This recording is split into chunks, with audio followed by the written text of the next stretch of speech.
Well, hello, and welcome to the Electronic Dojo.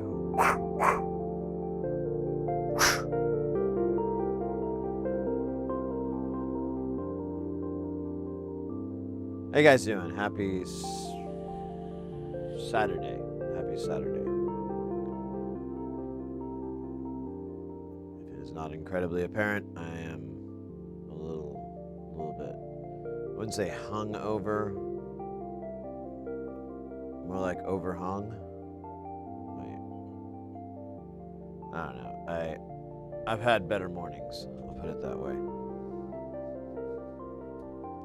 So I'm drinking lots of fluids.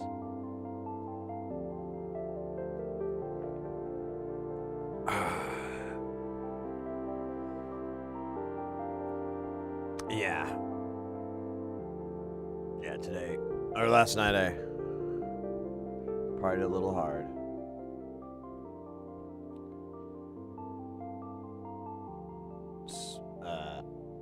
Yeah, I don't even know how to. It was intense. It was fun though. I had a good time. I just wish there was wish there were no repercussions for our actions. That'd be a lot nicer. There's like a petition for that. Let me get on that and sign it. I'll put my John Hancock on it. But otherwise, I hope everyone else had a good Halloweeny. Happy November now.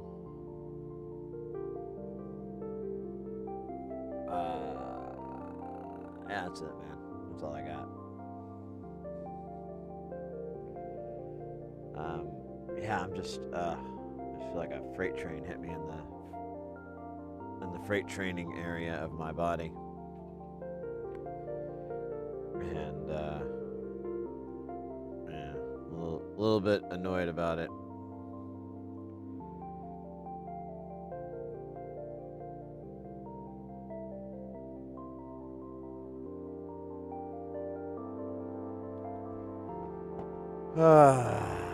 Today, though, I think we'll just work on the Dream Machine, the thing that I'll need an external power supply for, because it's just so much juice. Yeah, I'm not actually sure how I'm going to do that, how we're going to test it. I have a AC/DC converter one, but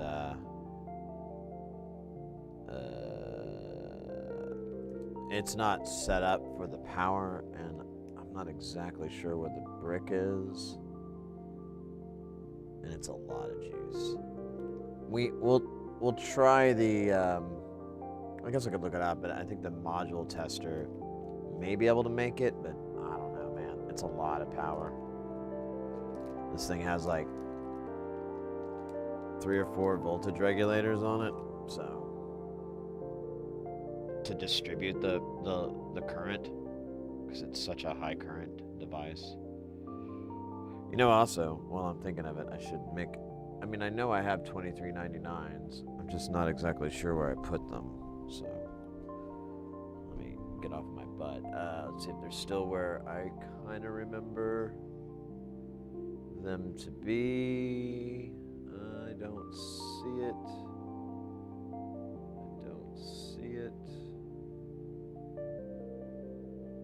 Oh, there's a whole bunch of LDRs I didn't know I had. That's good to know.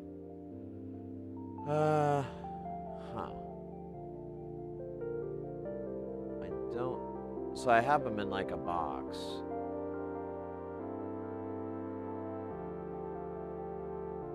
But I'm not seeing said box. Shit. They're here.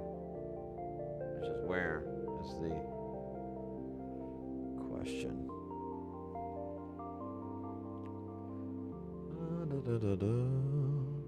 Yeah. This Might put a damper on the party.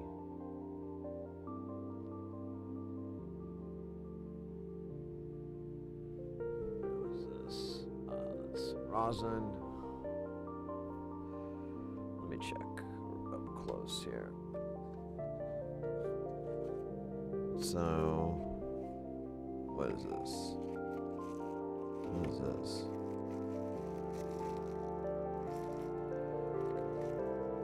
Oh, yeah. That is a bummer.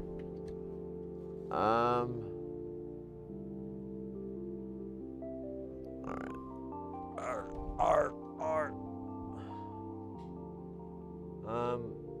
Motherfucker, I don't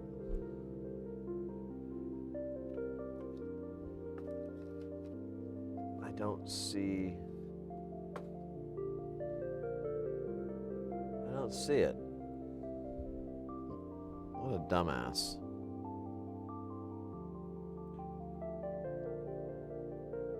Alright, well, I'll put what's left of my mind on this problem. I want to say I had him over on this wall, but I don't. It's like a little box. It's not a very large box that it's in, and I don't see anything that would foot that bill. So,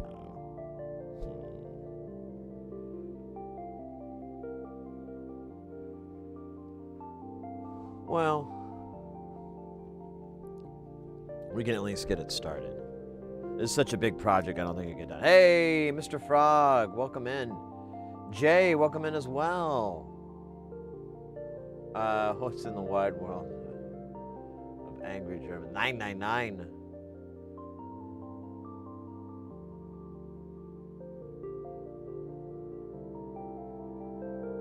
Thank you so much, mate. Outstanding. Appreciate that. Nah, I was saying a little bit earlier. I kind of partied a little hard last night, and I'm reaping the consequences.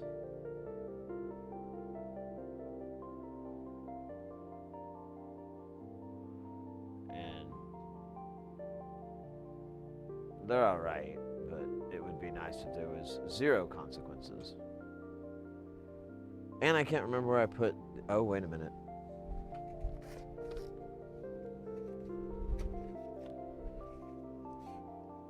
Oh, wow. That's not it, but I forgot I had those.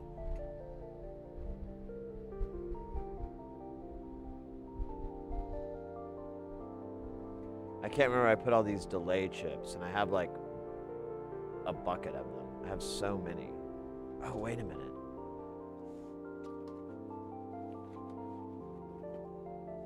Is it not here, but there's 2, there's 3 really.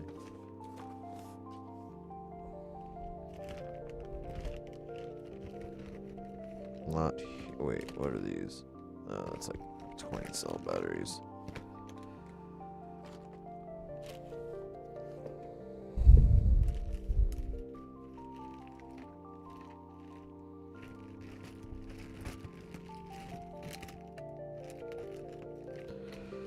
Alright.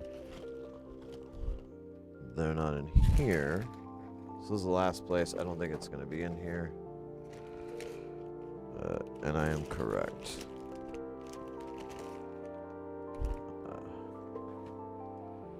Alright. I'll keep thinking of new places to look as time progresses.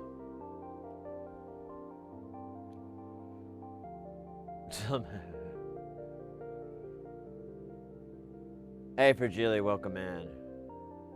Yeah, recovery soldering, I guess. I mean, it's not bad. I just, I only got like a few hours of sleep, and so who knows how long I'll be able to go today. I imagine I'll be all right, but might have to have some coffee. Still a million times. Well, no.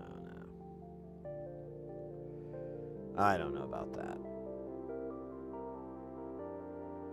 Um,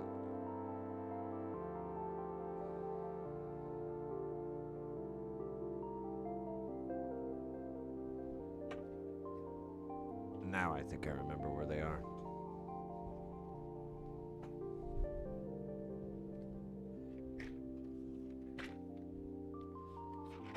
No. Alright, well, it's a good guess.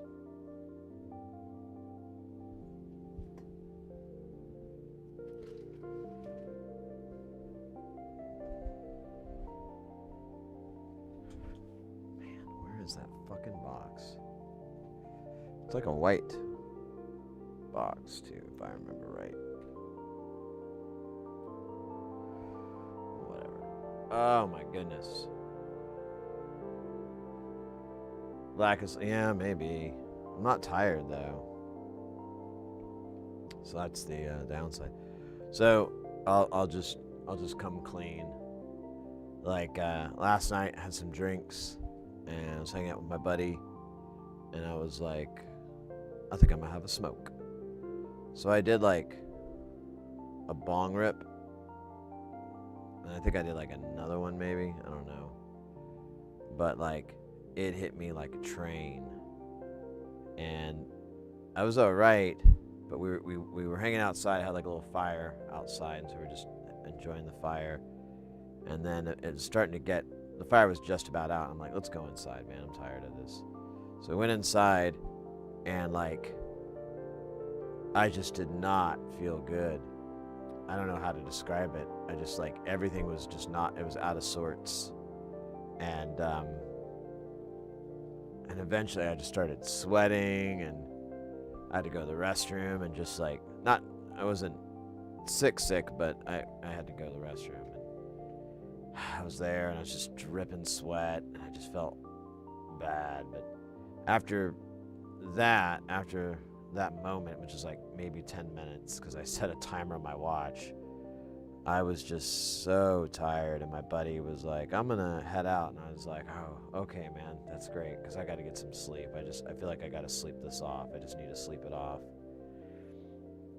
And like, oh, I couldn't shut the door fast enough so I could run, and I crashed out on the couch because I smelled like campfire, and I didn't really want to stink up next to my wife, so I just slept on the couch, and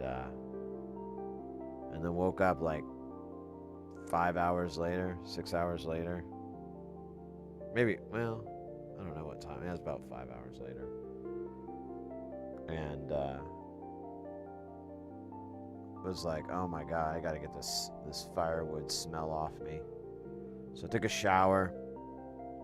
And by then I was like, well, I should probably stream. I don't want to start it way too late today. That's half the fun. So we'll see. I think at the absolute worst, I might like do what Doey does, where he'll stream for like a few hours, and then he'll end the stream and then come back an hour or a couple hours later. I think at worst I might just do that. But oh man,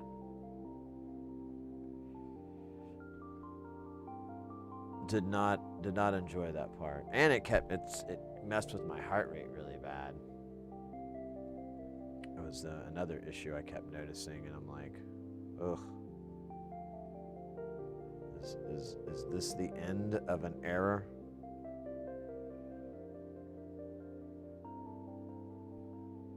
We'll see.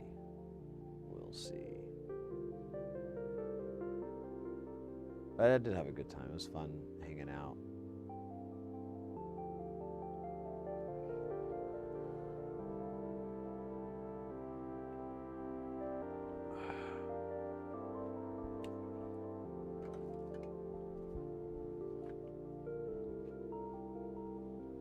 Good times. Till next, I don't know, man. It just was, I didn't have a good time, and the heart thing, I don't really want to mess with that too much. So we'll see. I really should have just done a couple of bad hits, but I thought it was going to be... I thought nothing really was going to happen. But, no, it happened. Bad hits instead of bong hits. Let's see. And it was really good flour, too. This friend of mine grows it himself, and he's brought it over. Some of the stuff that we've repaired, that's how he'll pay me, is just bring me some of that.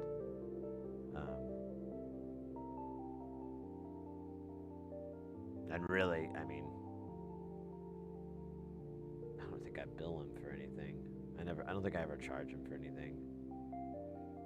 The vocoder, the Behringer VC300 or whatever, the vocoder thing, that I was talking to him, like, that has an expensive part we have to get, and I was going to run it past him what the cost was, but I think he got that thing for free, so, you know, any cost isn't going to be that bad, as long as it's less than buying a new one. So, oh man, at least I got that deep voice. Oh yeah, you know you like it. The deep voice of Sid Heresy coming at you direct, live and direct.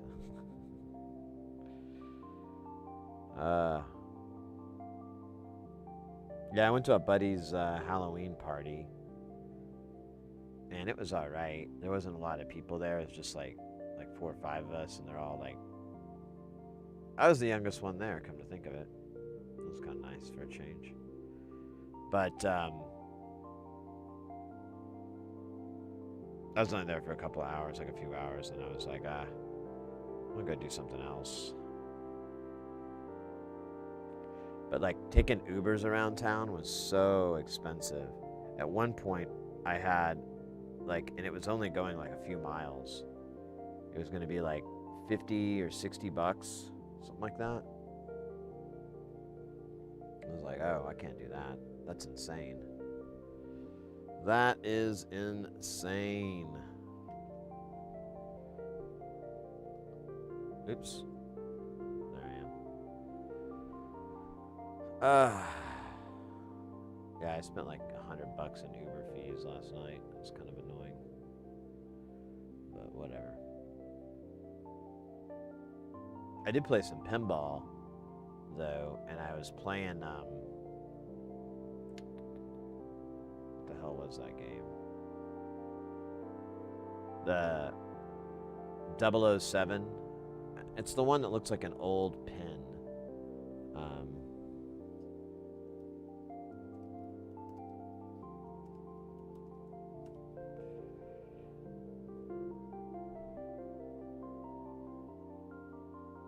Let's see if I can find it.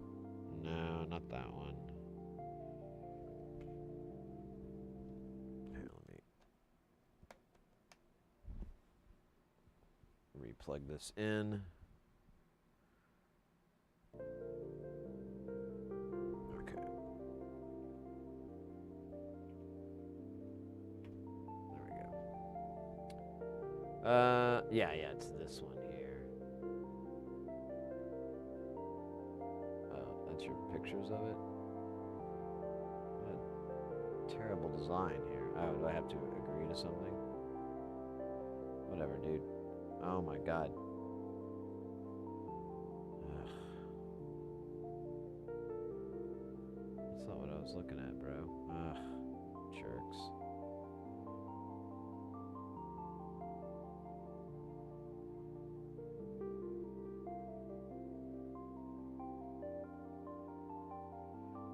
It's this one. I got like a pretty decent score. So what's kind of funny or cool with this game is you can kind of see it. There's like a come on guys.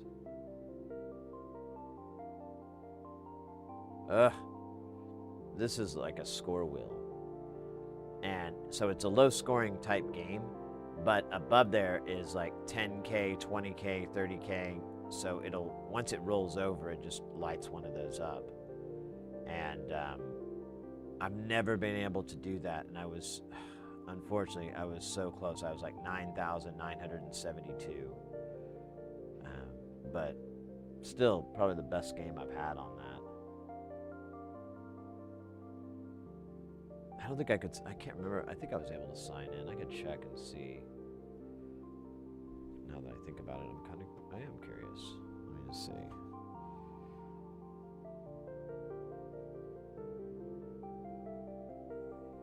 I have like a little app where you can look at the games you played, profile.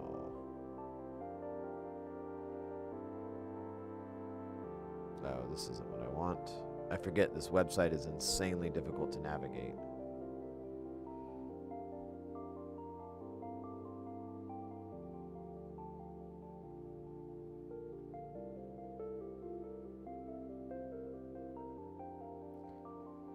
Yeah. So I was a little off. The score was 9,598. That was the high score that I got. Top 25%. That's kind of cool. Average I get is 2720. So did a lot better. Yeah. That's the first time I've really cracked that high. I think the highest I ever got was back in September. It was 8,700. I think that was the old high score for me. It's a hard game. You're basically making these like really crazy shots over and over. Let's see.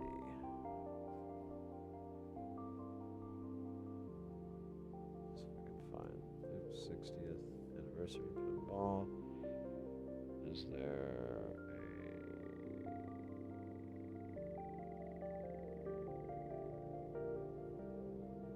nope.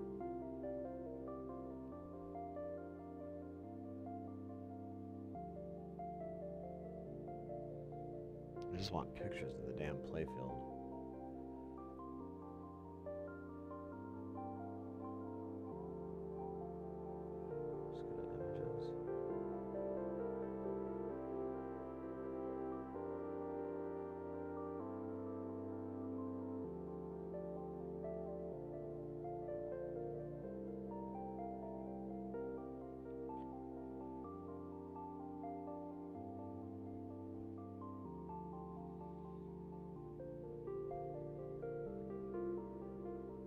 The gun for the no.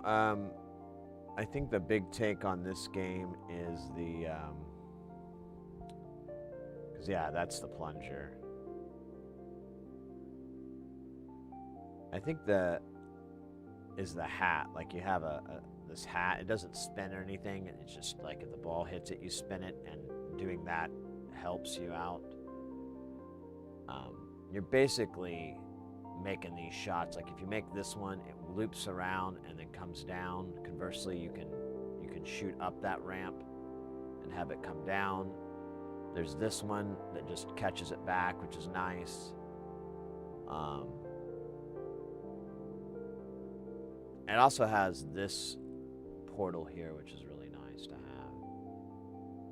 So it looks like an older one. I think this came out in like not that long ago.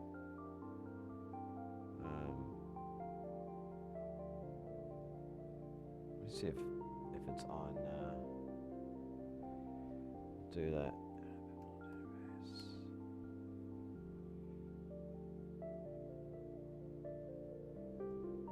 James Bond.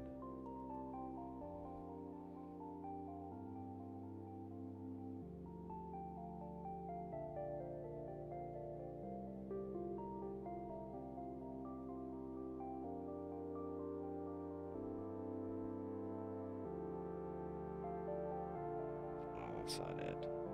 They may not have it in here. Stern is like a real dick. company these days. Let's see.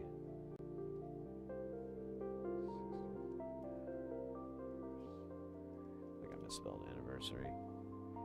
Yeah, let's see if we can get that fixed.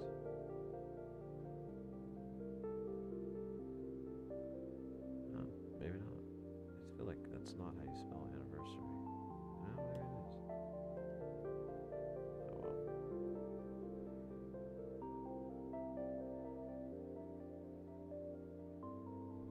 Yeah, that was how you spell it. Alright. Well, it doesn't have it, which is dumb. Let's see, James Bond anniversary. Just 500 units result in suitable. I gotta turn this music down a little bit.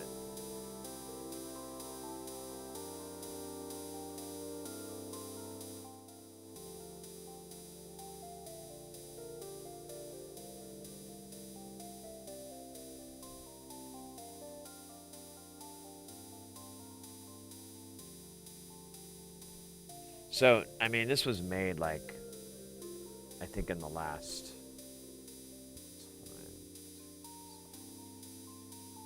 Yeah, 23. So it's about 2 years old when this came out. And I mean, there's a screen built into the playfield, which is really nice.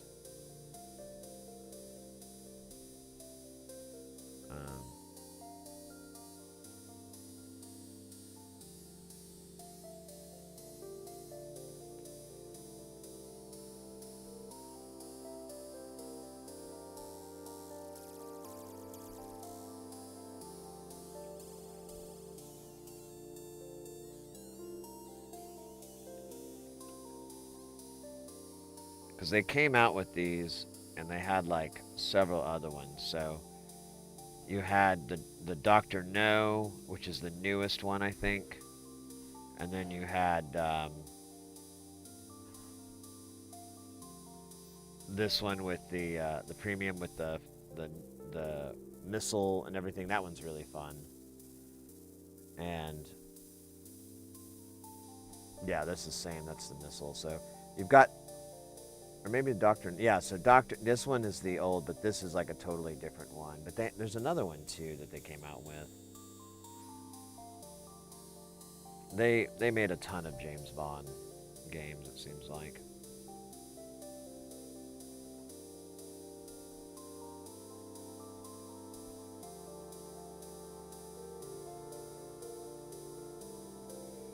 The playfield on these is totally different though. Like for Dr. No, we didn't have such shitty fucking graphics here. Let me just do this.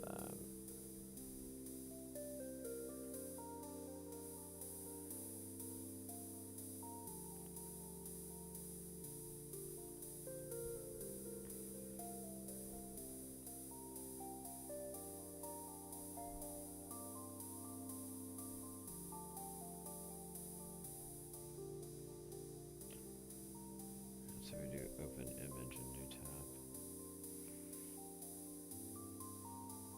So yeah, the Dr. No, you've got like it's a very different playfield. You have this, which either loops around or goes up this ramp for a ball lock, and or no, not a ball lock. It goes down this ramp here. Returns to the left side, and then you have this scoop here that you have to hit, or this ramp. I mean, you have to hit. You can also come up at this angle. It'll reward you differently if I remember right. And then yeah, it comes back down here and drops. You spell out Bond, you'll get a bonus.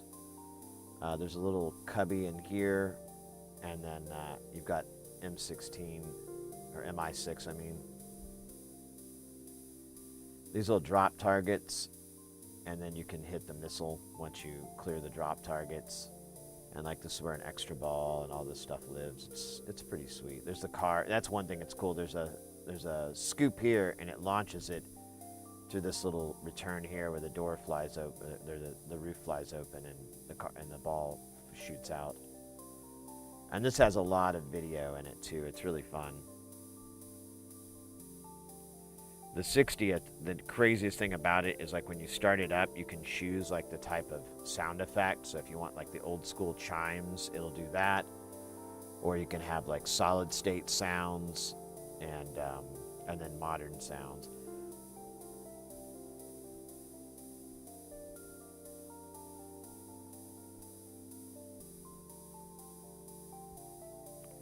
But this one's a different playfield and everything. It's a different game, but it's really hard. And I was like really happy I got somewhere with it last night. I think I got an extra ball too. Or an extra game out of it. That's right, not a ball, a game. But I think my drink is almost cashed here. Yeah, let me get another drink and then we'll start juicing up, sitting in a room, and then we'll start working on it. It'll be awesome. Said no one ever. Oh shit! Thought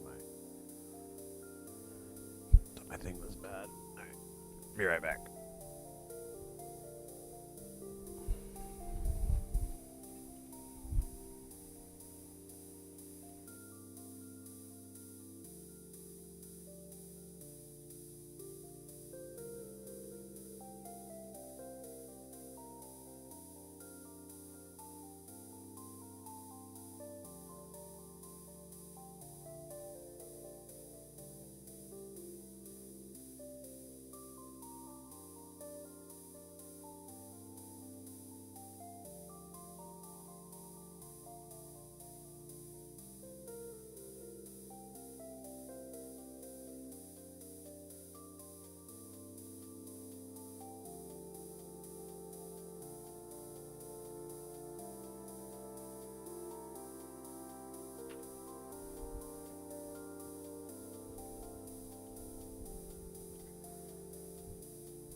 Right.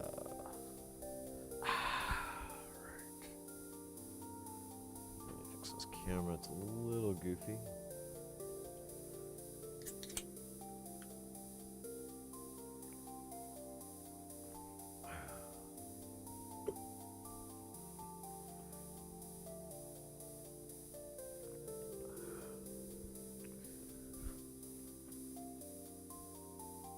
Oh my goodness. Why did I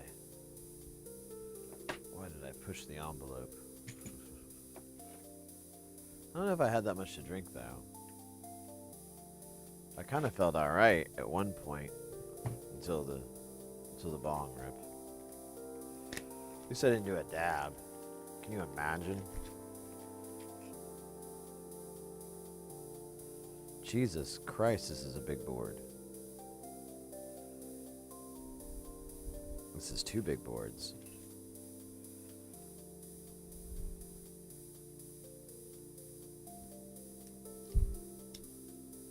This is a big job. Big room, big job.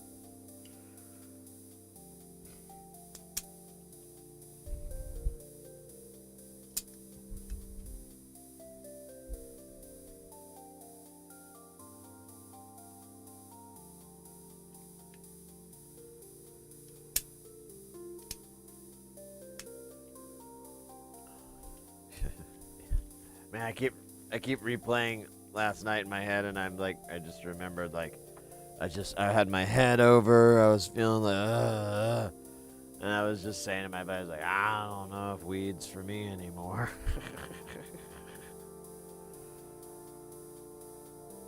Might be the end of that book. And he's like, you're fine, and I'm like, I don't know, man. May not be an option for me anymore. Oh no, you're fine, buddy. I don't know. Luckily, I had some lo mein left over from yesterday, so I just scarfed that down before the stream, and I think I'll live. Miss Seriously though, when I was getting up to get a drink, she was like cooking bacon, and she's like, "You want some bacon?" And I'm like, "Nah, I'm good." She's like, "Are you sure?" I'm like, "Yeah, I had enough."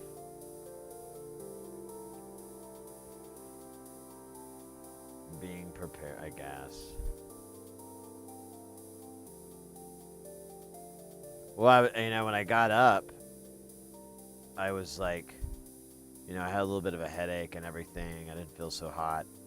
And I'm like, oh my God, I'm so fucking hungry. What am I going to do about food? And I was like, I guess I could order something, but, it's just, is there something in the fridge? And then I like, oh yeah, my leftovers. Oh, they got to be great the next day. They're all right. The noodles really good. I wish I could just have more noodles.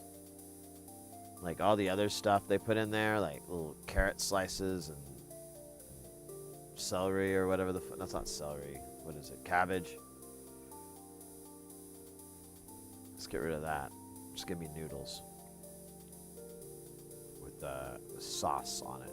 Saucy noodles. Used to be my prison name.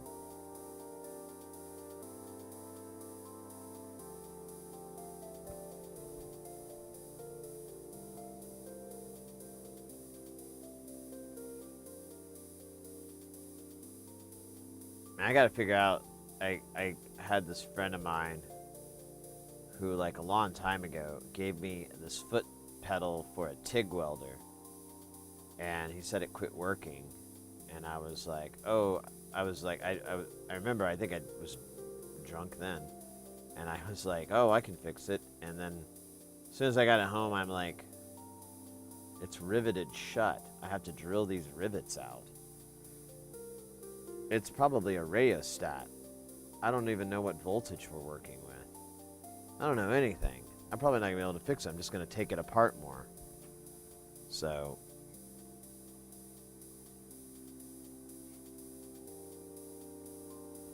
But. And I don't have any way to test it either. I don't have anything to put it against to test. So it was kind of a really stupid move. Well, they put like little bits of veggie in it. There's like mushrooms and little slices of cabbage, I guess. Maybe it was lettuce. I don't know. It looked cabbagey. It was like, I think it was beef or pork lo mein. I think it was pork because I really was craving pork yesterday.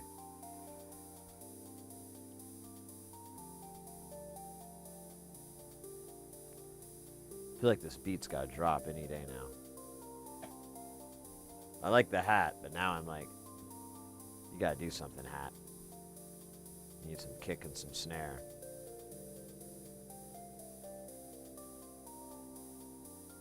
Actually, let's... Oh, he's working on it.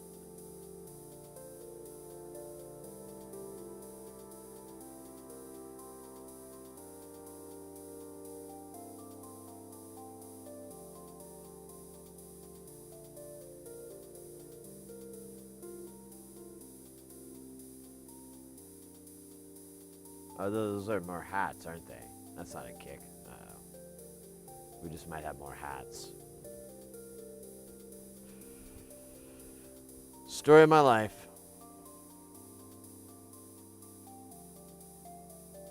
Story of my life.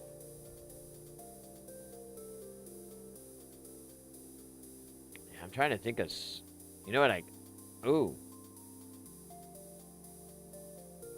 I'll wait a little bit. But I think I know the cure. I wonder if that smoothie place is open down the street.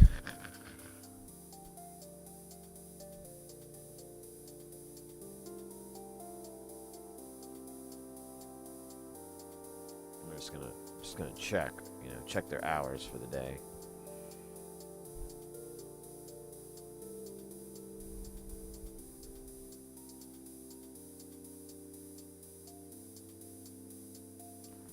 Let's see, orders. We had that smoothie, tropical smoothie.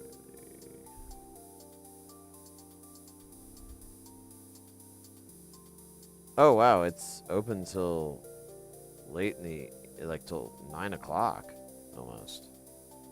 All right. Well, I'll wait a little bit, but I think a smoothie would really put me in a better mood. I think you can. I think you can have them put stuff in there, maybe. I don't know. Let me look. I mean, I was just looking up. I'm not gonna.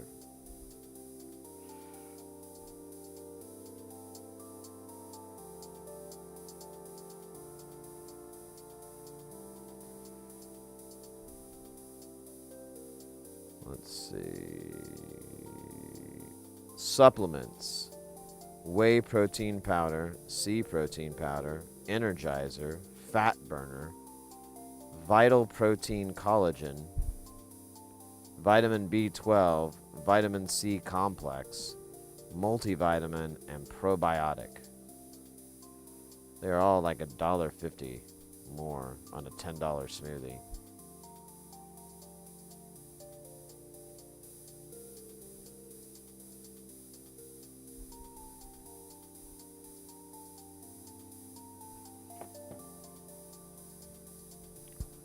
I think just having like that much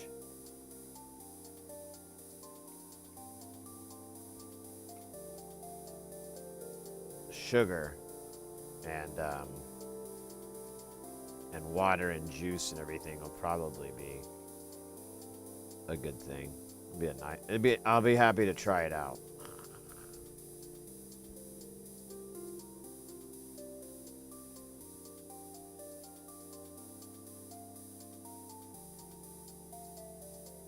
Well, man, that would be like an extra $15 or something. There's a lot, and they're like $1.50. So what? Now I'm curious what that would cost. $3, $6, $9, $12, $13.50. On a $10, yeah, it'd just be filled. That'd be gross. Oh, but man, I wonder if that'd make me feel better.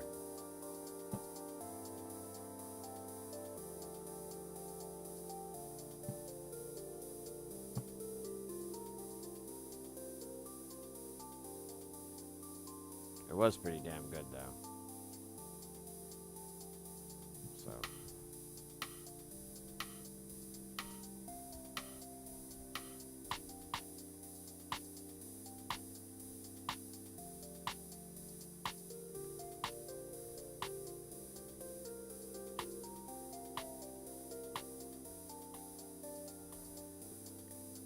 This is actually pretty cool.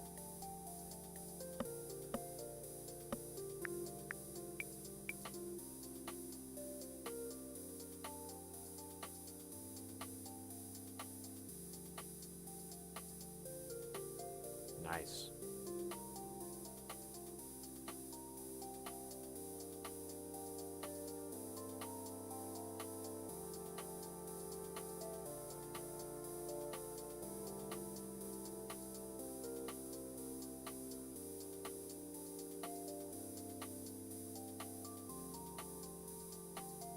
I'll take all the vitamins. All of them, I said, damn you. All of them.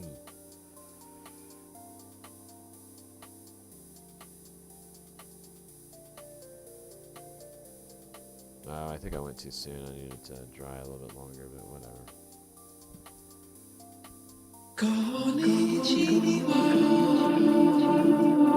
Calder Rio, welcome in. Welcome in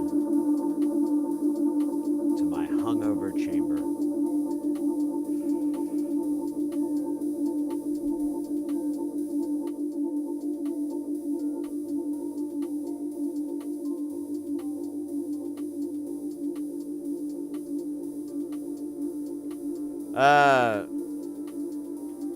My brain? No. We're working on, we're gonna do I was sitting in a room, but I can't remember where I put the the delay chips, I have them in a box, and they're nowhere where I remember putting them. But in the back of my head, I'm like, they're somewhere. You just got to remember, Sid.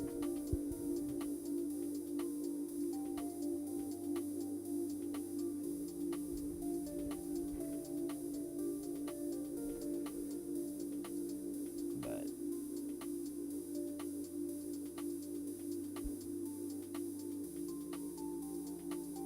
yeah, and my root canal is still tender.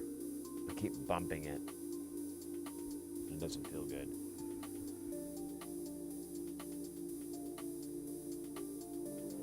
But yeah, I stayed up and partied with my buddy, and we had like a little fire in the back. We have this kind of, it's kind of like a chimenea, but it's made out of old 50s truck tire rims, and it has like a little chamber. It's so well designed. I like it so much. But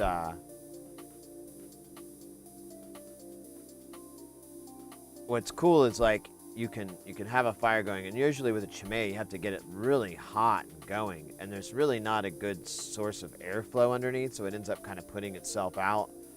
This thing couldn't be further from that.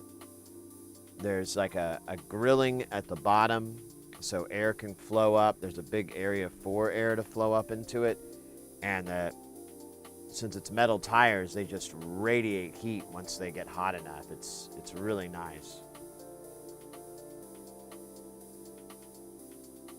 They are. I'm not really a fan, but you know, we deal with what we get when it comes to the teeth draw.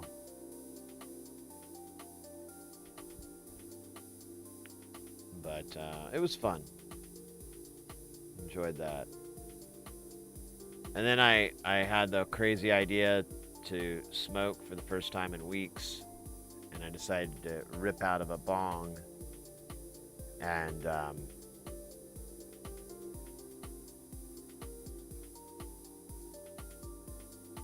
it was not a good idea. Should have done a bat hit, not a bong hit. Because yeah, I was out of my mind. That was pretty crazy, and I started sweating, started not freaking out, but I sure didn't feel good.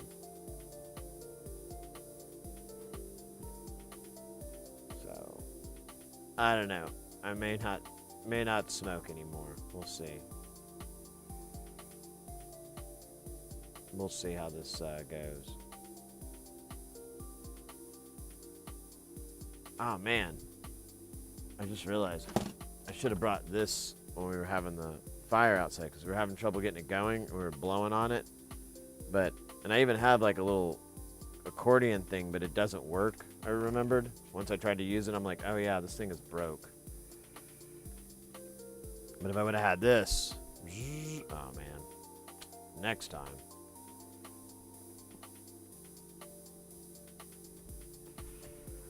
Oh, now I'm smelling all the breakfast food the missus is cooking up.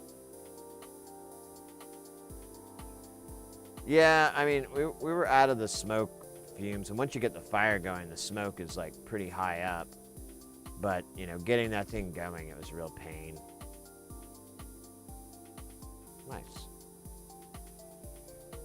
But whatever. Whatever. Don't matter. None of this matters. Man, it's still wet. Just like Andrew WK.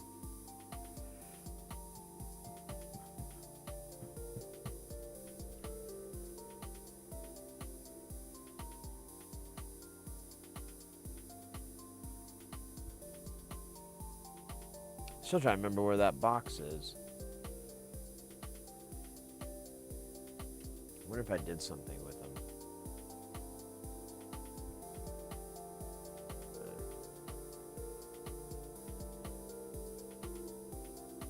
Yeah, I know. That's what I was saying. It's wet. It gets wet.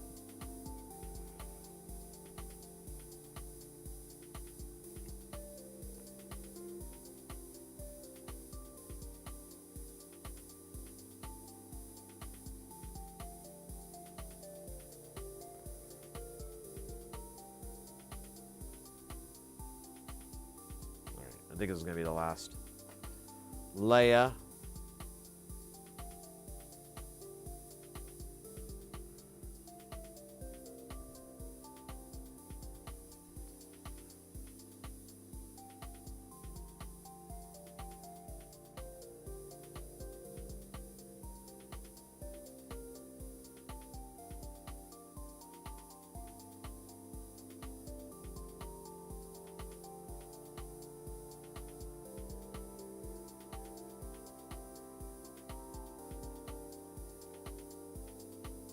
Yeah, this is a lot.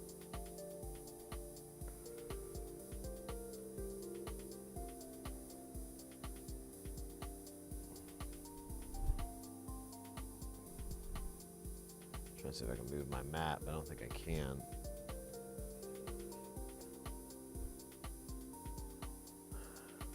Yeah, oh well. We'll figure out how to make do. That's actually not bad.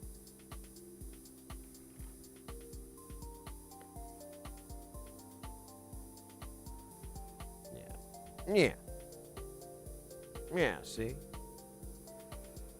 So let me get the first book. Give me some of them peas and rice. Beans and rice. I'm gonna get my some beans and rice.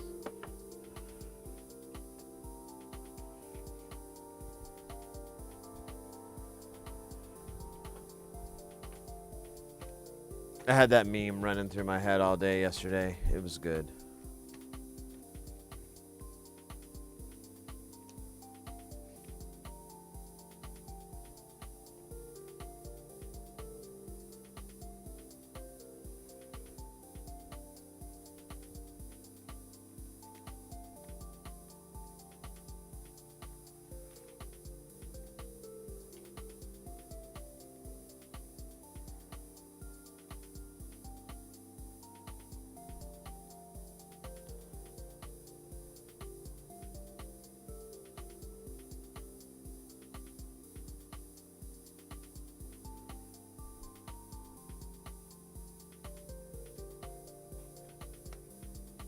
Oh, you know what? We could make a pile of 1Ks, 2K, and I guess 22 10Ks.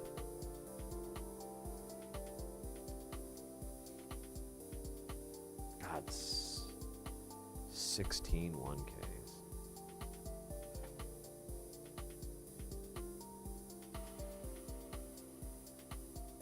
Just thought, though, I'm going to move this board. How far?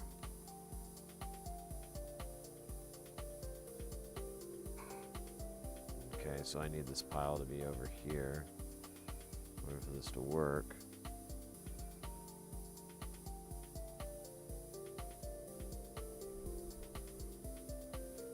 I'll just make my piles down the line. So 16, eh?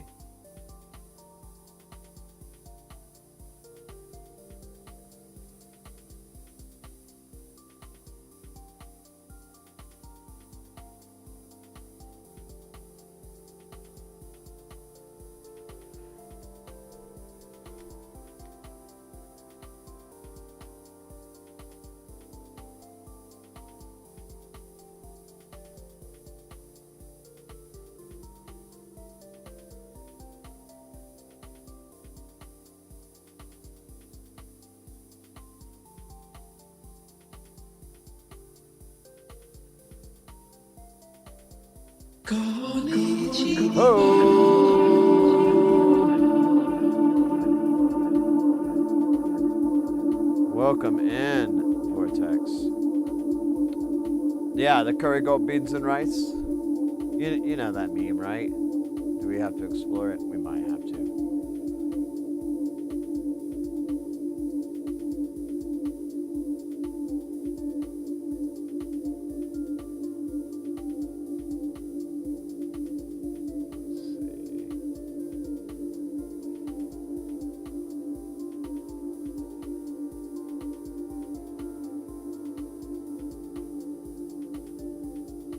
curry goat rice.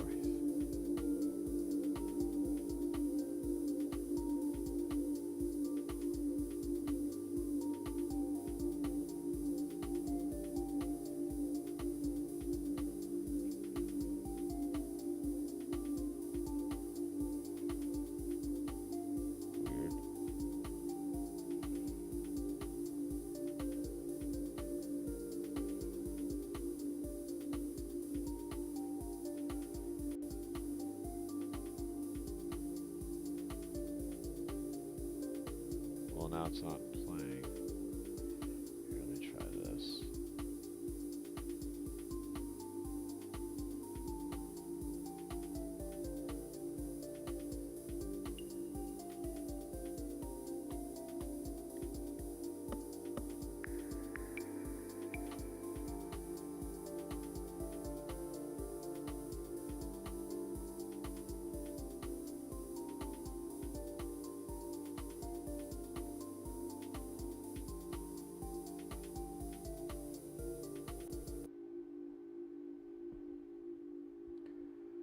Yeah, I was afraid of that.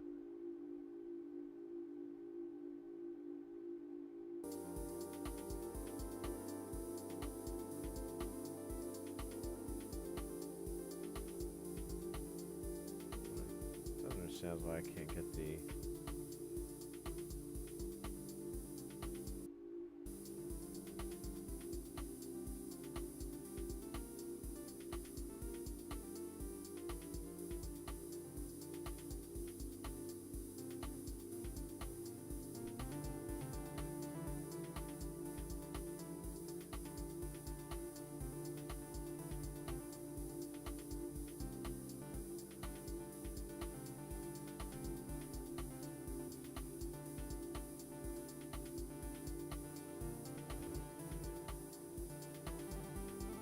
There it is.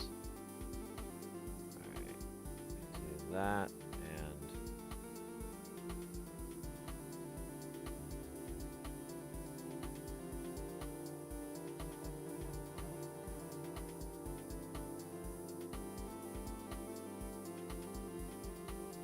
Hey man, I'll take some of that. there it is. Alright. Turn the music down just a little bit. Actually, we can just pause it.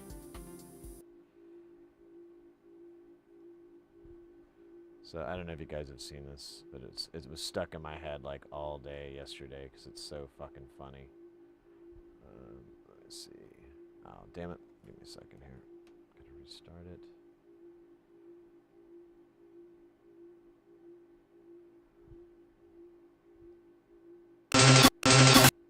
Hey man, I'll take some of that goat rice and peas. Hey man, I'll take a curry start. goat rice and peas. Hey man, I'll take some of that curry goat rice and peas. Hey man, I'll take a curry goat rice and peas. What go on, brother? Go on, give me a curry goat rice and peas. Road clad, you don't know me, brother. Me want a curry goat rice and peas right now. Big up me, brother, the bad man. Me wanna eat some food that you got there. Go on, give me a curry goat for me feeling irate. Me wanna eat a little curry goat rice and peas. Me wanna eat a little curry goat rice and peas. Me brother, go on, give me curry goat. Hey man, I'll take some of that curry. So there's that, and then let's see, can I get this to start over? Yeah.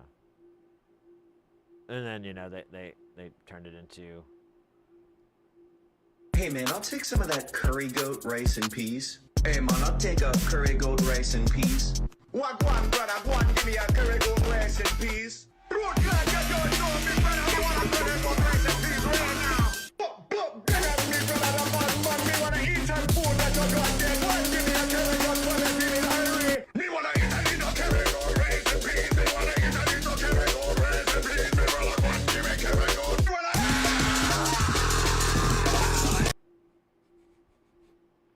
That was in my head like all day. You just look up curry goat rice and peas.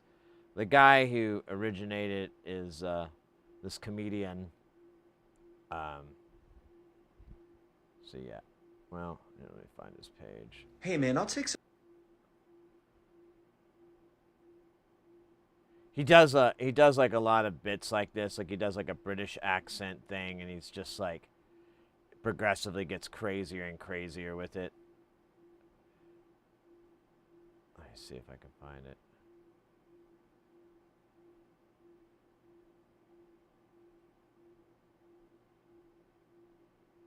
Yeah, like...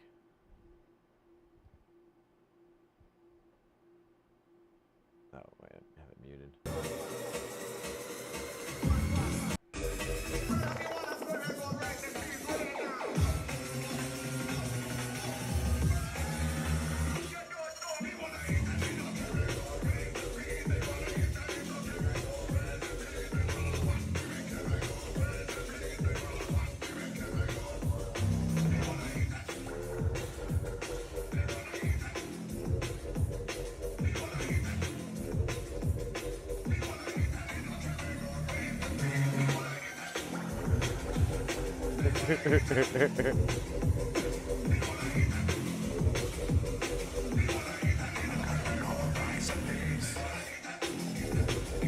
All right.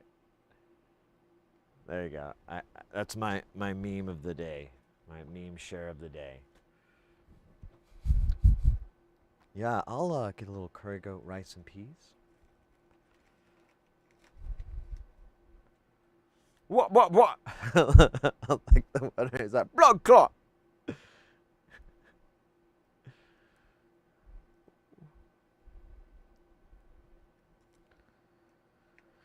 It's a good tune. It's a good tune. As far as jungle goes. Yeah, I'm not even on Instagram. Well, I mean, you could just Google it and like you can see the video on like TikTok without an account. Like I watch TikToks from time to time, like links, and I'll just watch it in the browser and not have it logged in or anything.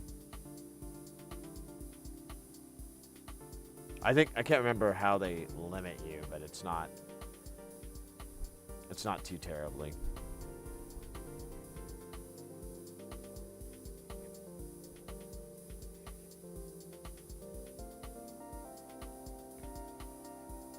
One, 2, 3, 4,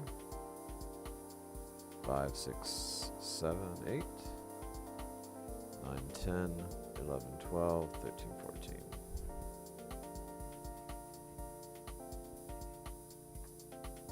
Yeah, I mean, that whole thing blew up pretty big. So it shouldn't be too hard to run across.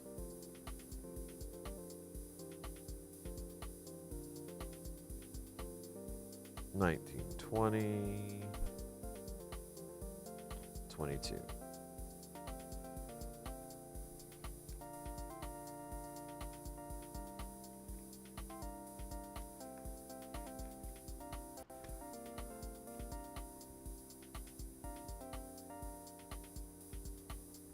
All right. So we've got 470 ohms, 1K, 2.2, and 10K. Or another.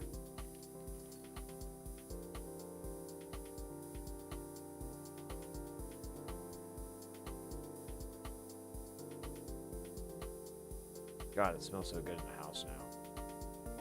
Smell of bacon. Heaven's cigarette.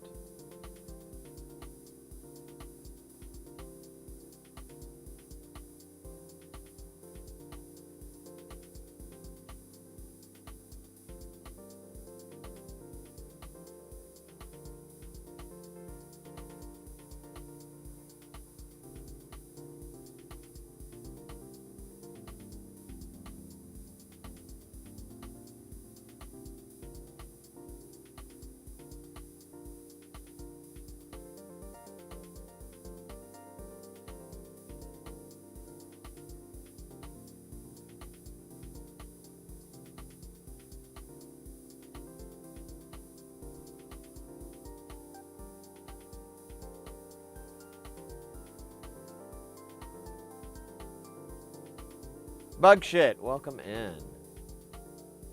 Welcome in, mate.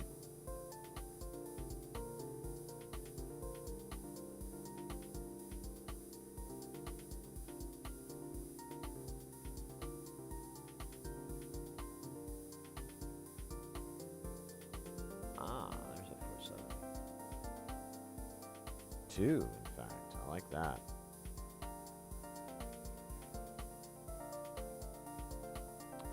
So what's the board prep stuff anyhow?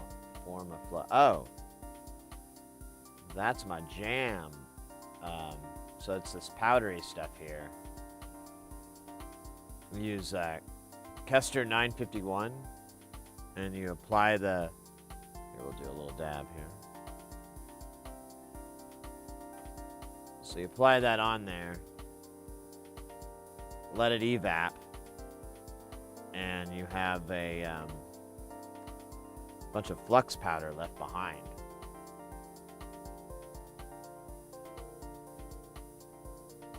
And I do like at least 4 or 5 layers, give or take. The more the better, but it's like almost becomes a return on,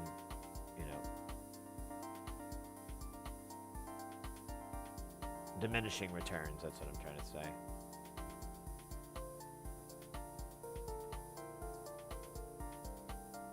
Yeah, it's what I'll always use on these boards these days. Like if I'm doing assembly, I'll put this on because it really just makes the whole job super easy, and it's the best part is that it's really easy to clean.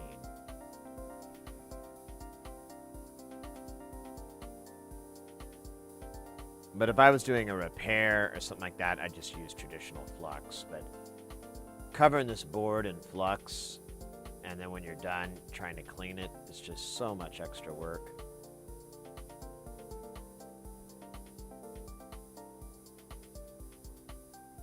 Uh-oh. Oh, wait.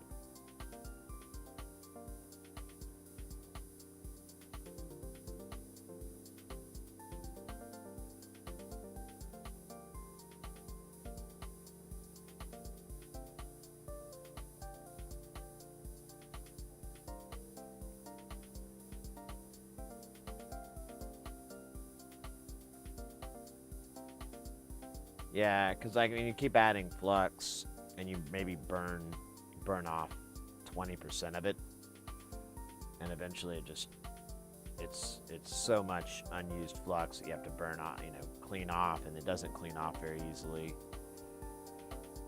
So it's just a pain. Although I don't recommend this stuff to every. Yeah, like see, this needs a dab. Anyways, I didn't get dabbed. I don't recommend this stuff for most people because it takes a lot of getting used to. And if you're starting out, you might as well get good at cleaning boards anyways. But once you get sick of that, this stuff comes in real handy.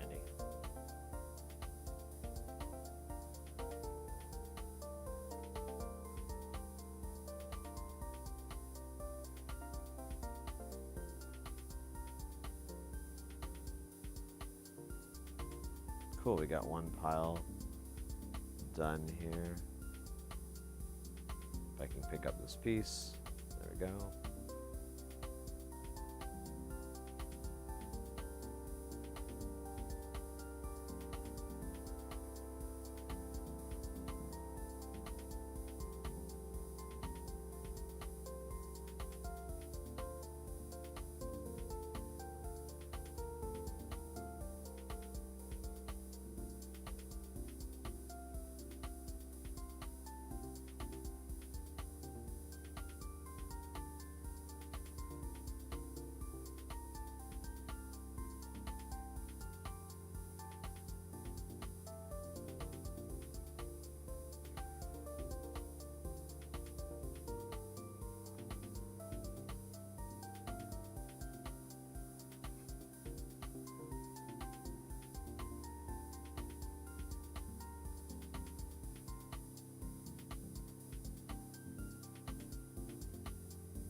Uh-oh.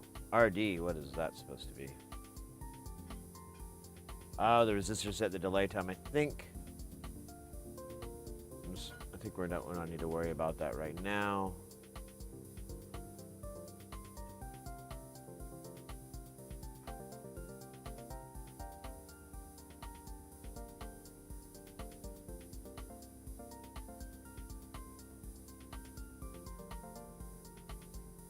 Oh, there is an RL though, which is 4.7K.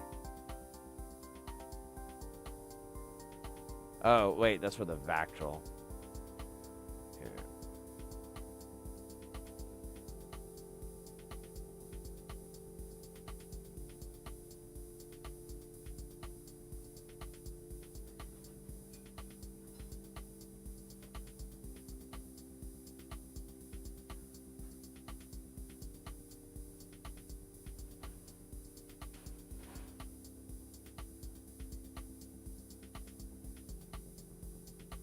Alright. The resistor marked RD sets the fixed delay time for stages 2 through 9 on the prototype. I used mainly 47, though tried 22 and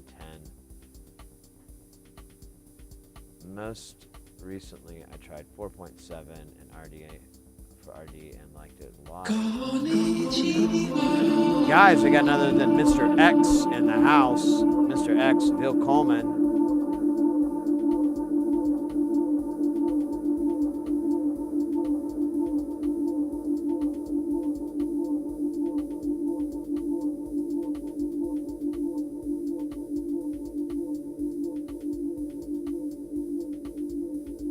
Alright, we'll put 47K on RD. And I think for RL, it's 4.7. So when we come across that, there's only one. We'll pull the book out and do it.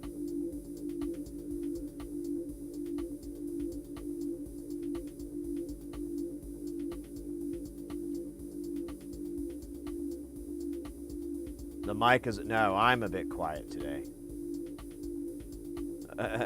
I'll turn it up a little bit, but that's I think that's more of me being a little bit hungover than the microphone. But I'm thinking about ordering a smoothie soon, and hopefully that'll heal me.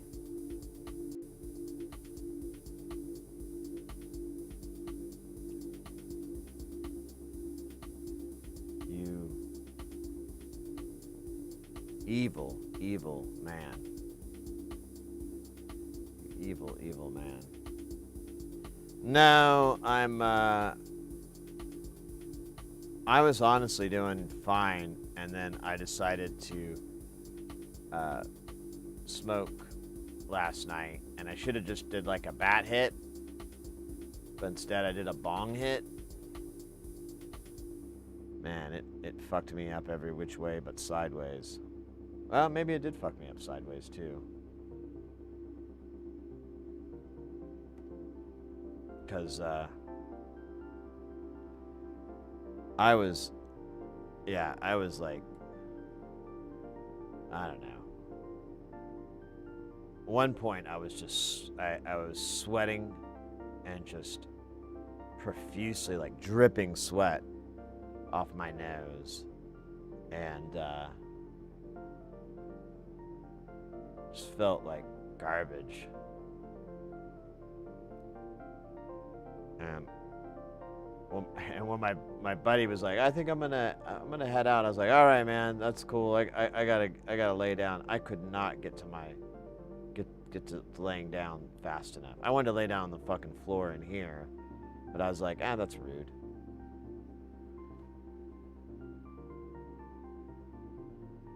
Bongo Fury.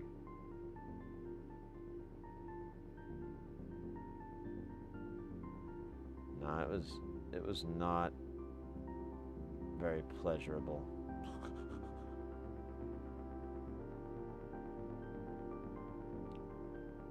So I don't know. You know, sometimes where Mr. Burns is playing too scared of the Germans after buying back the power jet plant. Should offer his Mr. Burns clip as redemption. What? I don't know which. I don't remember that.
Will it play? I keep having these weird playing issues.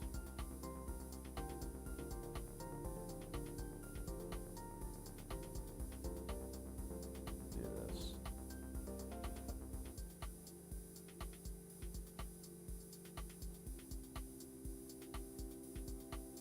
Mm-hmm.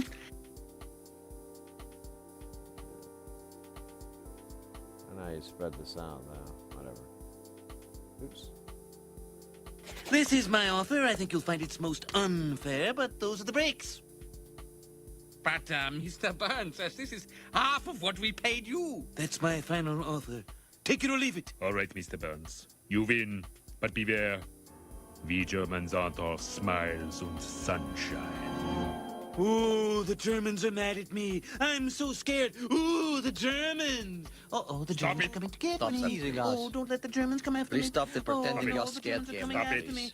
Oh, no, they're so big and Stop strong. Stop it, Mr. Oh, Burns. protect me Pretending from you are the scared of Germans, us, the please, now. Germans. Burns, stop it! Classic.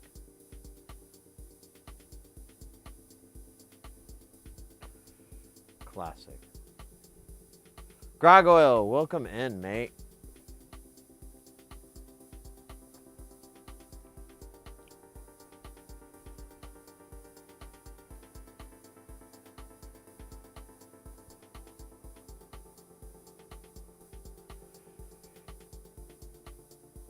Yeah, you know, the Are you not entertained? Are you not entertained?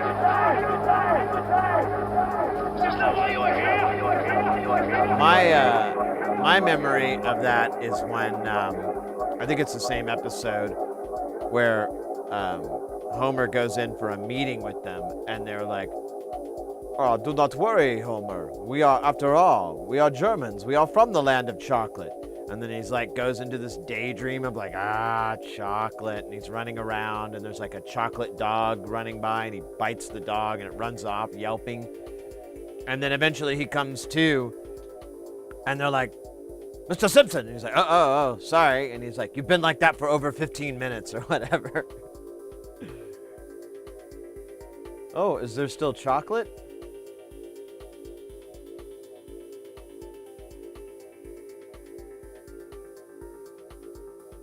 Hey, Mr. X, double Zupagile.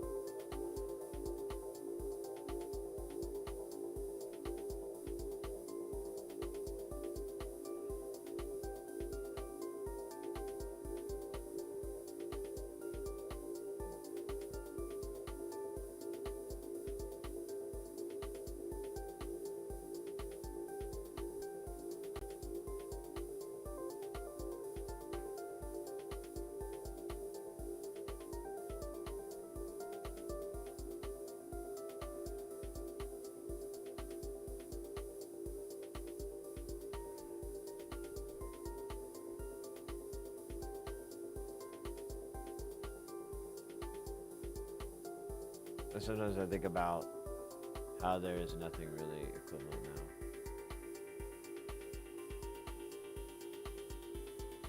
now. Oh, yeah. Yeah, that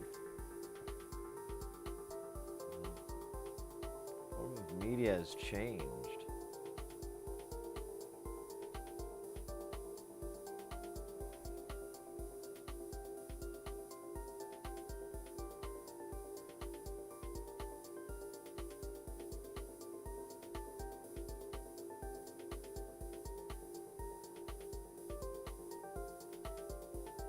Media, yeah, exactly.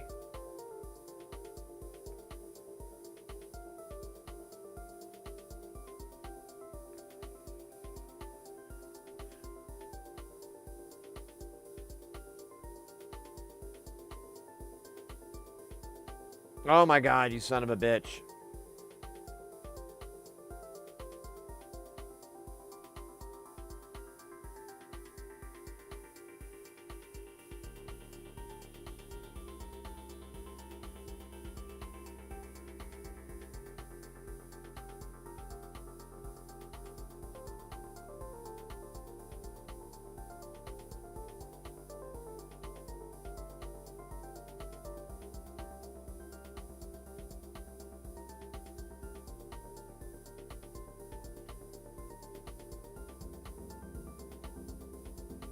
You ever see the Bastel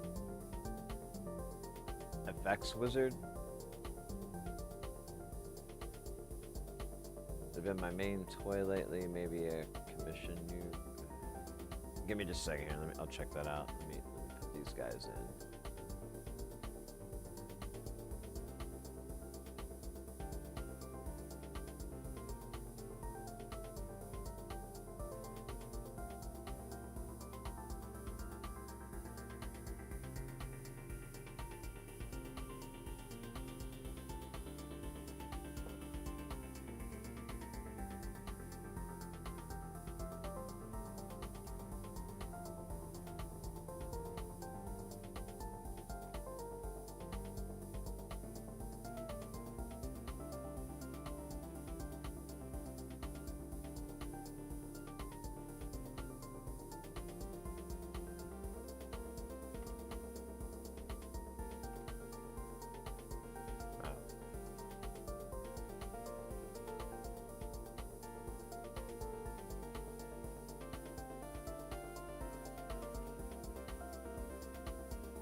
Huh.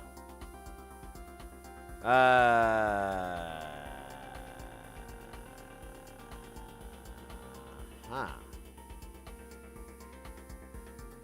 Ooh, battery powered. Interesting.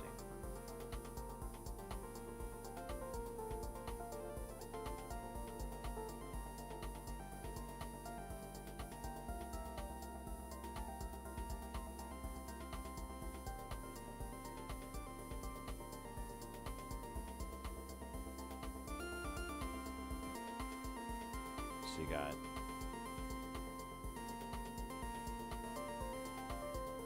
stereo, LFO, rhythm.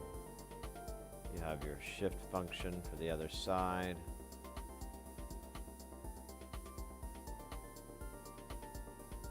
Attenuator for the mod matrix.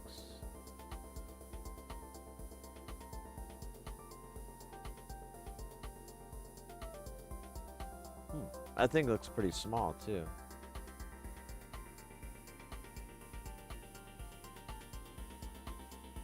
Oh, those are LiPo batteries, aren't they? So it's a little bit bigger, but yeah.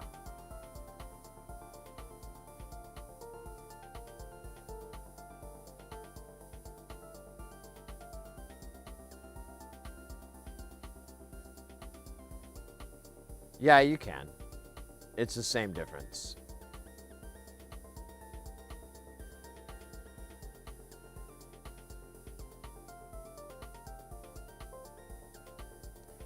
Like, the only thing you have to do... Oh! Linking, welcome in. The other thing you got to do is, if you're patching between them, you have to have something to tie the ground together. I'm not exactly sure where that is on here.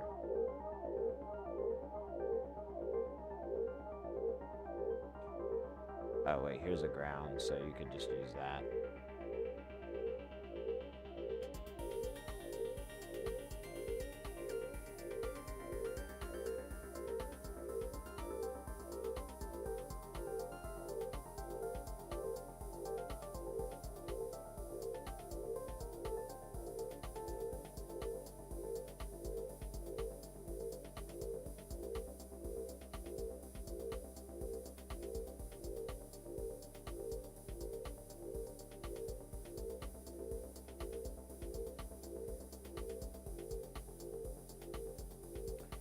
They'll probably have it in the manual. Like, you have to have one ground tied between the two different modules. The audio on that other one would work because it has ground.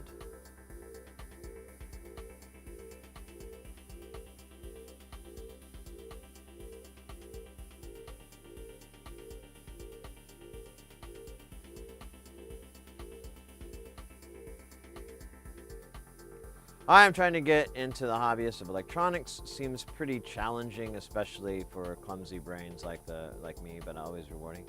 Well, welcome in, mate. You came to the right place. That's kind of what we focus on, is getting people into the soldering part of it all, because that's mostly what we'll do, is just assembly and building stuff. I'm not very knowledgeable on like how or why, or the more deep technical aspect, but I don't really that hasn't been a massive problem for me. I get by. But yeah, we're all about just getting people into soldering, getting them comfortable with it, learning about good tools and to get and things like that that'll make soldering life a maze of life. But yeah, feel free to ask any questions if you're curious about anything that we're using or about getting started. God bloody hell. Feel free. We're all about Q&A and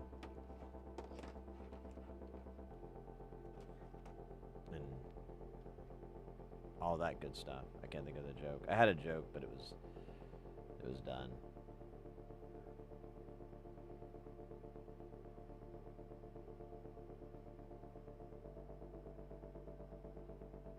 I thought I saw some. I think I need to clean my fucking glasses. Yeah, it's a good question. Are you working on any particular projects?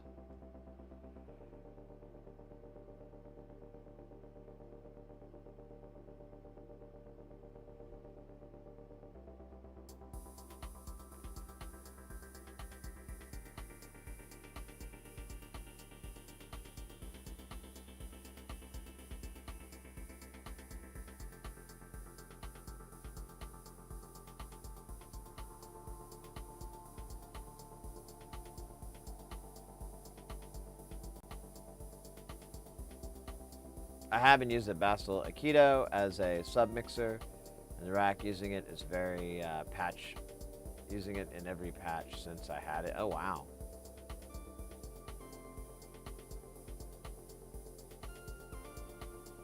Those look like cool units. I'm down.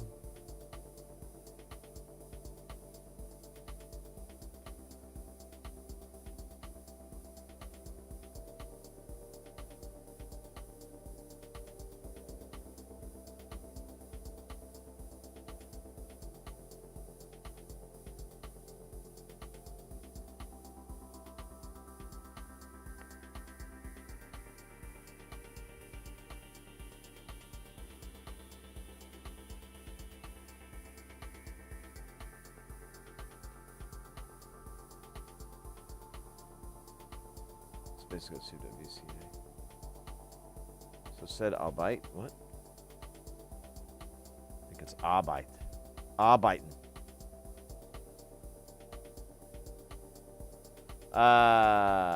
What And why are you doing what you're doing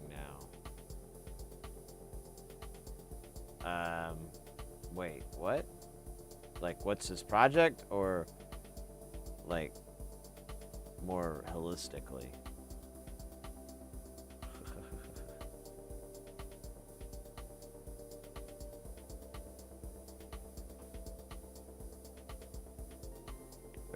I'm using breadboards right now, and I'm just going from Elegoo starter kits at the moment. It's basically just a bunch of modules to use in code. I'm going through practical electronics for inventors for some theory, but moving slowly, so I won't be building much. I'm just editing code and combining modules. That's a great way to start, honestly. Like, I started out doing a lot of breadboarding, and a good buddy of mine who does the same thing. That's what he did when he was getting into this, and yeah, it's a good start. It's a good place to launch from. There's a lot of cool designs out there too that you can breadboard. It's just a matter of having all the components and everything on hand is kind of the pain. But there are some soldering kits that you can get online that are basically like practice kits, sort of, and you know, they have different functionality and different practical uses. Some of them are really, they just like, you know, there's nothing to it. Like, there's lights chasing or something, you know, LEDs chasing, or you just measure it and, you know, it gives you 1K because you soldered in 100 Ks or 100 ohms. I mean, it's really interesting. And then someone posted not too long ago, they got like this little like keyboard piano thing, really, really, really cheesy. But hey, you know, easy to test that you know did a good job soldering, and it's a little bit more fun than just watching some lights go around.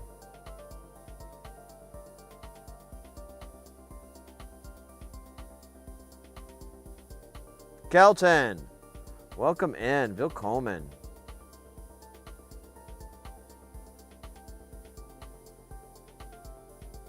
Bill Coleman. I hope you're doing well. I am pretty fucking hungover. I've been worse. I'm not like, ugh, but man, I could have slept some more.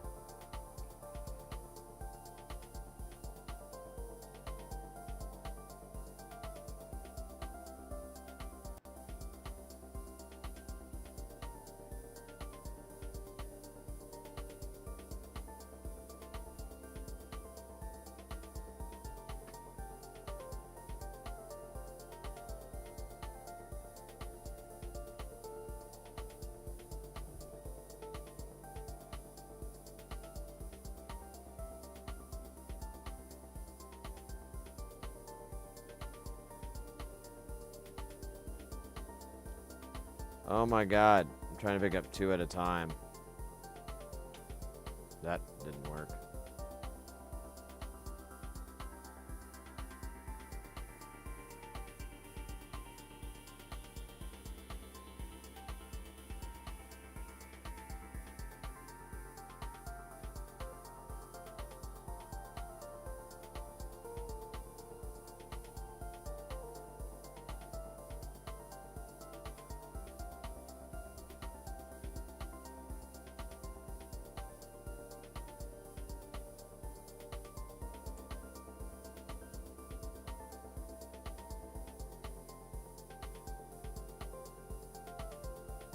Yeah.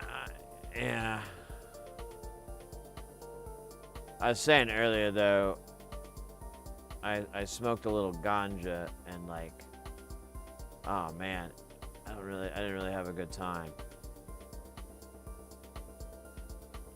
So, kind of wondering if it's the end of an era.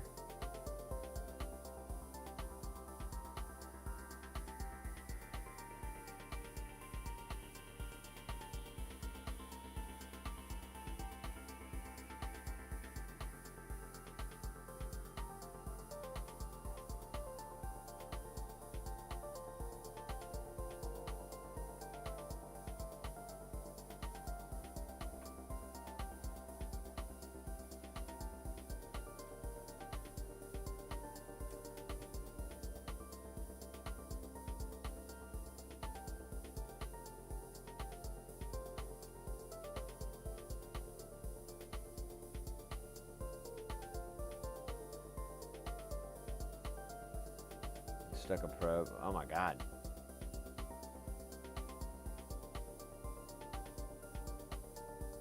Well, I haven't smoked in like 3 weeks.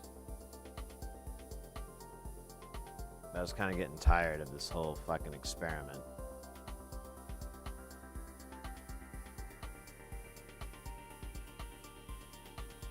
Because I like before, initially it was kind of cool because I was dreaming and I had really awesome dreams, but now they're basically just nightmares. And they're really dumb too. Like the last one I had, I think it was yesterday, maybe it was yesterday, but the nightmare was I ordered an Uber and I was in like Orange County or something. And I ordered it from like, you know, where I was. It was like going to be this massive distance, like from San Diego to LA or something. And I couldn't cancel it. And that was the dream. Trying to cancel an Uber and like it not working. And it just really freaking me out. Those are dumb dreams. I don't want that. So if I could smoke it away, I'd do that.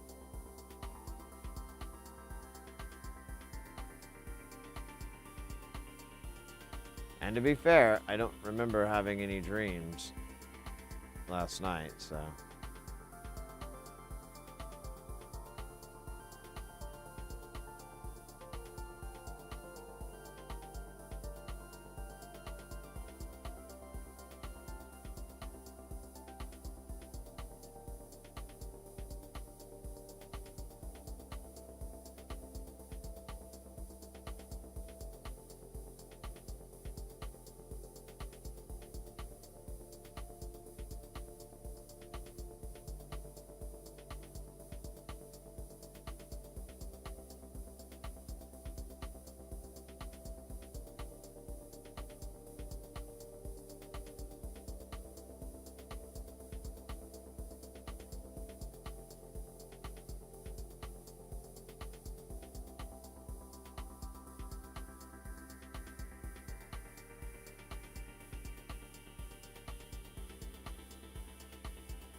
Huh.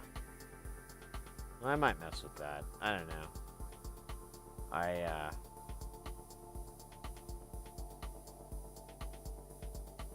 I'll figure it out.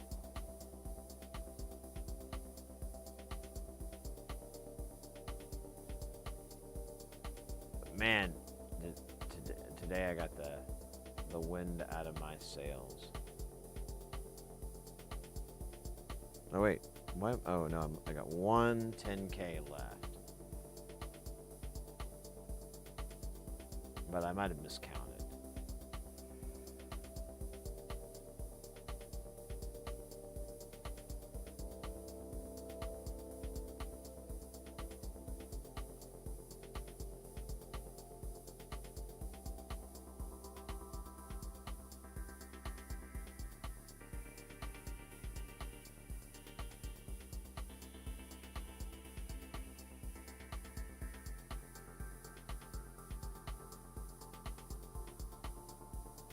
Yeah, please do.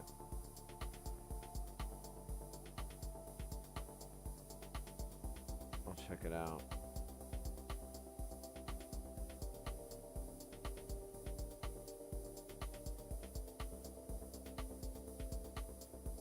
Alright, well I'll just keep this one off to the side. Can we solder these guys?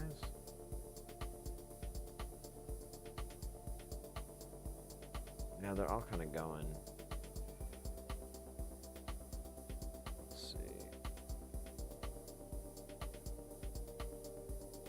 I mean, I can probably get this guy.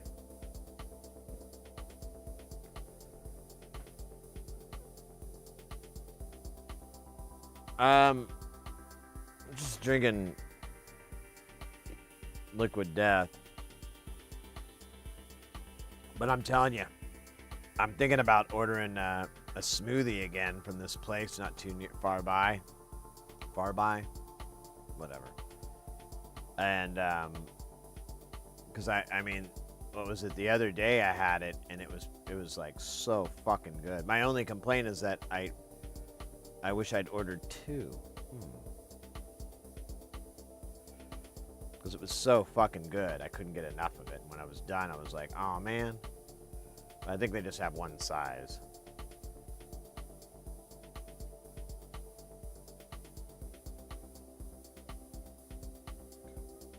Unknown form of photosensitive epilepsy 2 years ago and stopped toking immediately and switched to oils. Yeah, I mean, I've got a heart thing, so maybe that's the way to go. Yeah, no, they got this blueberry smoothie I had on like Thursday. Oh my god. It's so fucking good. Like I said, I just wish I had ordered 2. I might just do that. Like, I'll put the other one in the fridge and then I'll kill the first one and I'll get another. Yeah, that doesn't sound like a bad idea. What time is it? I'll tell you what, give me... How long have we been streaming? Yeah, not even 2 hours, so... Let me go 1 more hour and then I'll look into it. Plus my teeth feel like garbage.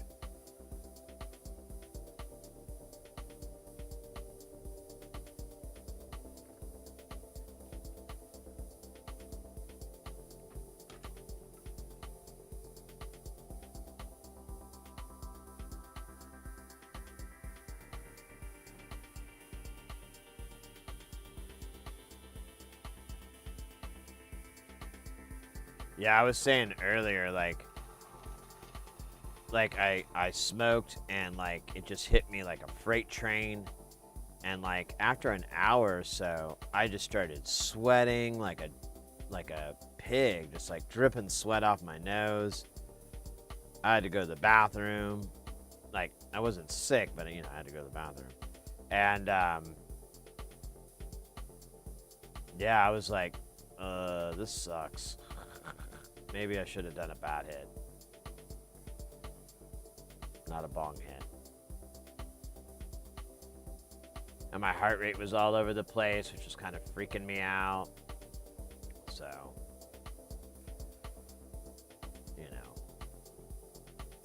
oops. We'll see. And what's one thing that's interesting from not smoking is I really, I didn't miss it. I just missed the habit, which is kind of like reminds me of when I quit smoking cigarettes, and I missed the habit more than the actual what it did, what I got out of it.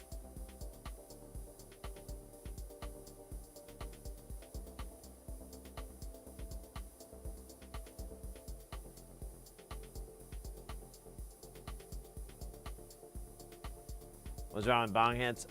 It's probably not the best thing to do if you haven't smoked in 3 weeks and you're smoking for the first time in 3 weeks.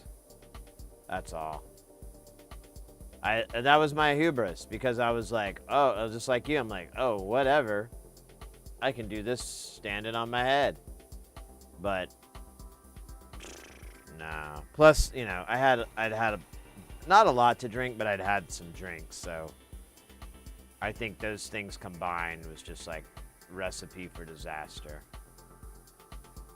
Which is the name of my upcoming hair metal band, Sid Heresy, Recipe for Disaster.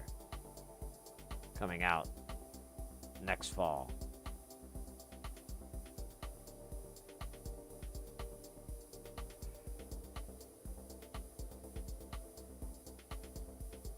Just fucking with you. Yeah, fair enough. I deserve it. I deserve a little ribbing. For sure.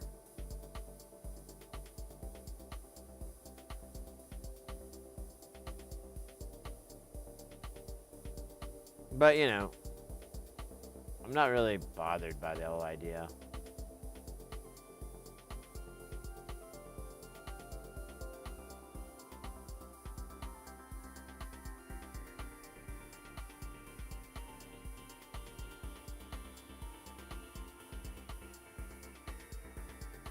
I don't understand most of the herb talk here on the channel, not at all. I've been smoking weed on and off for 30 years, but but only marijuana and hashish. I'll explain a dab and oils and things. So, a dab relates to like concentrate, and there's different processes to distillate it down, and when it first started out, there was wax, and it was kind of this gooey yellow. I might even have some still around, but it's like this gooey kind of yellow substance. Usually it was like poured really thin, and you would take like a dab of it, just a little, booger-sized piece of it, and then you have to heat it to a certain temperature, and you can't hit it with a lighter or anything because it just melts. So you'd use a thing commonly referred to as like a banger. Initially it was nails, and it's like a quartz kind of a bucket with the inlet stem at the top. And so you would you'd heat up the quartz, and you get it really nice and hot, and then there's a whole thing to letting it cool to this temperature, whatever, and then you throw your dab in, and then you'll put like a lid on it that's like your carb cap, so you're helping to mix the amount of air and concentrate when you take your hit. And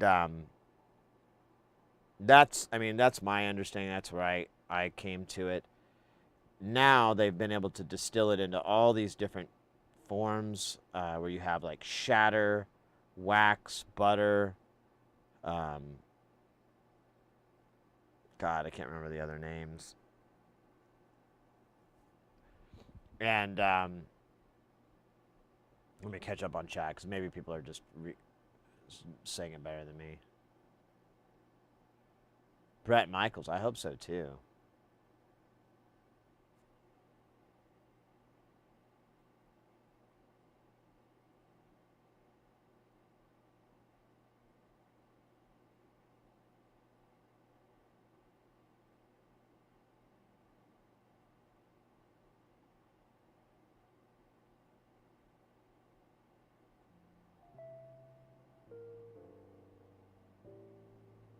Yeah. So glad we got rid of the butane process.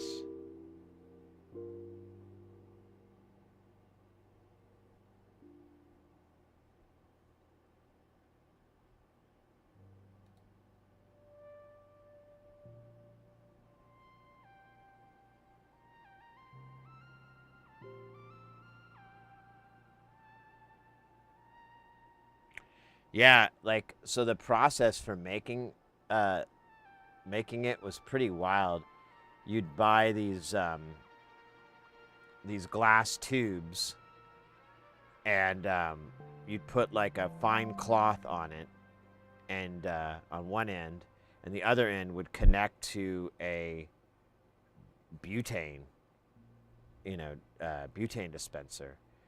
And you basically would shove all this, like they'd use shake and like, trimmings and whatever. They would shove that all into the glass tube, and then you'd blast it with that cold butane. And this, as you did it, it would agitate it, and there'd be like this goo that would drip out at the end where the cloth is. And then you'd collect all that, and then you'd have to heat it up to a low temperature that's below butane's ignition point, but enough to melt it, and you'd like get out the butane through that method, which honestly I don't think was ever the bestest method. And then that was the method for a long time, and then to my knowledge it's way more refined. I don't know how exactly it's even done anymore, but like back in the early days of like California being the only state where it was legalized, they were working on, those weed scientists were busy.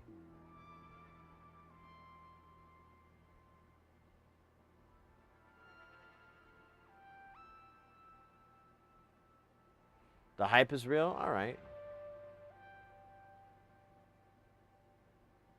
Yeah, I didn't like the butane. I was so glad when cold, what is it? Cold, is it CO2 or? Can't remember. Cold carbon? I don't remember what it is, but yeah, I'm so glad when they moved on.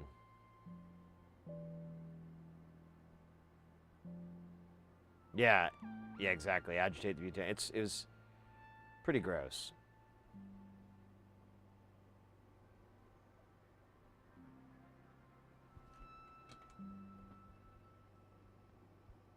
Yeah, and it looks like taffy, exactly.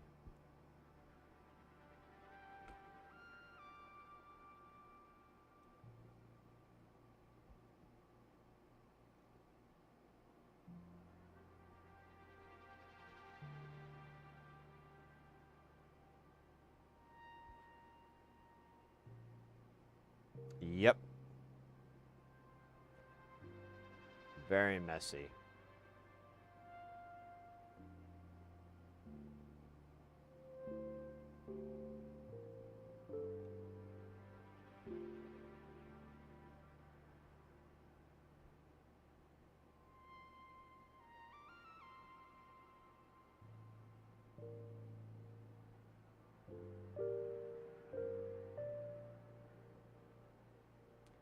I haven't seen the CBD weed.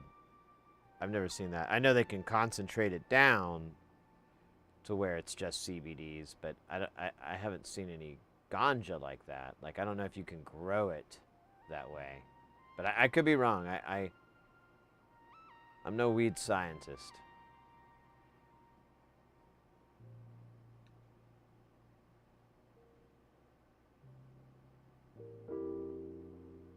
Oh, really? There is a strain. I did not know that. Interesting.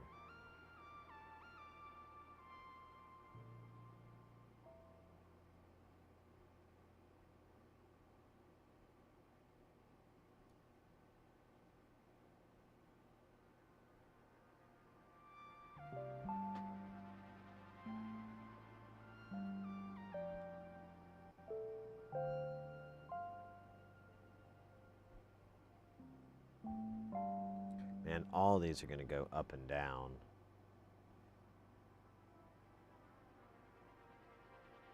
Yeah, all of these do go that way. Let me flip the board.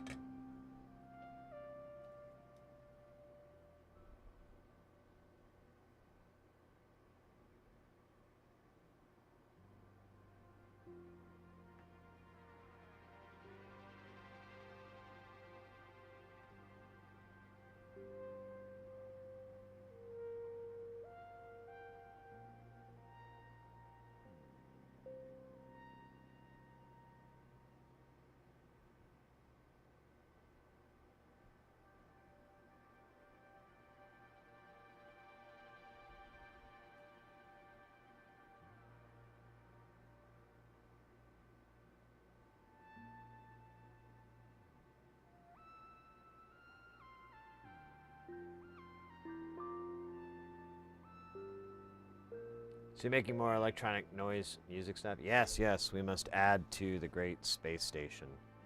I updated the website, so if you go to, well, you're on it right now. If you go down to the bottom or below the Twitch page, here, I'll just...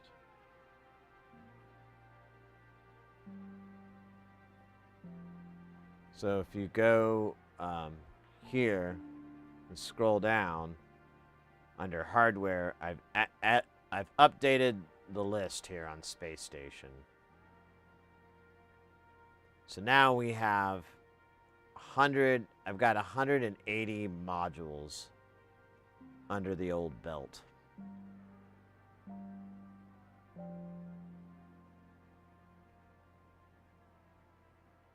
Roughly, I don't know. I should check this better, but I added the new stuff that we worked on into this list and got up to 80.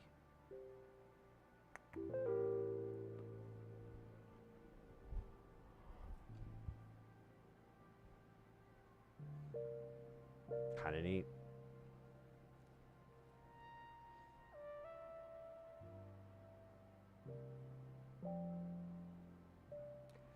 So we didn't have any trick-or-treaters at our house. We never do. But at I went to my friend's house for a little party, and they had a couple trick-or-treaters. I answered the door with them, but then I was like, you know, these people don't know. They might just think these, you know, two dudes in their 40s, late 40s, live together. I don't want to do that to my guy. You know, I don't want to hurt his chances. Actually lives with his mom lives with him, so maybe that's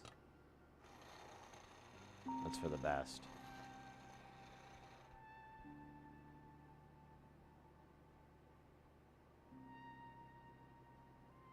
Oh, really? Didn't smell but irritated your throat. Wow.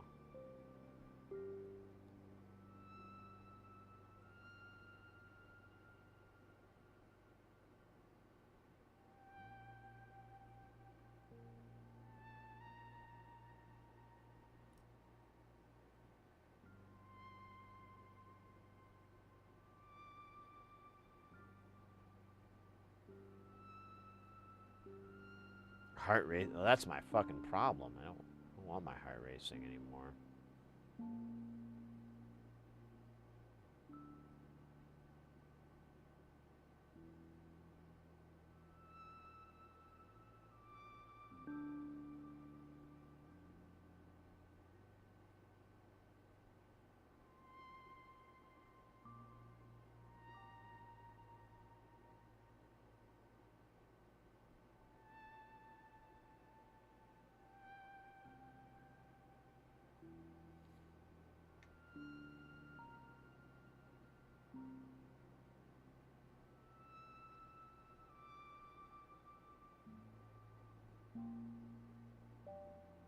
The plague.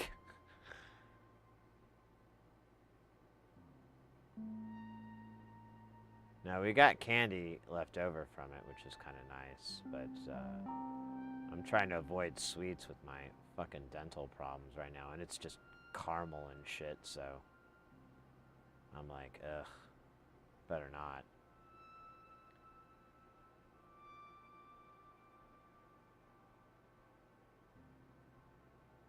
Ah, nice, Calderia.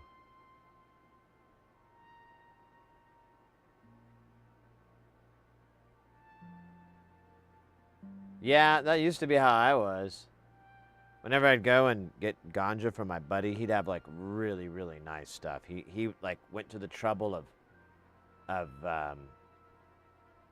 like friending growers and stuff so he could have, you know, he could have their their ganja and whatever. So it was always really, really good stuff. And I remember I would go over there and he'd have like a bag of it, like a big bag of like, you know, a couple pounds of it in one bag. And I just put my head in the bag and like smell it. And basically my gauge for if I wanted it or not was like, if I smelled it and it smelled like I shouldn't be like it didn't, it was like it had to be really strong. And because I noticed like if I had anything and I smelled it and I was like, oh my God, that can't be good for me, I'll take some. The better it was.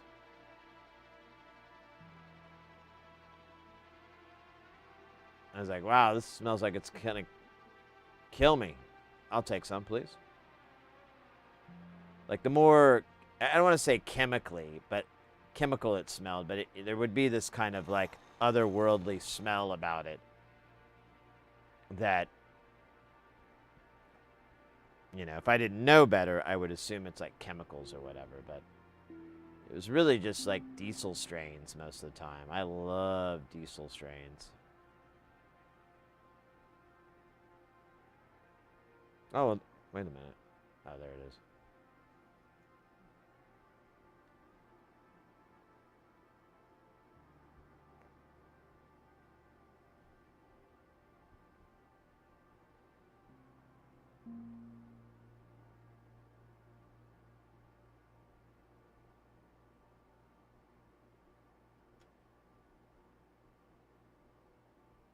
Right.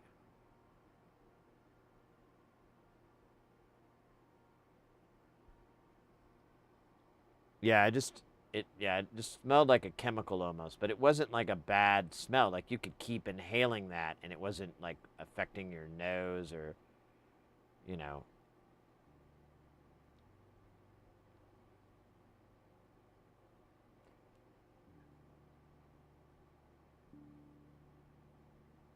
And yeah, that was good times. No complaints.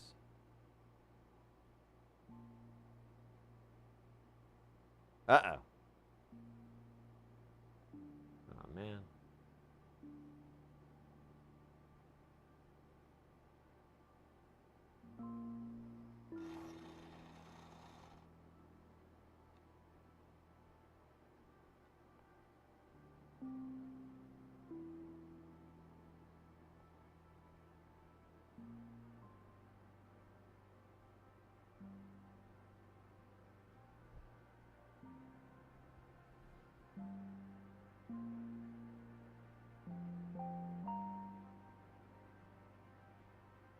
Oh, really?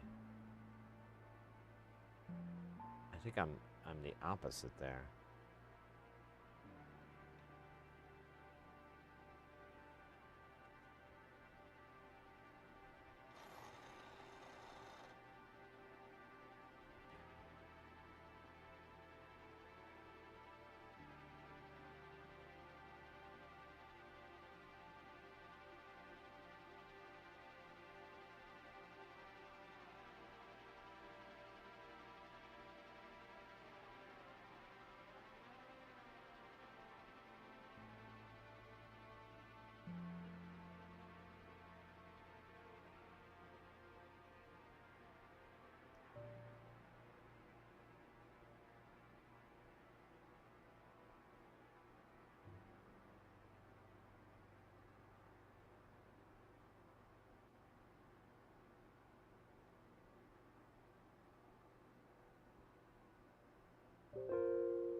Ascent chart. Let me see. Ascension.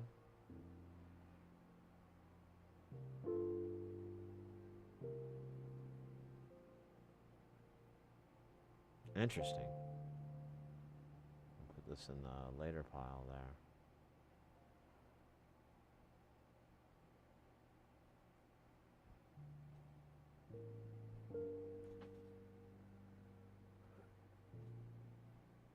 Yeah, whenever you go to the shop, this one place they give you like a free eighth every time, and they were like, they always asked me, do you want indica or sativa? And I was like, I don't really care, man. It doesn't really seem to have an effect on me one way or the other. I'll just take whatever has the highest THC.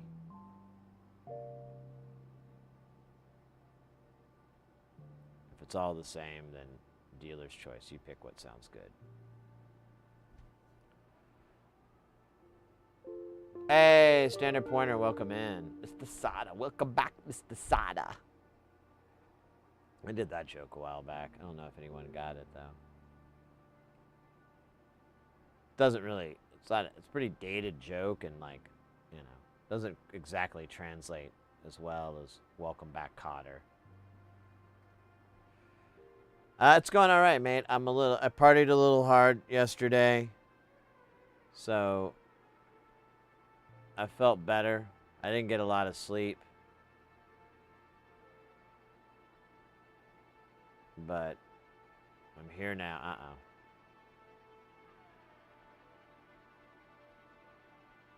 But I'm alive. I'm gonna probably order like a smoothie here in the next 45 minutes or so. I don't know, 30, 40 minutes.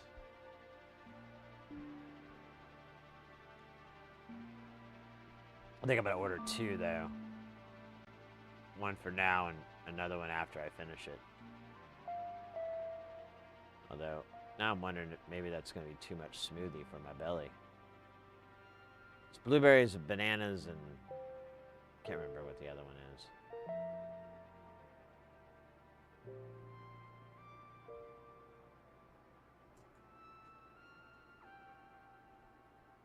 But I feel like it'd make me feel a lot better. and at least I'm enjoying. It's a good excuse to enjoy a smoothie.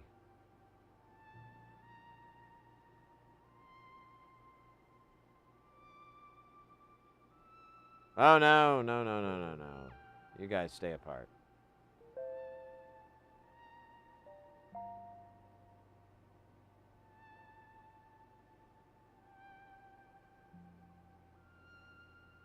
I gotta move the camera up.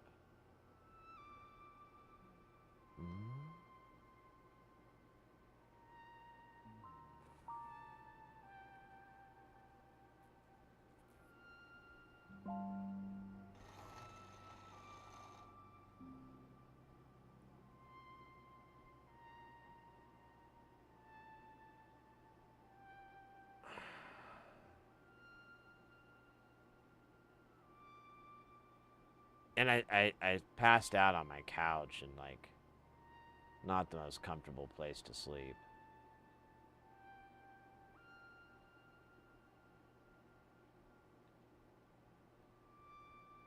But, you know, when you're dead ass tired, it's as good a place as any. So there's this 10K here, and I see one loose off to the side. I see a resistor anyways. I don't know if it's the one, but likely it is. All right.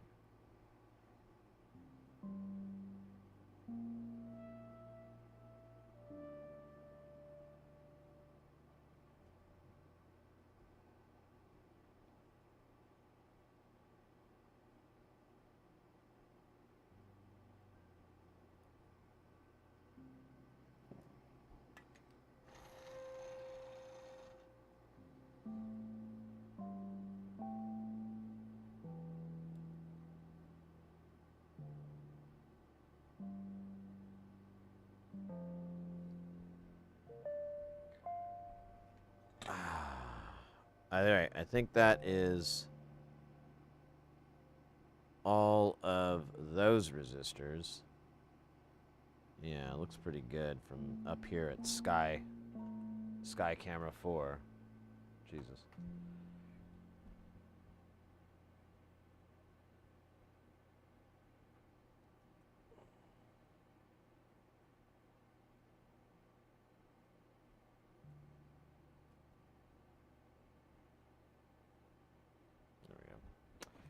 Hey, welcome in. What is that? So that is a circuit board for a reverb eurorack module called I Was Sitting in a Room. It's a pretty wild reverb because it uses a bunch of little tiny reverb circuits that human centipede into each other. So the output of one delay feeds the input of another 9 times. And it's absurd. And I can't wait to find out what it sounds like. I've always wanted to hear absurd.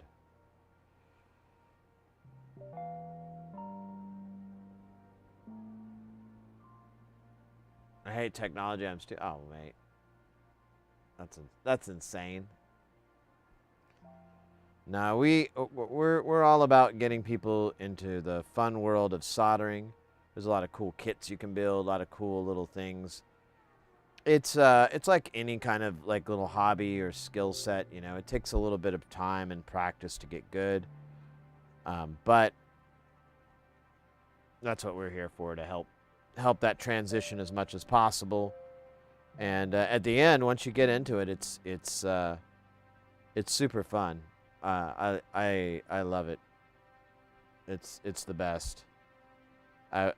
For example, I partied too hard last night. I woke up with only like 4 or 5 hours of sleep, and I'm like, well, at least I get to stream and solder today. Got that going for me.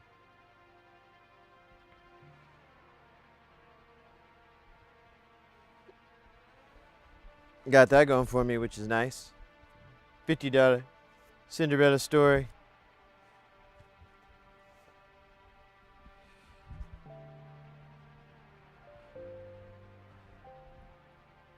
I need Russian translate, please. Oh, what? I don't know Russian. Don't know any. Sorry, mate. I know like yes and no. I got like da and niet. And that's it.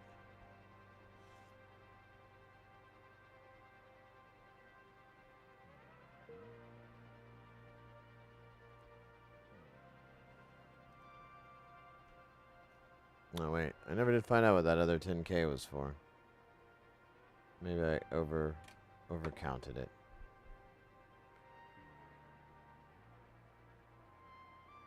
Yeah.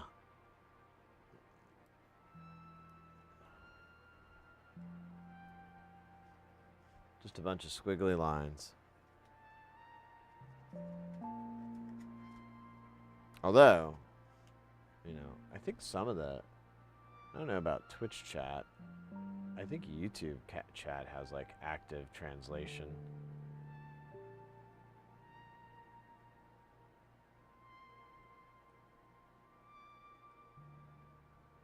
Let's see. I thought you knew everything. I never said that. Niet. I never said that.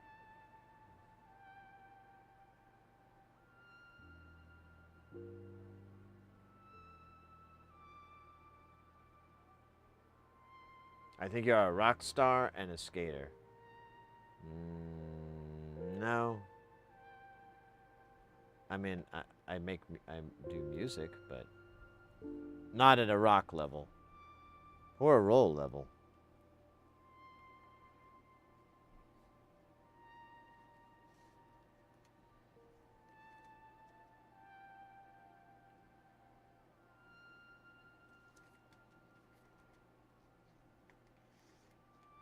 Yeah, cool. Thank you. It's got a little weird line going on. I don't know what this is about, but you know, I think it's from this fucking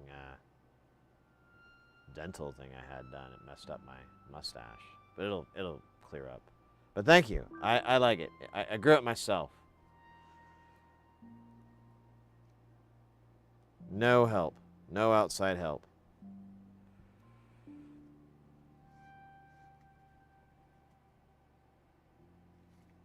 Well, none that I can talk about.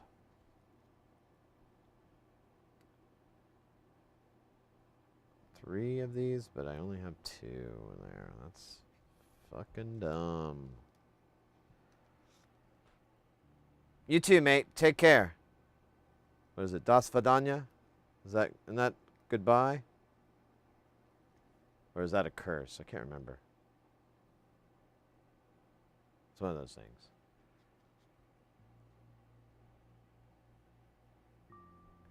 You know the cool game Abiotic Factor? No. No. What is that?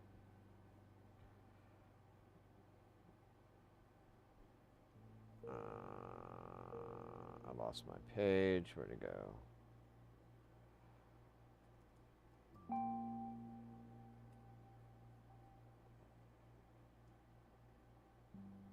Let's see. Avionic. There it is. Abiotic Factor.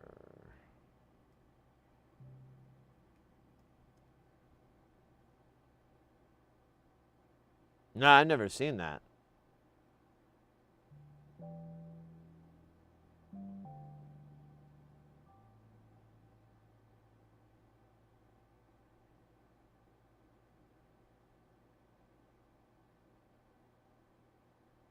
It looks kind of fun.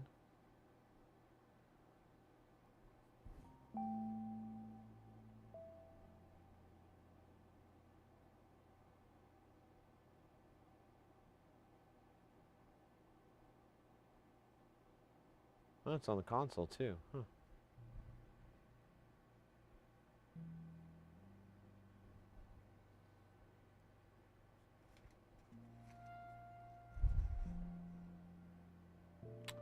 Oh, cool. I only need one of these.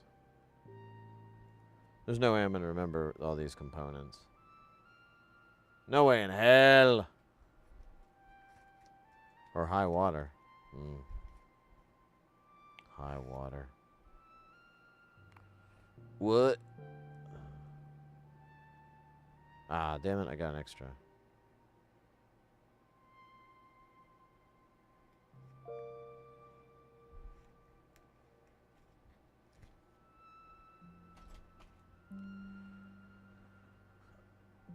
Alright, I think I'm gonna have to order that smoothie now rather than later.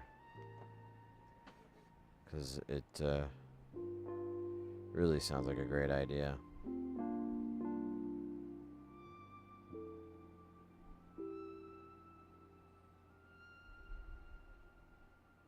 But should I order two? I don't know, that seems like overkill.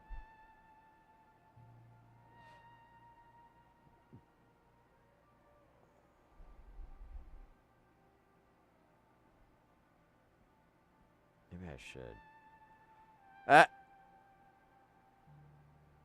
G123, let's go. How are you doing, mate? Good to see you. Good to see you in the chat. They have like snacks, but I'm not really hungry.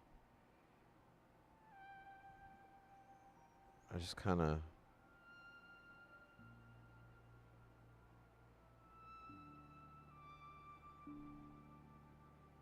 They do have sandwiches. What kind of sandwiches? Oh, they just got a fucking... Yeah. Wraps. Ooh, they have salads. But they're nothing interesting. Sides. No. Ooh, look at those cookies, though. Tempting, tempting. Alright. I'll be right back, guys. I'm going to just check with the missus to see if she wants a smoothie as well, or if I'm smoothing it alone. I'll be right back in 2 shakes.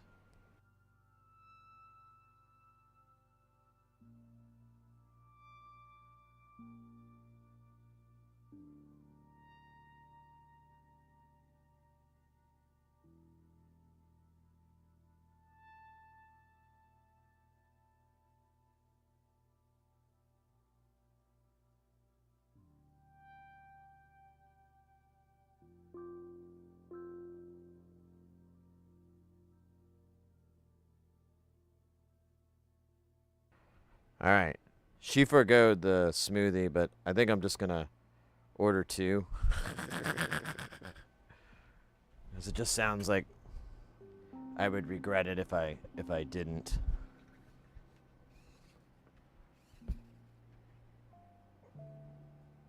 Let's see. Oh, let me plug my headphones in.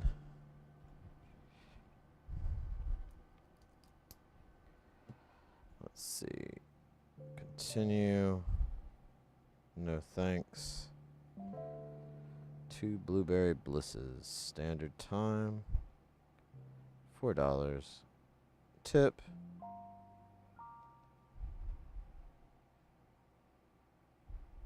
Bebo bop.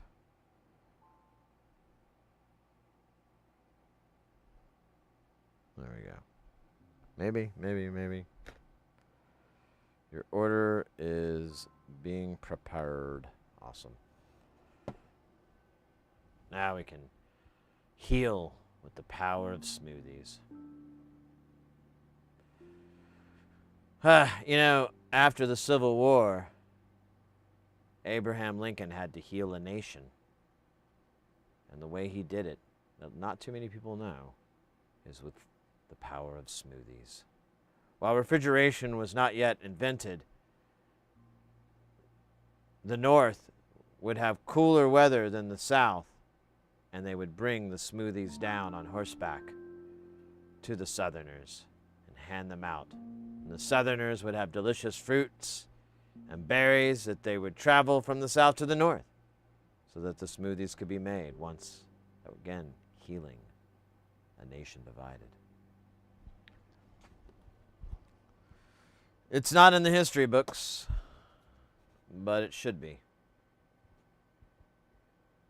Just imagine Abraham Lincoln with like 2 smoothies, and 4 ago.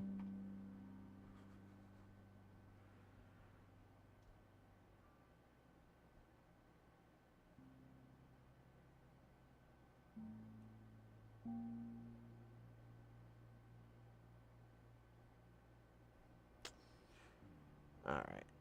That wasn't probably my best bits, but, you know, I'll leave those for the comedy club.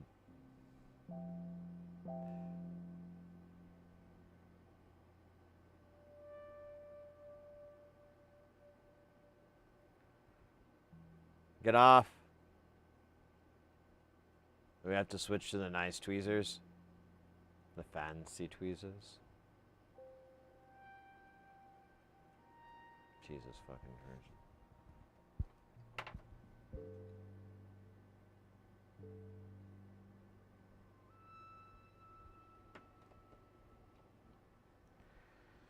Ah, curry goat, rice, and bees.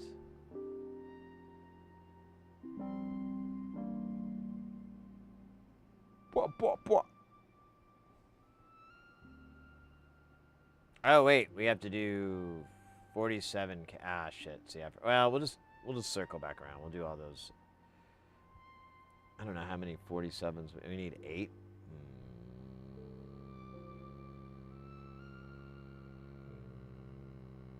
Okay. I'm on okay, man. All right, I'm ready. No, god damn it. I gotta get that. Gotta stop it. Well, that was short-lived. I thought, oh cool, I just have to use one of these and I clear the strip, but now I gotta open a new one. What the hell is going on in tape? There's 4, and we need 4 more.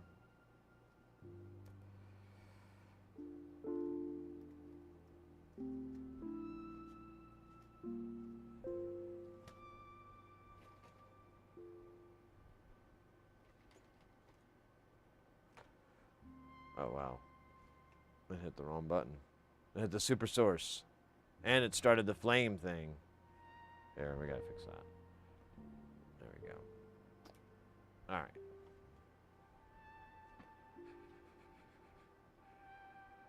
Oh shit.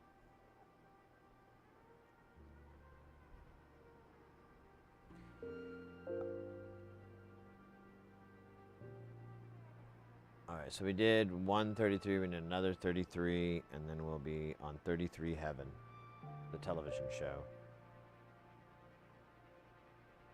A person, welcome in. Got your pots today? No. Wait, is that a weed joke?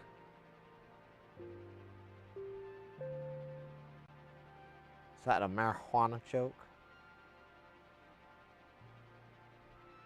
If it is, it's pretty good. I'm gonna tell you. It's no Jay Leno. It's no Jay Leno, but, I mean, how can you ever hope to achieve the comic stylings of Jay Leno?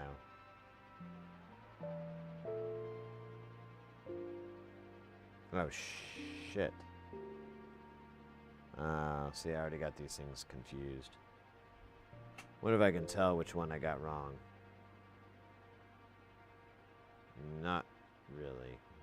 God damn it. Alright. We'll just do this until I can...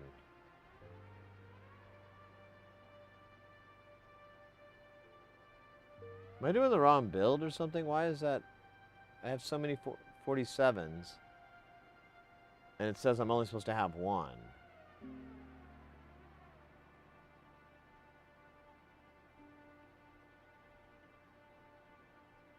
Yeah, I don't get that. Whatever. We'll just fill it up until it's fucking done.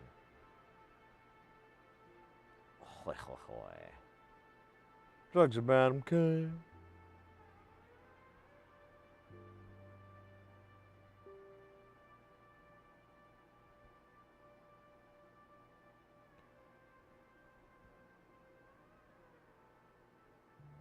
Nah, that's 22.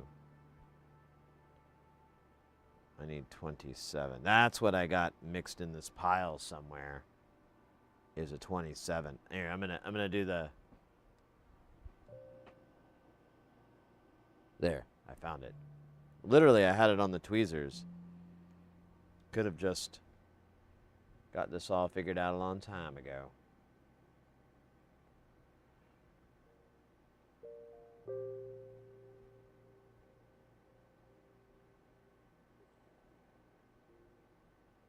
was funny that when I went to this one friend's party, like a couple of those cats, they love the ganj, and they were like, "Hey Sid, didn't you wanna come smoke with us?" And I was like, "Oh man, I'm abstaining right now." And then I told the whole story about my heart and problems and stuff like that, and they were like, "Oh man, we were just trying to be polite. We didn't really need all this shit. We didn't need you to tell us your life fucking story." I was like, "Oh, right." But whatever.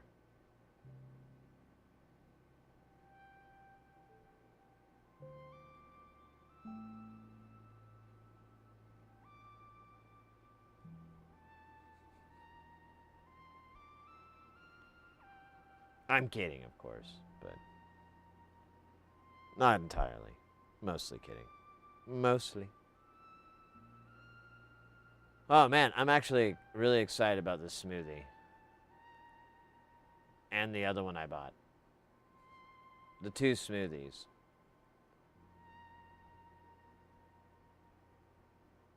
Coming this fall on A&E.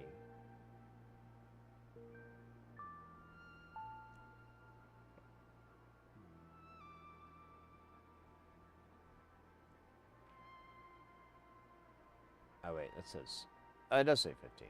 Okay.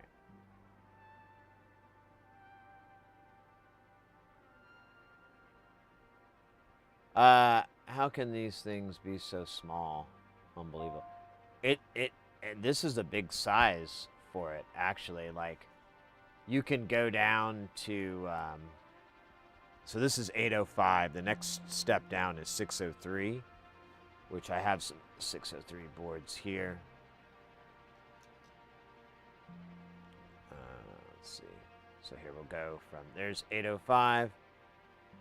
This is 603. I believe it. Yeah, it's 603. I have a couple of 805 parts on there. Just for comparison. Oops.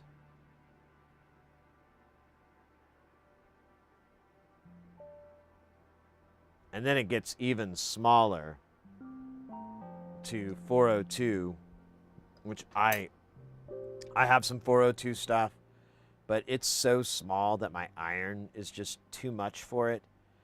And then there's 201. Actually, I forgot I have this guy. I thought I'd lost it. So this is the scale we're dealing with right now. That was the one I showed you. Then you can go down to this, and then you can go down to that. And there is, I believe, a smaller size than this. Everything, for me, everything from this side and lower, I just call the dust. Like someone in chat quoted that, and I was like, that is exactly what it is. It's the dust. It's not impossible to work on, but it's like, you know, my work area is a little dirty. If I had like a near clean room working area, I could maybe do it, but it just sucks. It's not fun.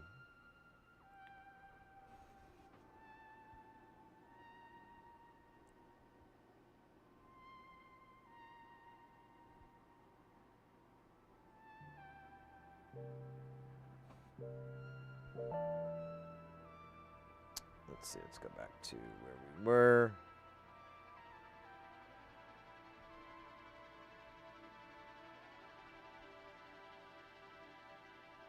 Oh, wow. Look at that. Big old chunk of solder. Oh, yeah, so we need the 22 here. That's 47. Damn it. There we go.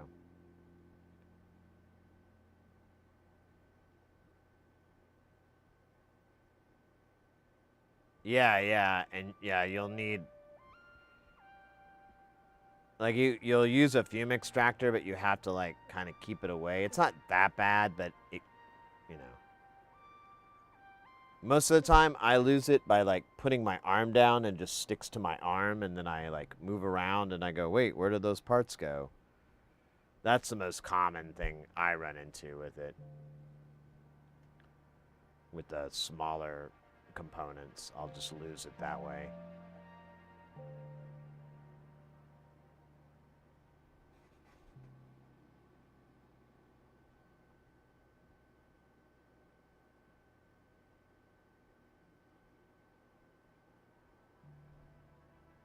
Yeah, don't sneeze.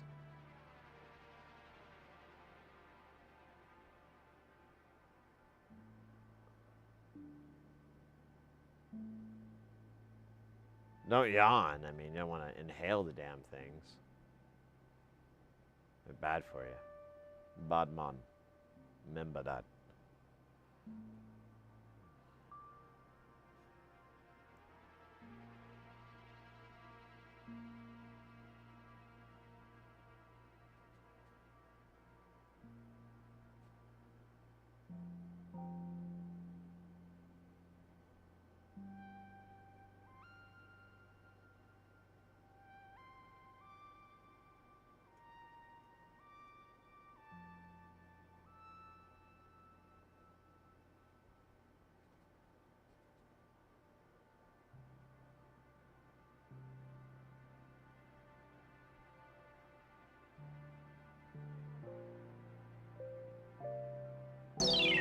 Uh-oh. Let's go. It me. Thank you so much for the YouTube sub. Welcome in.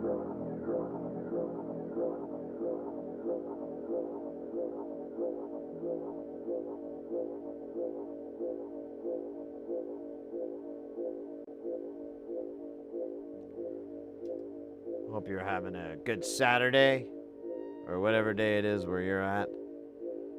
Might be Sunday by now. Sunday, bloody Sunday.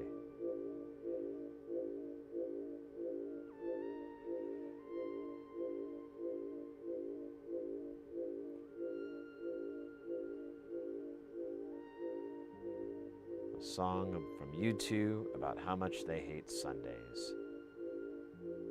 Similar to how Garfield hated Mondays. But I feel there's a little bit more to it.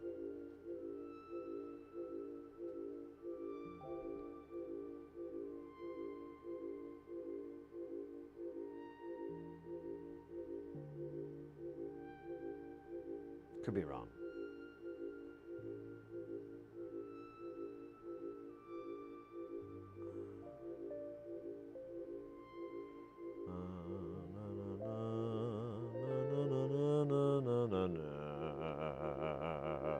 All right. Let's see if this component is 47. Hope it is, because otherwise I screwed up. Ah, fuck.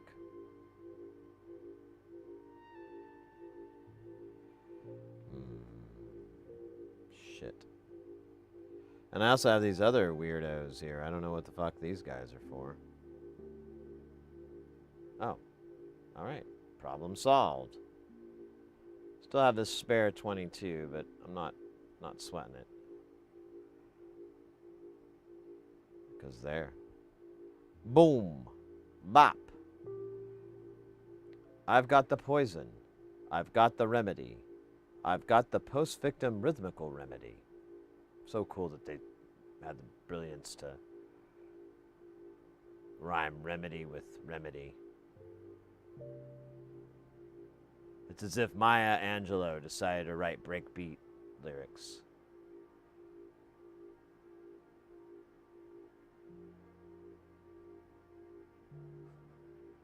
That'd actually be really funny. I've got the poison. I have the remedy. I have the post-victim rhythmical remedy. I have the poison. I have the remedy. I have the pressure. The pressure. Boom. Bop. Boom. Bop.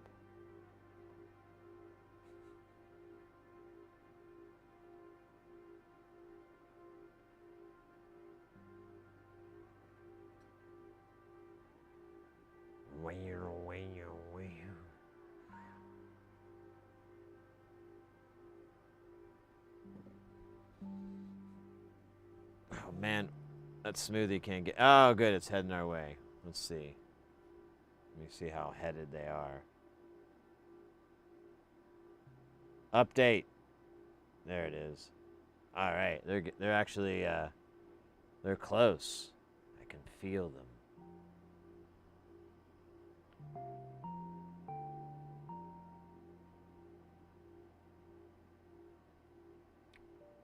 How you doing, by the way, Flask? I don't know if I said hi to you earlier. You just popped in. Hope you're having a good day, good Saturday. Mine's about to get better with this damn smoothie. It's called a blueberry bliss, but I didn't get the option to put more bliss in it, which I was... But you could remove blueberries, which would be really weird. But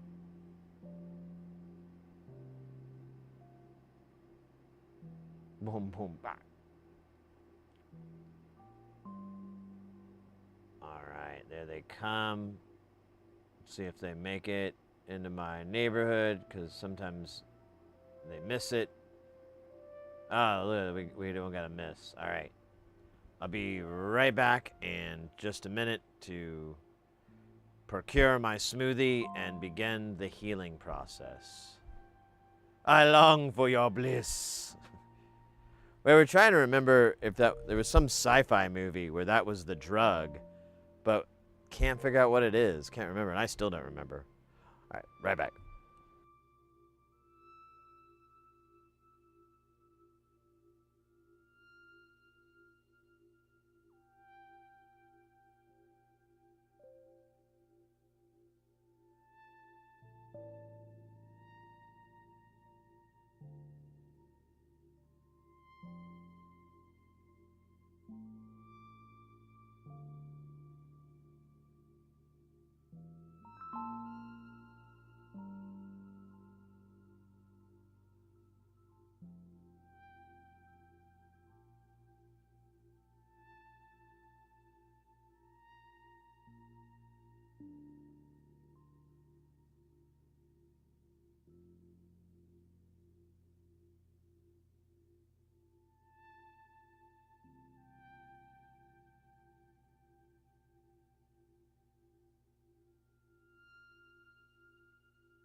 All right. Now we can let the healing begin with the smoothie.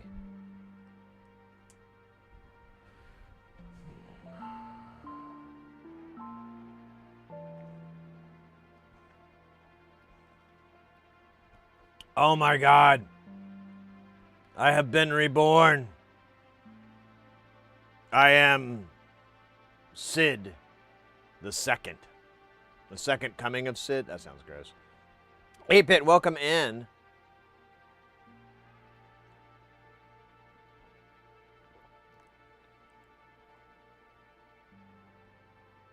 Oh my God. I can't get this in my mouth fast enough. I have to slow down just so I don't get a brain freeze. Oh, man. That, oh, God. That is what the doctor ordered. 2 cc's. 10 cc's of that shit.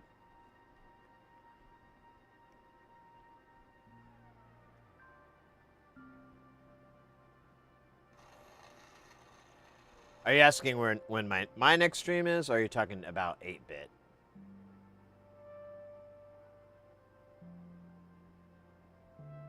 Our streams here, I'll just throw it out, is Tuesday, Wednesdays, Thursdays. Nah, not Thursdays. Tuesday, Thursday, Saturday. Just throwing out names. Days of the week.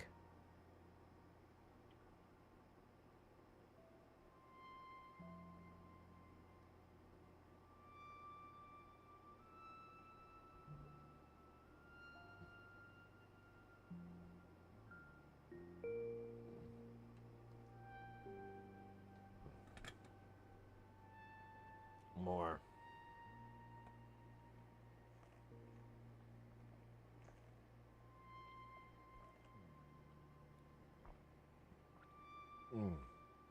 God damn it. Oh my God, I feel so much better. How can something so simple and be so delicious? And also the smoothie is really good.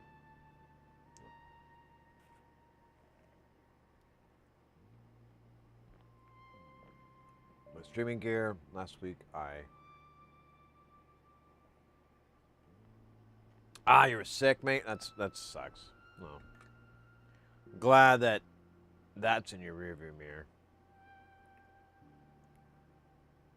Using the past tense to describe it, as I'm doing with my fucking hangover. Listen to my voice. Can't you just tell? Like it's like back to being a little less. Before I was like William S. Burroughs, but not high or something. I don't know. That's not really makes sense, but.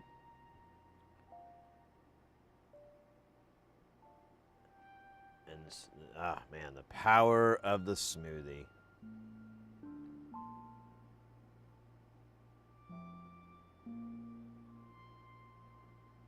Look out, mall Santas. Wait, what? That doesn't make any sense. Kind of does. Nope, actually it doesn't. All right. I just had to say all right. It's every now and then I have a deal with Matthew McConaughey where I have to say all right. So we're good for the next 40 minutes. If I ever really want to beef it up, I can just do a straight Matthew McConaughey where I go, all right, all right, all right. And that's like, now just doing that right there, now we're good for the next hour.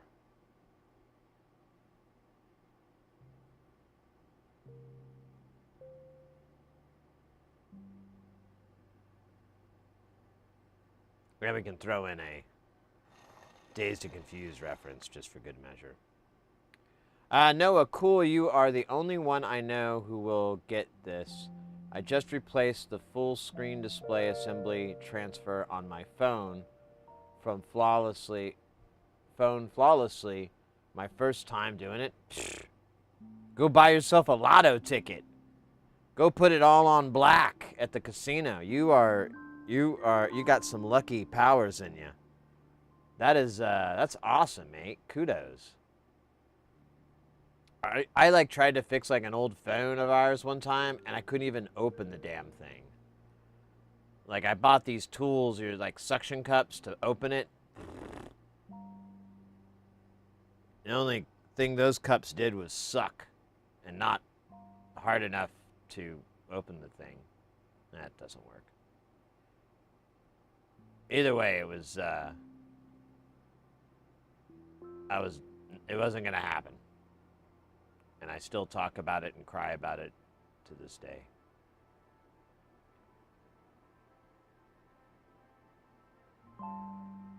Danky.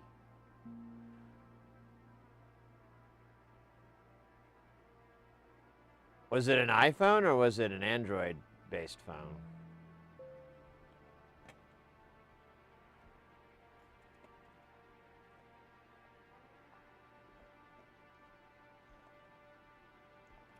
Phones and yeah.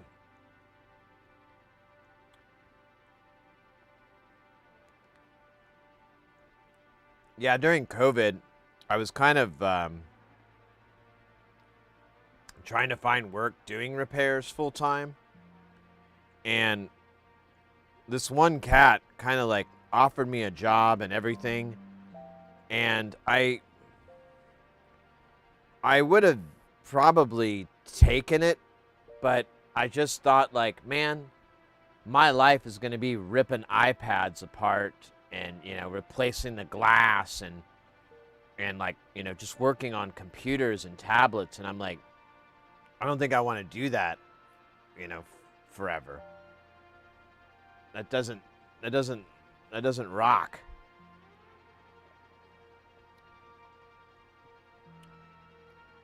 I had another place as electronics. It was audio electronic repairs, but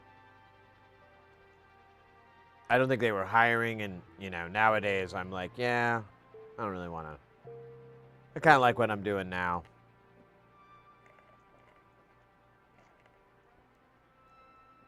God damn, this is good.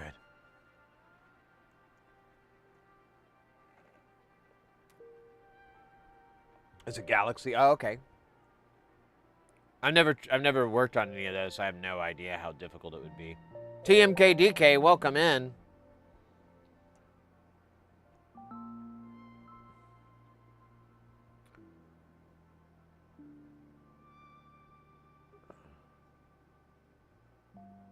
Phil Coleman, how you doing?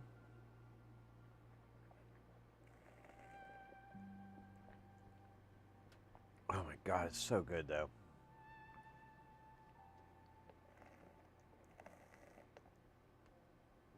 I've got another one of these waiting on me too. It's like the best of the whole world.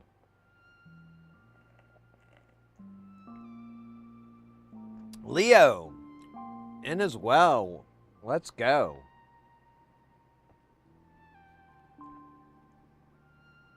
Oh my God, one more, and then I'll work.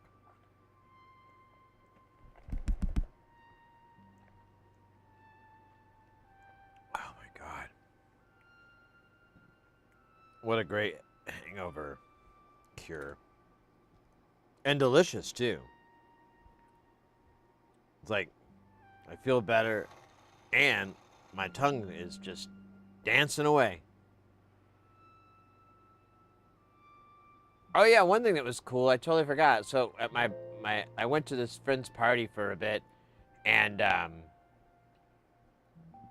we caught the tail end of it, I think. But John Carpenter did a live performance in Los Angeles, and it was streamed on YouTube, I think. It looked like it was YouTube, and basically like playing all the hits, you know.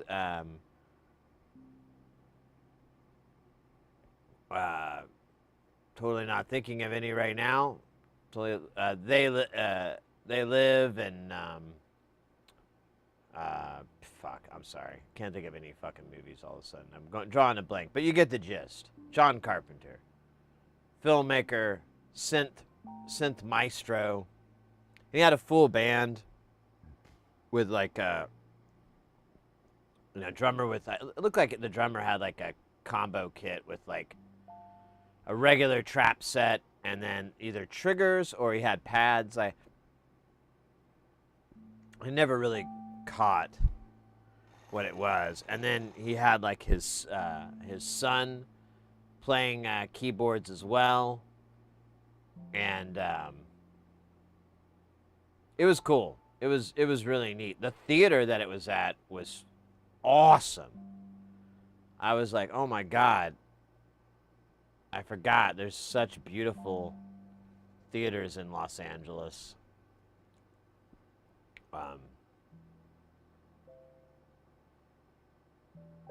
And like, you know, all kinds of music acts will play there and whatnot, but it's just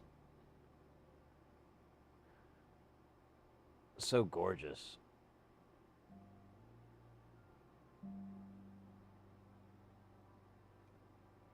Halloween. That's another movie. Yeah, it had the Halloween. It was cool. I might see if I can find a deal of it. It may not. He said he had to pay for it, but I don't know if he just had to pay for the live stream and maybe you can watch the VOD later on or something. Maybe we could watch it. I don't know if we'd get too copyright ridden with it, but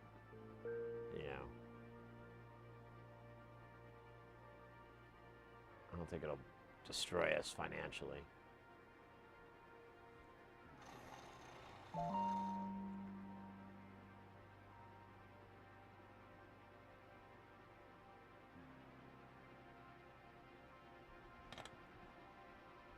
All right. Let me do a ocular pat down here. Looks good from here.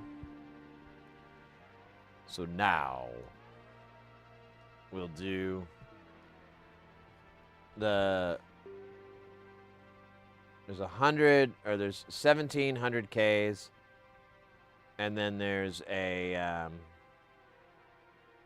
220 with an asterisk by it. I don't know what that asterisk is. Kiss my asterisk.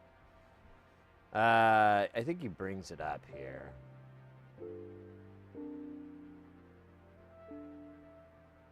The PC23 days, blah, blah, blah, blah, time delay. Usually the maximum value for this resistor is approximately 50K. On the PCB resistor, I marked it 220K, which is used to set the delay time of the first stage. If you use a resistor well above 50K, like 220, then you get into glitch and noise territory. Above 50K, oh wait, glitch and noise territory. So if you want to keep things reasonably civilized, install a much lower valued resistor on the pads marked 220. Say 51 to 68. I like 220. Well, if it's good enough for Andrew NLC, it's good enough for Sid. Here is C? No, that doesn't rhyme.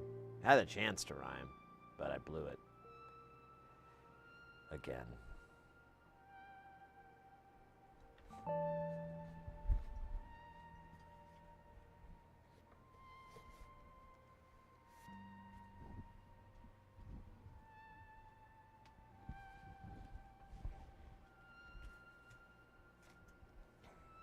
But now I can take a smoothie break.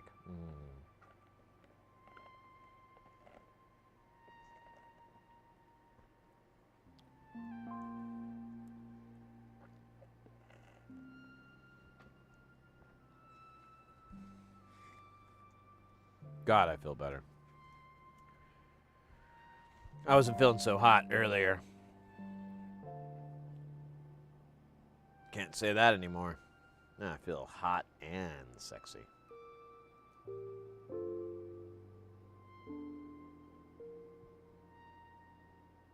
Five, 10, 11. 11D30.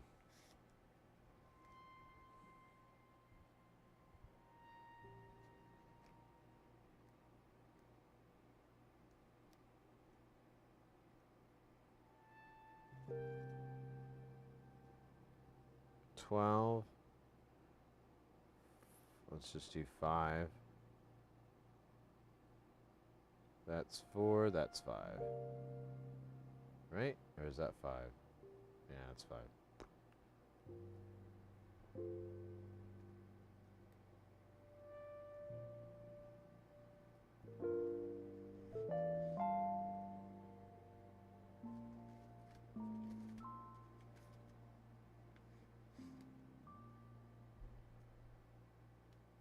There's our 220. And then we just have we're gonna have one resistor left over. I gotta find. I think we're doing 47 or 4.7. I have to look it up again.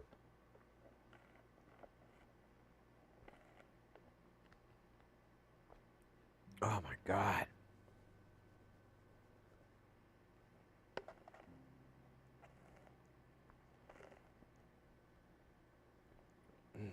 One more time. One more time. One more time.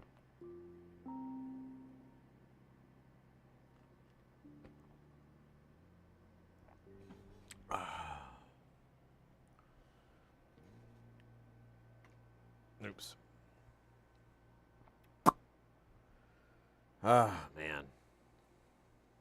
Oh, wait. You know what? Let me fix this camera so it don't make you guys seasick.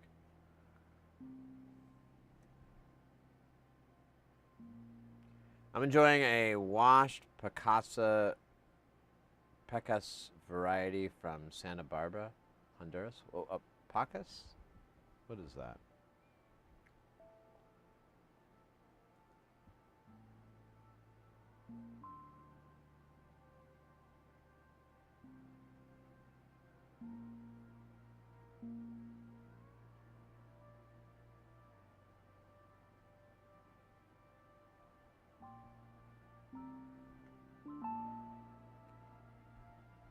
Brewed is a few degrees too hot, I'm afraid.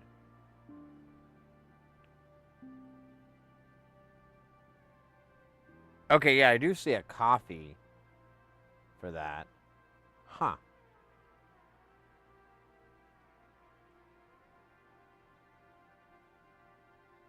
I was thinking about some coffee, but I feel like the smoothie was the healthier way to go. I can, get fluids in me, and I don't have to do it intravenously. That was embarrassing. What is Miss Capel TV? Is that right? Did I say that? Miss Capelli. Yeah, Miss Capelli TV. Welcome in. What a strange treat from the algorithm. Hey, welcome in, mate. Welcome in. Thank you, by the way. I like that. I hope. And not too many people want to tune in to a channel where a man just consumes a smoothie for hours on end, but, you get what you get. Now, welcome in, mate. We're an electronics channel. We're all into getting people into soldering, into making, into building, and hanging out, having a good time on electronic stuff. Audio-related stuff is mostly what we work on, and I have a little bit of wisdom about the topic. So, and we got synths and synthesizers and all kinds of fun stuff.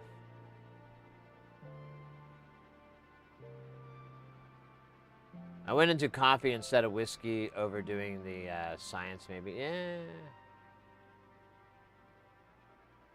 I did see that there was a whiskey variant to it, but I didn't know if it was the same thing.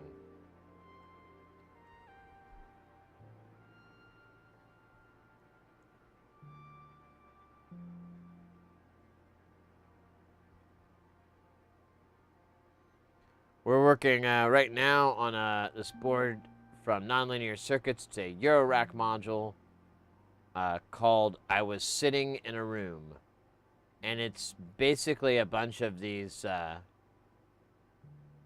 delay chips that are really inexpensive, not very difficult to acquire, and they have a very okay-ish sound to them. But this particular module takes 9 of them and feeds them into each other. So the output of one feeds the input of another. So you get this really ridiculous delay, but it degrades quite a bit as it's going down the chain. So you get all this wonkiness and whatnot. And these chips are kind of easy to glitch out and have them do really strange, buggy sort of sounds. So we got that going for us. And I was a little hungover from yesterday's festivities. But then I got this smoothie in the mail. I ordered a smoothie and I've been drinking it, and with every drink, my powers grow. And my rejuvenation, that says, oh wait, there it is getting there.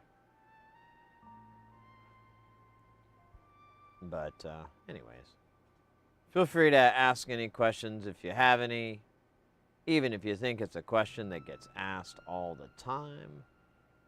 Sometimes that's what needs to happen in order for it to ever get answered. Hey, that doesn't make sense. I don't feel bad about it.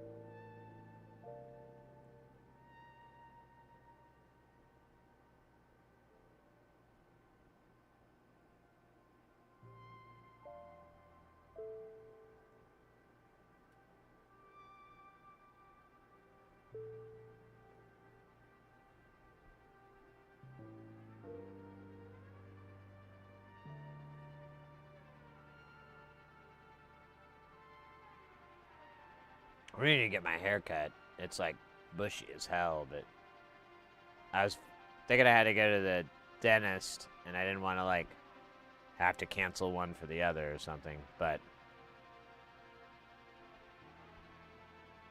turns out my next big appointment is until December, so nailed it. The numbers on the metal pieces are suggesting that they are all identical. They aren't all identical. Yeah. So these are all resistors that we're putting on right now, and the numbers written, at least on this size, are the first 3 digits, and then you have a power of 10. So this one is 100 for 100, and then you have 3 zeros after that, so it's 100K. If you go over here, we have 22K, 200, and then 2 more. And there's some more examples. Once we get to the caps, they have no markings on them, so you're kind of just got to make sure you don't screw that up.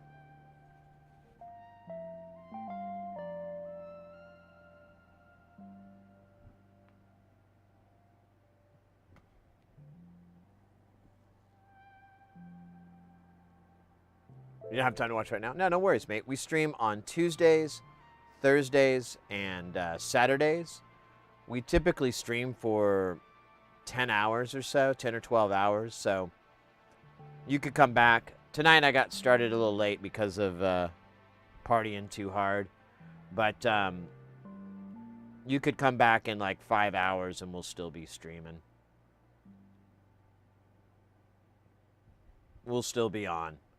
So that's just to make it better for some people's time. Some people are overseas and, you know, they want to watch the stream.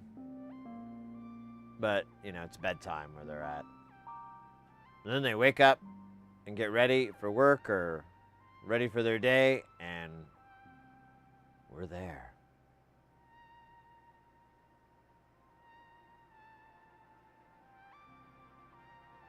I feel like I'm missing. I shouldn't be in this part yet looking for hundreds.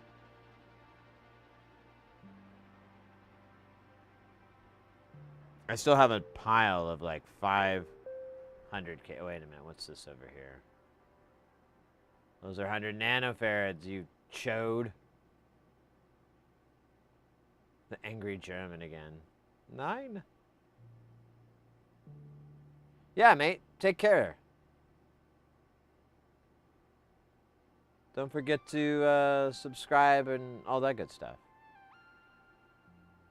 Or you could bookmark us if you choose a different path. But look at me telling you how to use the internet. What kind of a jerk am I? Is that 100K or 100P? I think that's 100P. Looks like a P to me. Oh, there we go. There it is. There's the missing Plinko. Ah, konnichiwa, Mr. X. And konnichiwa to you, Donnie Benet.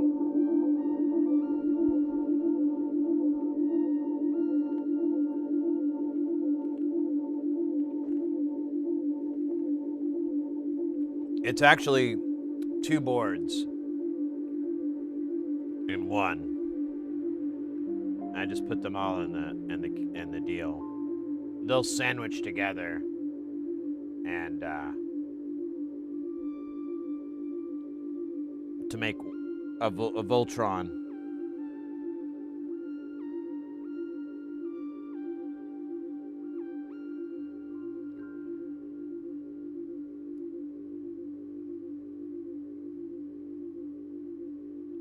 It's not ideal, but it'll work.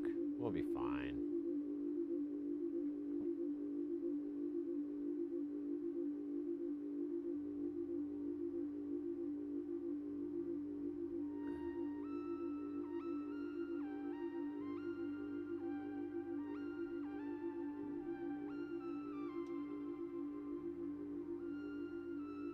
Oh, it said K. It says N. N for nope.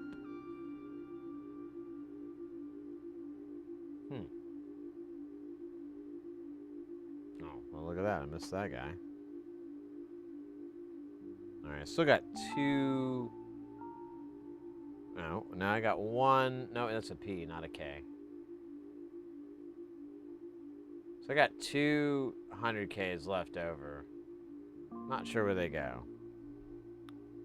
And at this point, I don't really care.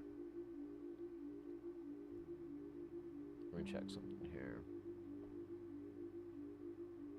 Yeah, these are all...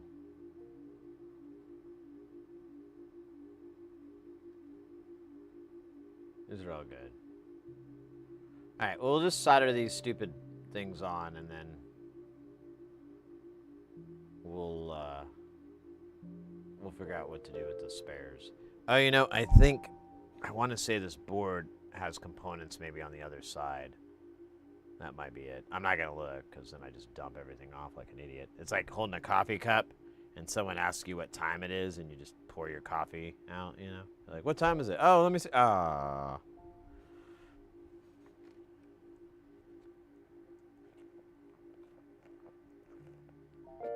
I'm putting together a drone right now, but I keep just buying sensors instead of core drone parts.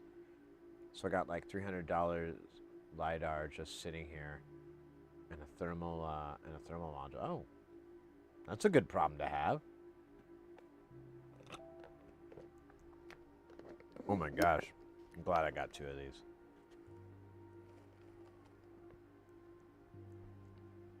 If this was the end, I'd be sad, but it is just halfway through.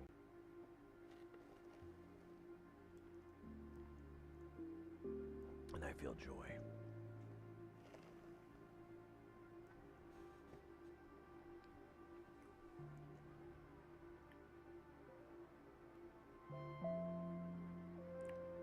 Let's commence the snottering.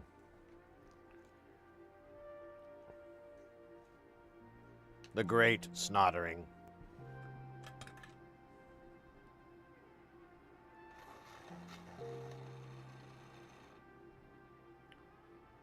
You.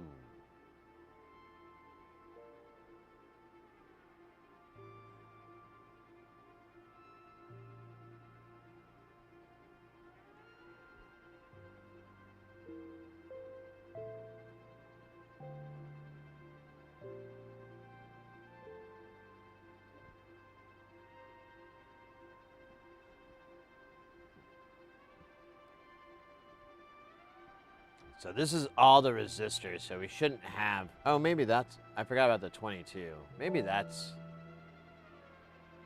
We'll figure it out.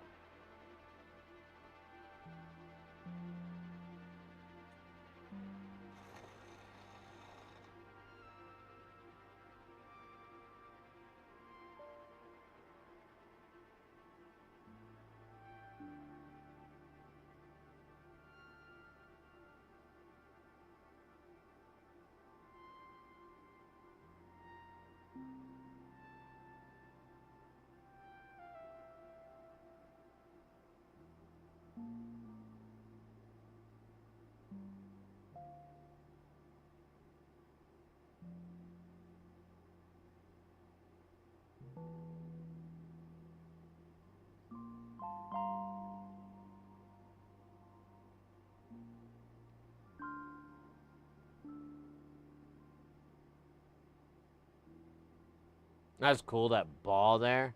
That was like not, that was, I don't know what to call that. Looked like a little, like solder balls that are in solder paste. Hey, look at that. We found, we solved one of the mysteries.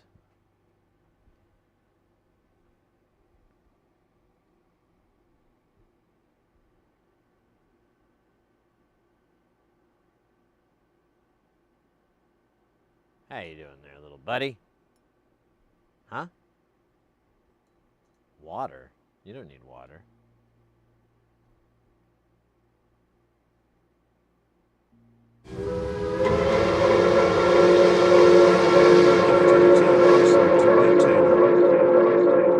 Whoa! Holy smokes! You gifted a tier 1 sub to Dex Platinum.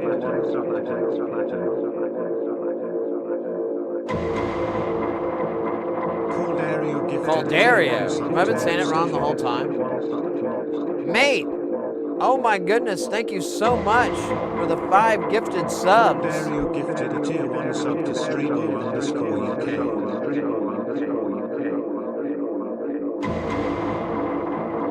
Caldario gifted a tier 1 sub to Gojoshio_Dar. Let's go. Triggering that hype train too. That's pretty cool. That's pretty cool. Let's go, let's go. Thank you so much, mate. Super appreciated.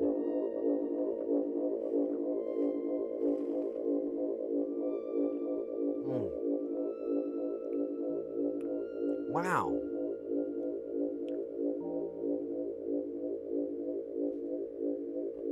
Wow. I got that Owen Wilson wow. Owen Whistle wow. Owen Wilson whistle wow.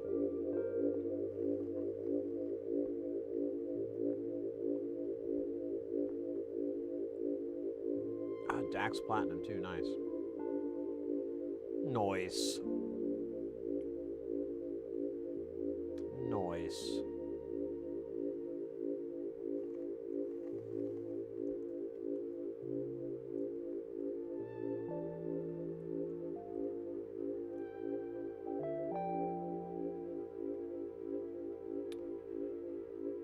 Appreciate it so much, mate. Always nice when you guys can throw some gift sub love around.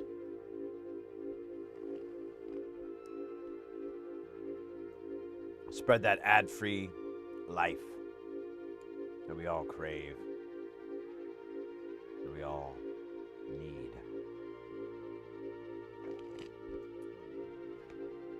Oh my God, I've almost finished this thing.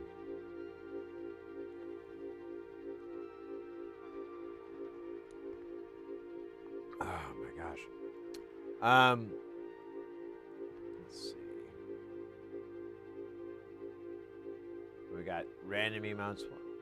I feel like I should,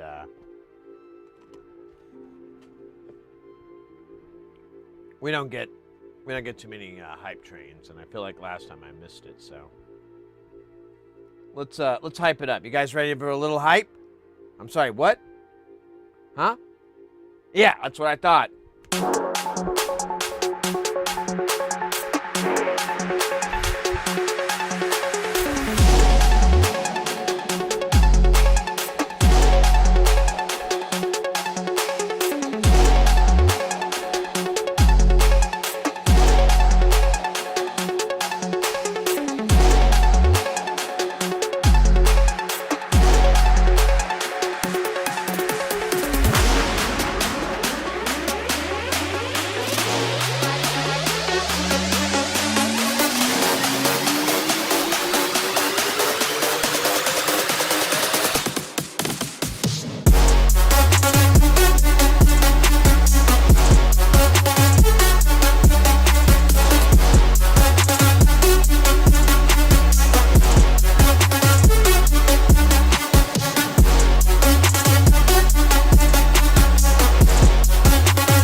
hype train!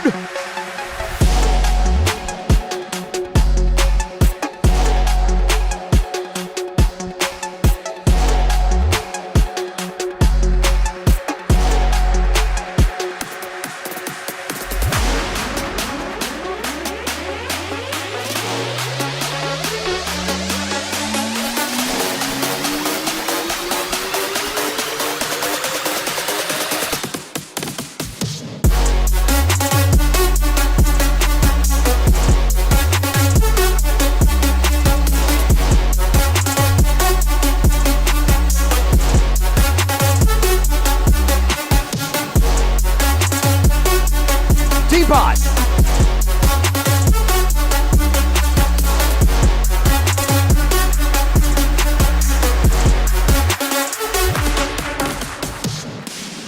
Let's go, let's go, let's go. Thank you so much for that hype train and that good time, good vibes.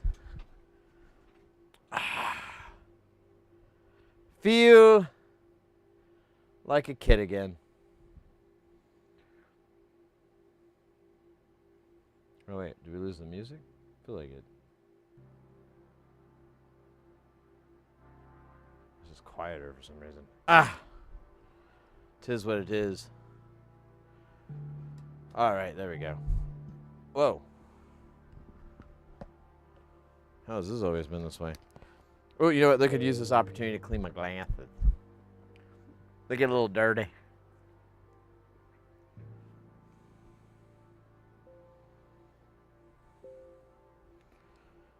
Oh, man.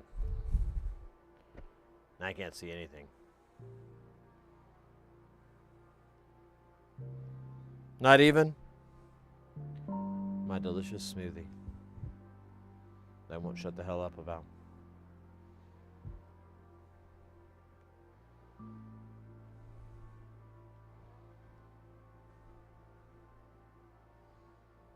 That looks pretty good.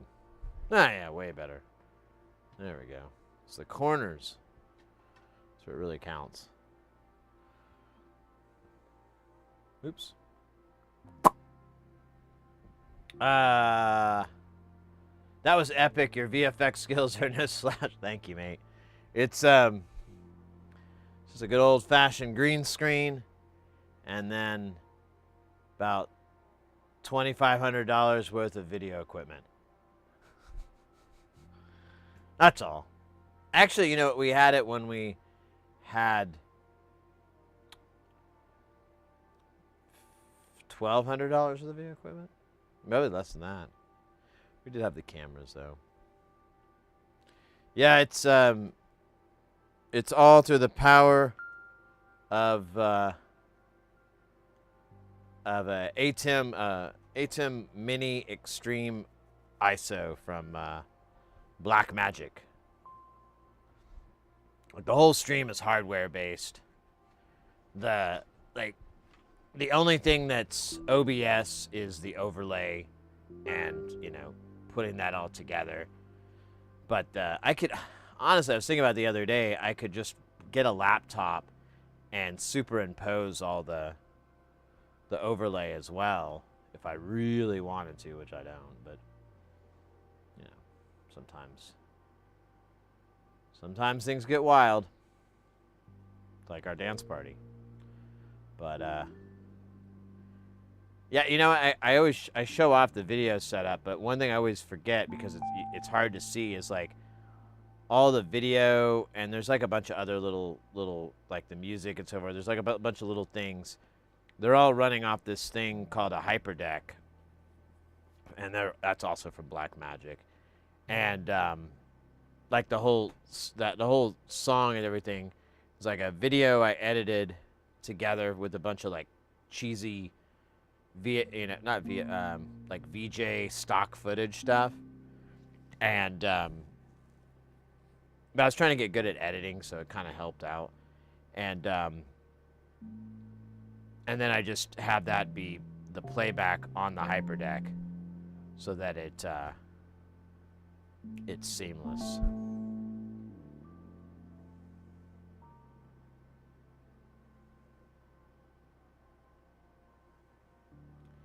Yeah, so they don't even offer, they don't have the one that I have anymore. They replaced it with the G2, and it's like quite a bit more. It's like, because I paid like $1,000 for mine, and it usually goes for 1,200, but there was like a sale going on, so I jumped on it. But you basically have 8 HDMI inputs. Well, mine has 8 HDMI inputs, and then you have 2 HDMI outputs. One can be programmed, and the other one is an auxiliary, so you can make it whatever you want. And then it has a USB-C. It has 2 of them, in fact, but you have a USB-C, and that goes to your computer, and it acts as a capture device all in one. It's got like a lot of great tools. Here, I'll show you really quick what I'm talking about. So here's the software that runs it right now. This is the little mixer. The mixer is like pretty crazy functional. You have like, you know, expander gate, compressor, limiter built into each channel, including the master. You have a pretty robust EQ on here. You can, whoa. It's pretty sweet. I gotta get it back to 0. Oh wait, there's the button I was looking for before. And then you've got gain control and level control pan, all that. You can do like some monitoring stuff, but I don't mess with it. And then on the main side, you have a pretty typical vision board for like for a video mixer. The top row is your, I know it's covered up, but the top row is your program feed. So if we switch to that, and then your bottom row is your preview, and you can cue something up and then hit cut or auto, and it'll transfer to that shot. And you, of course, you got the stupid T-bar, which I never use. And then I had like the one that was 4 inputs and 1 out, and I upgraded to this one because it only had 1 of these. So that's that effect, like green screening me in. But you can have multiple ones. So like there's like a little one. There's one that we put up the corner there. It's on the wrong side, but it should be on the other side.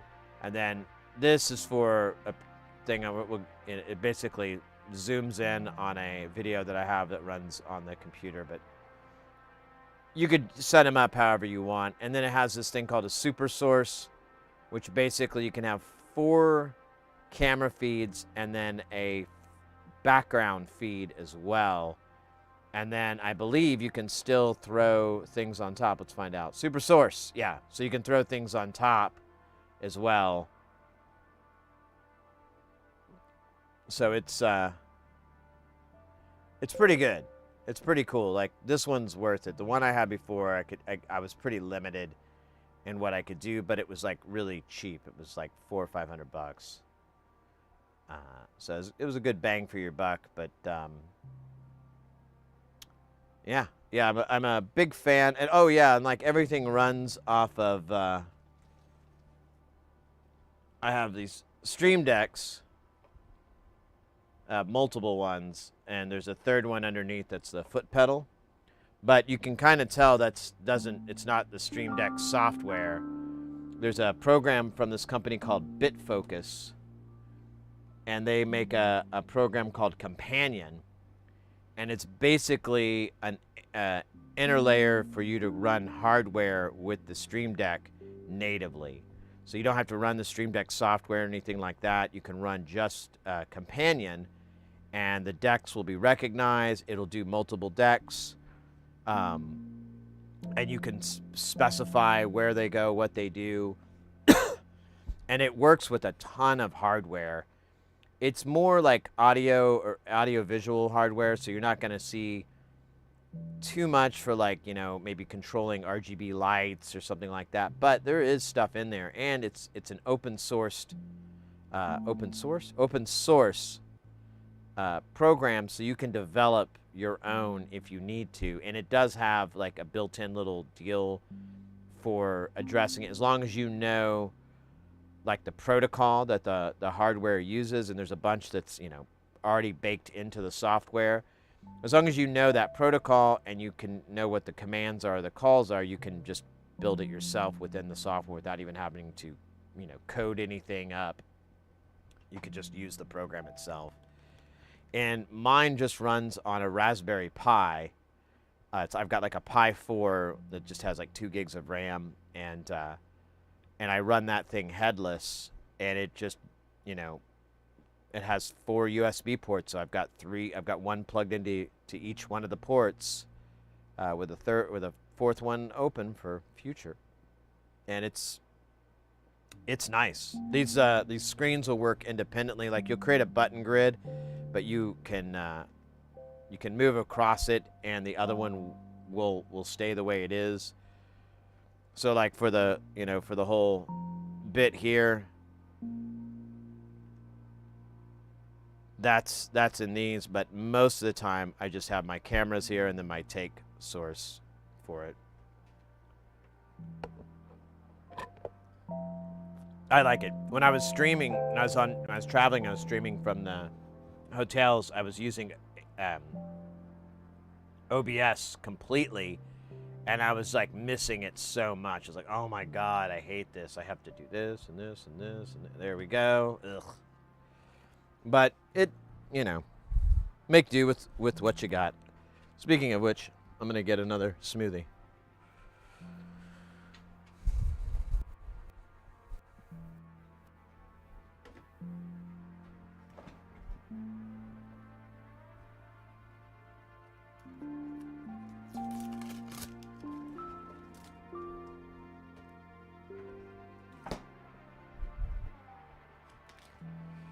Alright, see, here we go.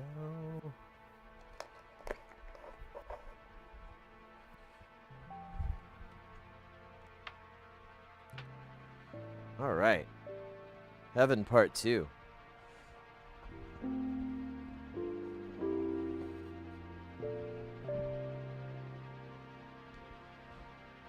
Yeah, part of the reason I have it this way too is because I need to be able to see the microscope, and so it really helps to route that signal so I can just look at that.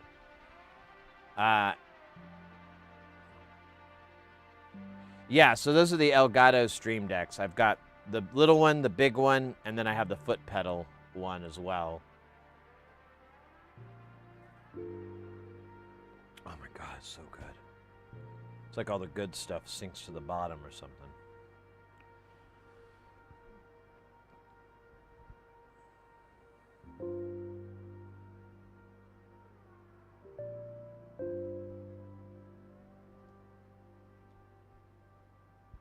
Yeah, a lot of it is that I work in the AV industry and live events and so forth, and I'm just way too reliant and like, I'd rather have hardware than a software-based solution.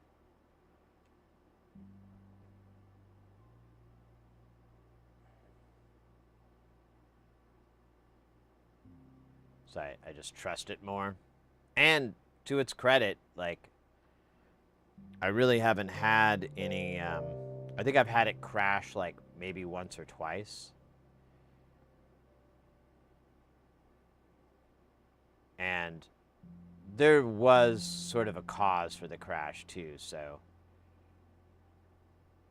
it's avoidable.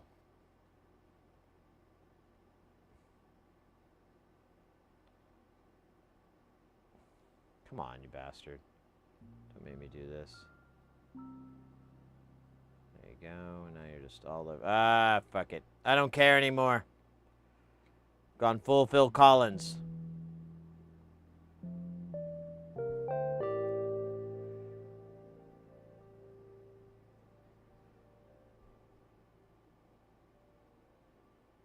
Oh, well, we'll just go around the circle, I guess.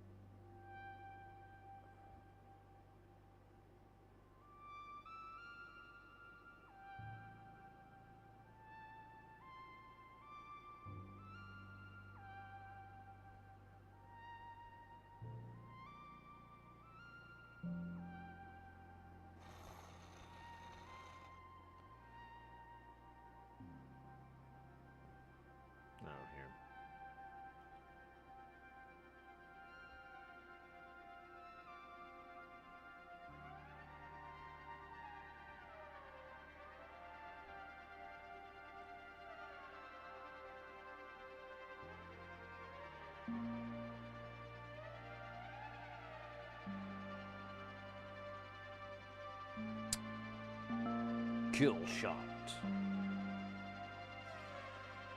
Or headshot.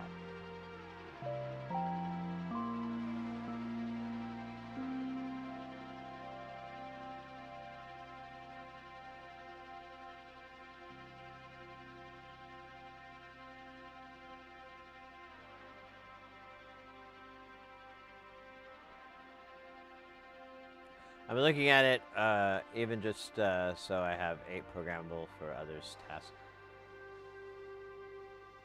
Oh, you're talking about the Steam Deck? They're not bad. I don't like their software itself, but you know, you don't have to use their stuff.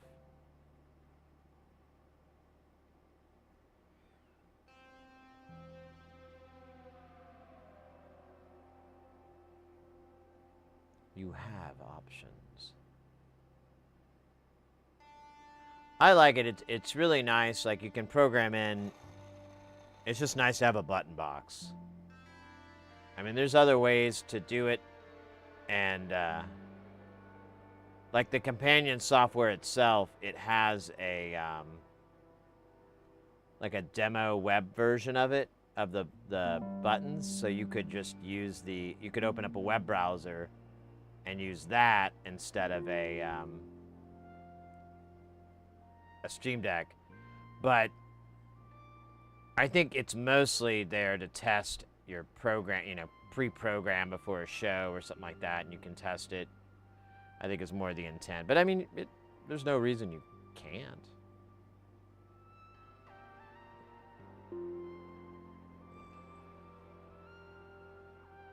Alright, there should be the 220 over here somewhere.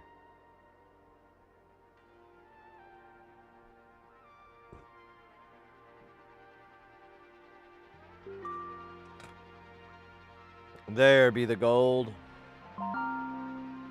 Bing bong to you too, bells in my head.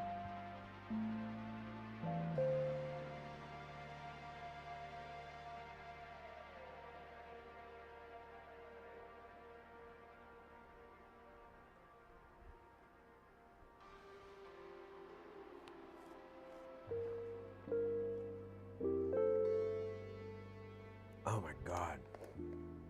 That is really good.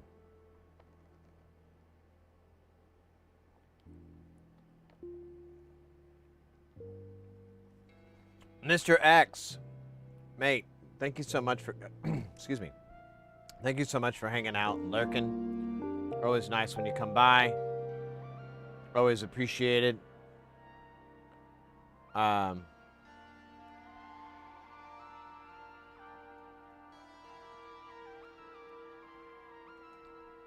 Shout out to Mr. X. Go check him out on the Twitch. Link is in the chat.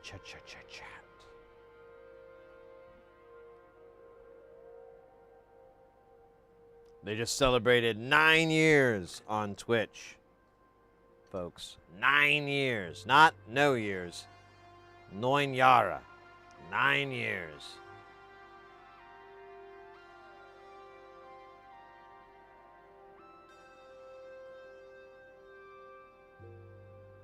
Absolutely insane. Absolutely insane.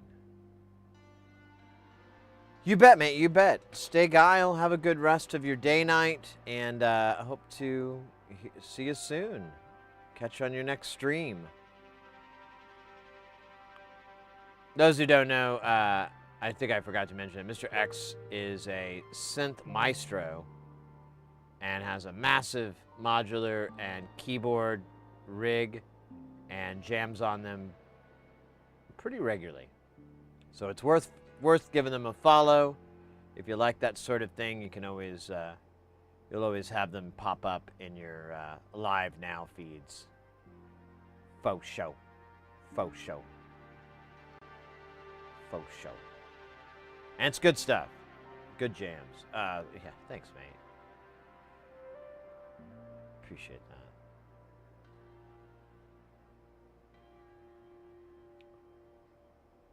Did we solder everything on? All the resistors? Except for RL? Yeah, I still have this extra 100. I don't know what this is. I got it laying around. I'm just going to put it with the other guy. Let me make sure it's the value. Yeah, it's 100K. I don't know what the hell it's doing here. And now we slide over to capacitance. Oh, no, let's do the LED. Let's, it gives a note on this.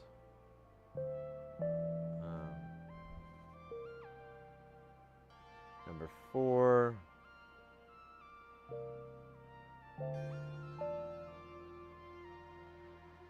If you have a factory-made Vaggle, then 1K will be fine. All right. I don't think we have a spare 1K on the ground here. Let me see. What was this guy? I don't think he was... Oops. Ah, 10K. So close. All right. Let me grab a Uno K, and then we'll knock that out. And then capacitors.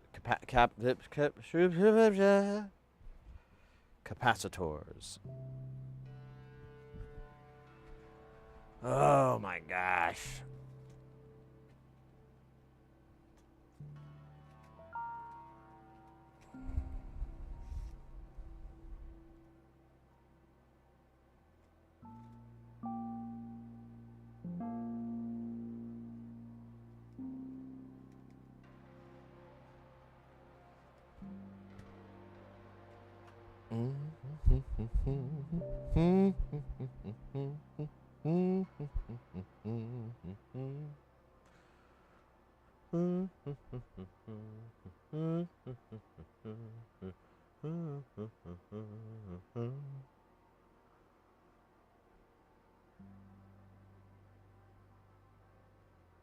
Uh-oh. I got a little guy on my shoulder there.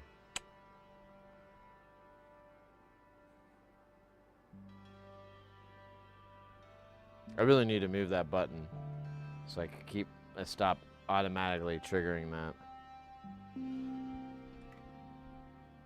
Actually, I guess we could do that to show off the companion a little bit more. I don't know what to put on that button, though. It keeps actually getting hit, so maybe... Oh, you know, actually, I know exactly what I want to put on there. I think.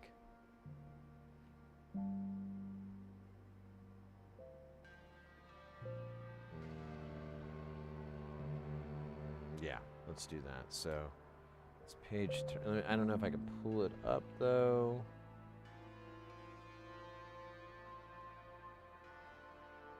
I forgot what the IP is on this thing. Let me look. Ah. There it is. Cool.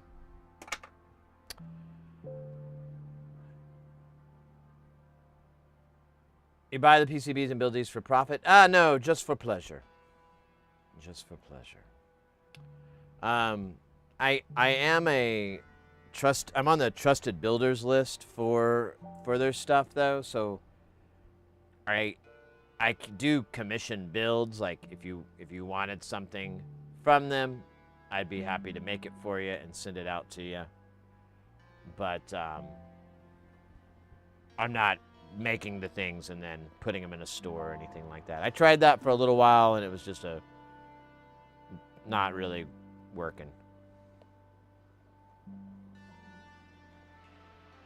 But the first half is totally true, yeah. I just buy the PCBs and the front panels from direct from Nonlinear Circuits. They're out of Australia.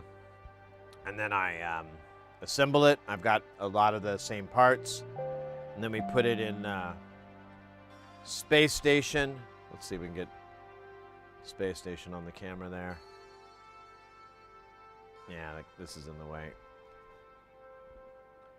So we got Space Station over there. It's turned off right now. I need to put it back to where we had the camera on it and you could look. But there's a bunch of modules there. There's a bunch of modules I pulled out, I haven't put in yet. And then we have, of course, Jamtown, which is that. And you kind of saw a little bit of Jamtown in that shot earlier. And that's the first modular that I ever really built. And Space Station's like the newer one that we've been working on since July, August of 2024 is when I was like, I'm gonna do this. Oh man, this is really good.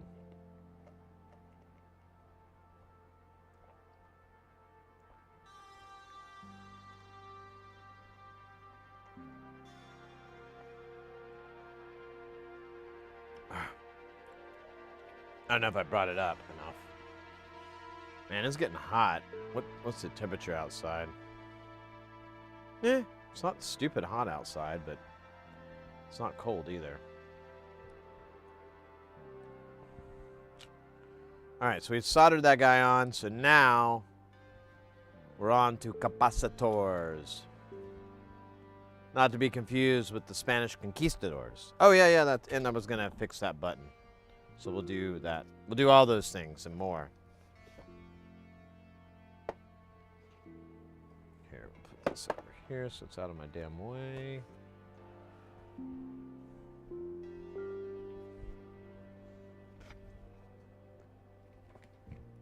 I'm gonna get me some Carrego rice and beans. So the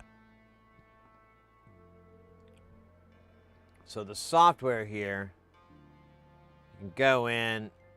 So like here's our button box that we have.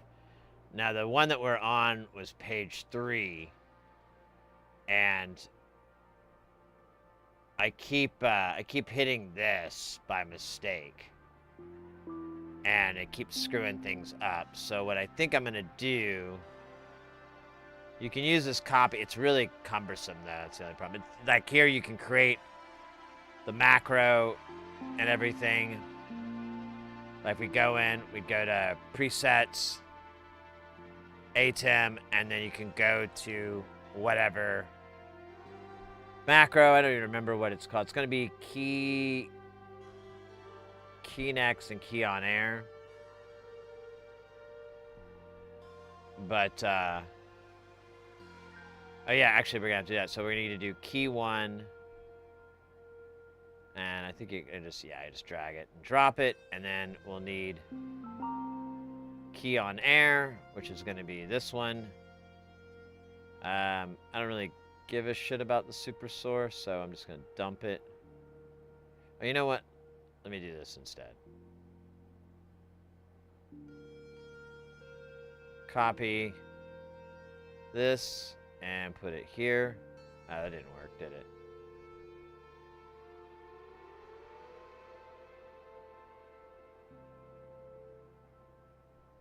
It's not working. Alright, we'll do it the hard way then. So let me set this one. So key on air is going to be key 1.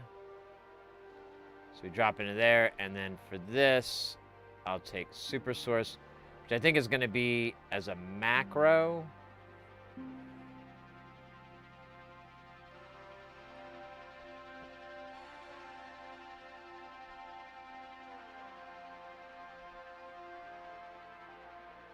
Or not, I don't see it.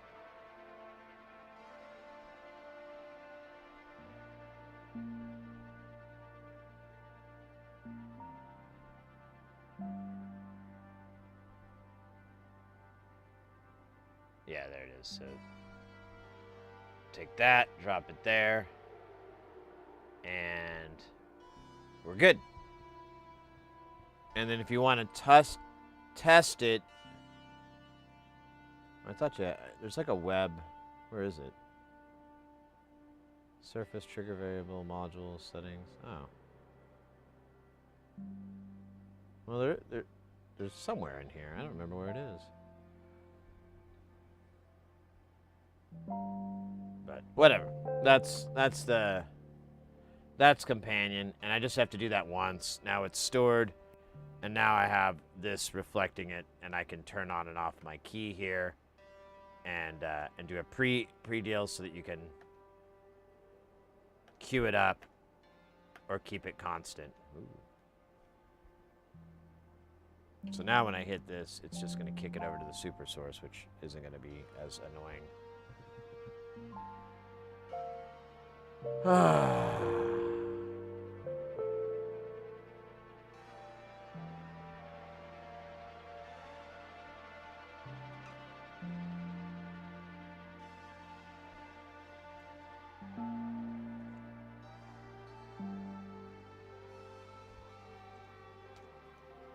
All right.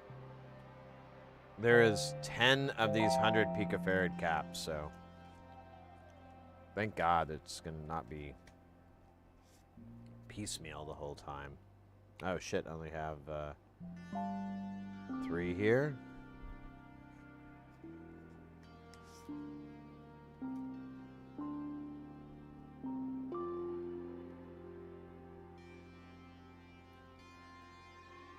Four, 5, 6, 7, 8, 9.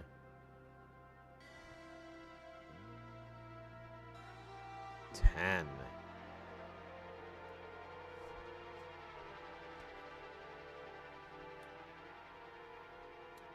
And I don't remember where all these guys are going to be at.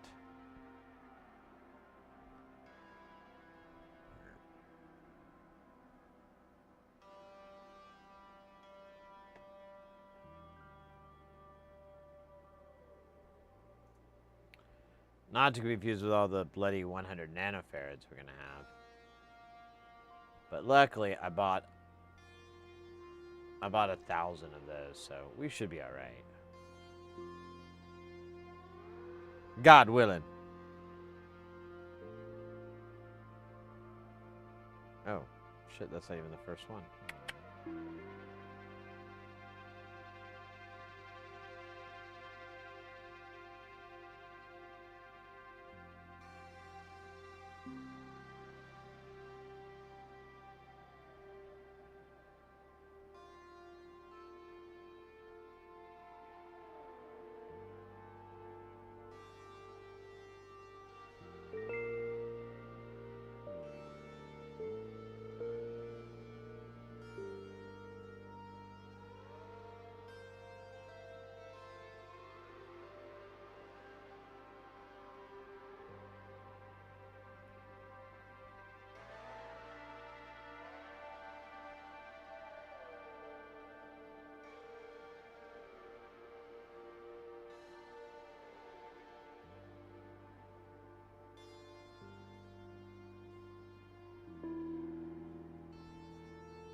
So where does this extra one go?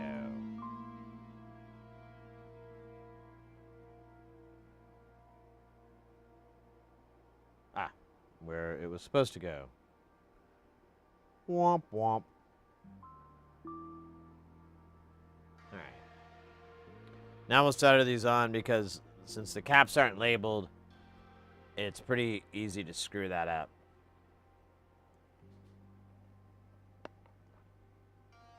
Jesus, so good. My only regret as I waited to order this.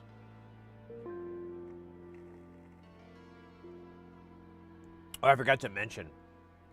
It dawned on me, like when I went to go meet the the delivery person. I take these AirPod, these plugs out, but I still have my mic on.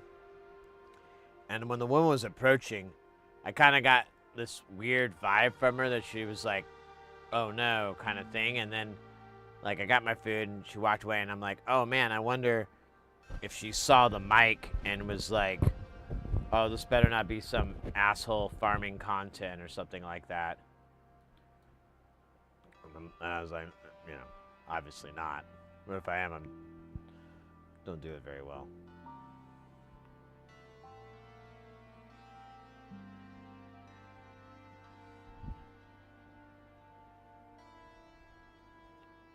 It's just a prank, bro.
This jam is great. I'm loving J Nothing. This isn't today's stream. Like, I don't listen to... Oh.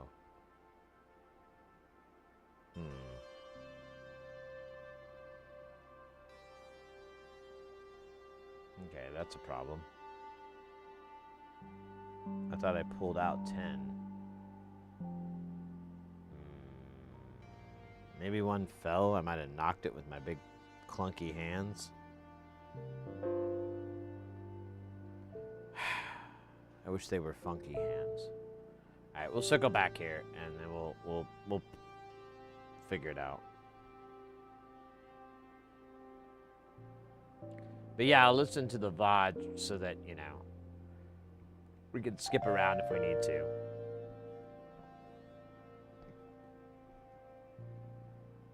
They are live 24/7 for the most part, and constantly got jams cooking on their VCV rack setup.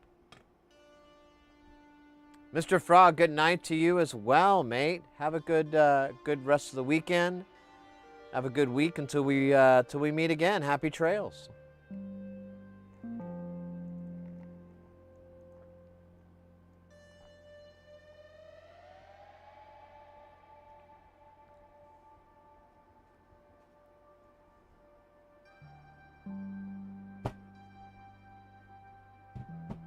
Weird. Hold up. Let me do this real quick.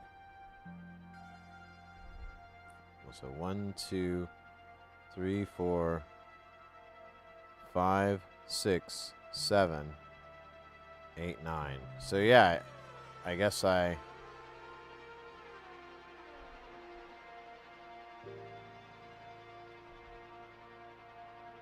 Oh shit. Here's a 10K that's loose in the wild. I'm not sure where that came from.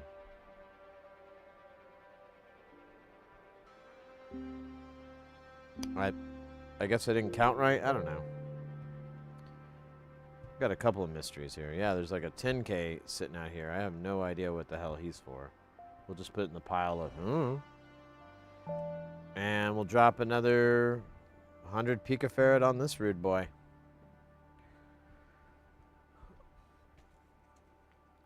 Hey, mate, thank you so much again for the gift sub. You are Zupagile. The Zupagile. Which doesn't make sense, but sounds cool.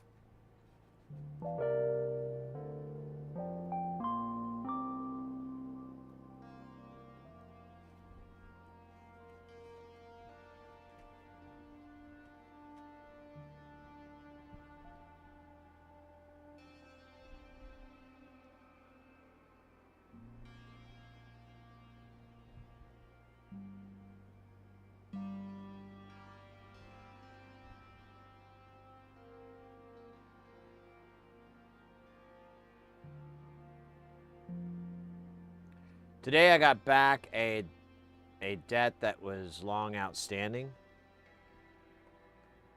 You got you got paid back on it, like someone owed you or something owed you, and you got it back. You got it paid. Figured you'd invest it in something sensible. I see what you're saying. Hey, mate. Well, I greatly appreciate that. That's awesome, and I know those cats are gonna dig their ad-free life and their cool emotes. Hey, there's 100 there that was supposed to. Okay, so we found our 100 mystery. Man, we're just going all over the place here. Boyaka.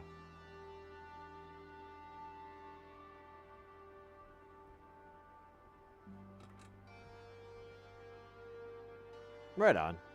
Well, love how it all worked out for everybody.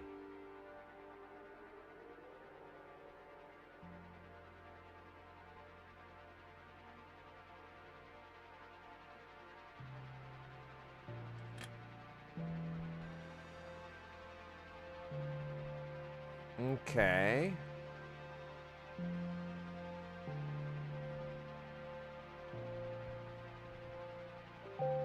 Oh my gosh.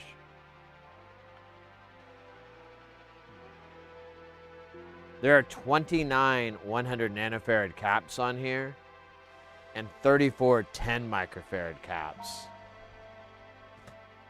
Bruh. That's a lot of caps. Let's do... Shit, I don't even know.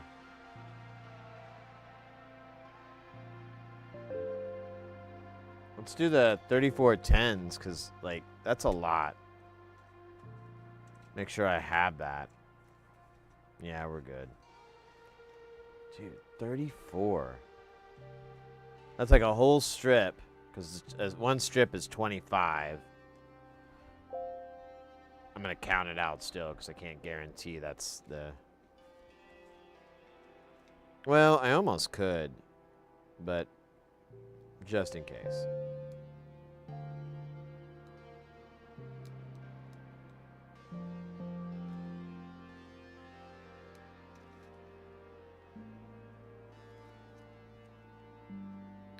Of course, this isn't going to open up.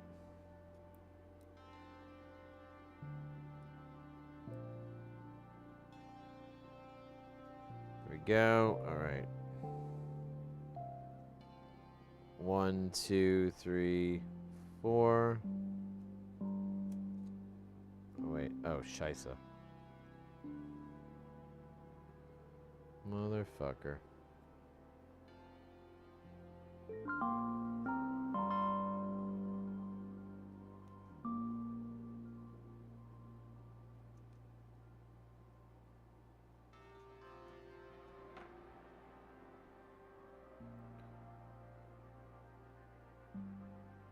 So there's 5, there's 6, there's 7, 8, 9, 10, 11, 12. So we can get back on even numbers. 14, 15, 16. Wait. 13, 14, 15, 16, 17, 18. Halfway there. 19, 20, 21, 22, 23, 24, and 25. So could have gotten by on my first guess.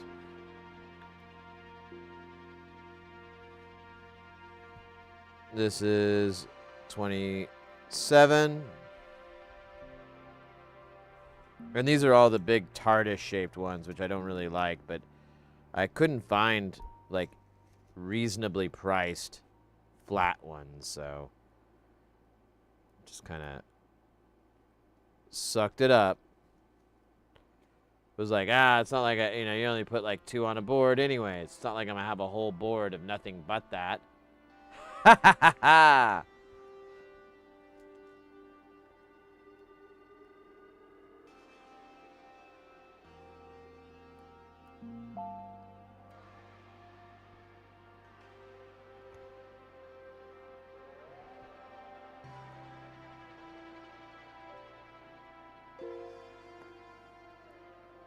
There we go.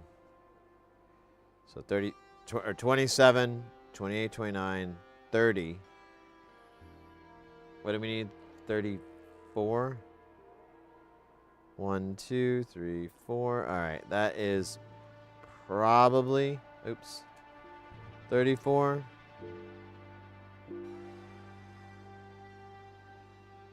I guess we'll find out.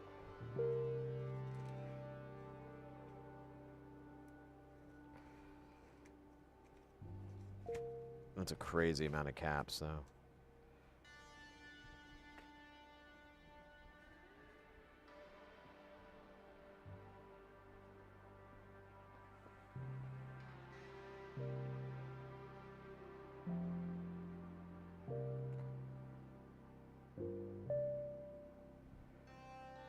Are they all going to be on the other board?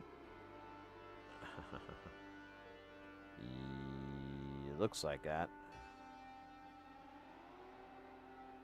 Oh, here we go.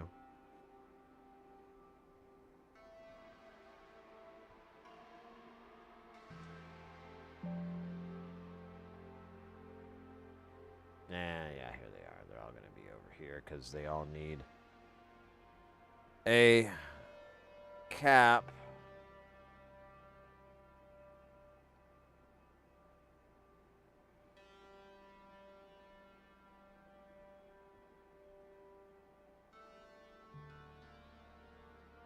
Or not, whatever. What do I fucking know?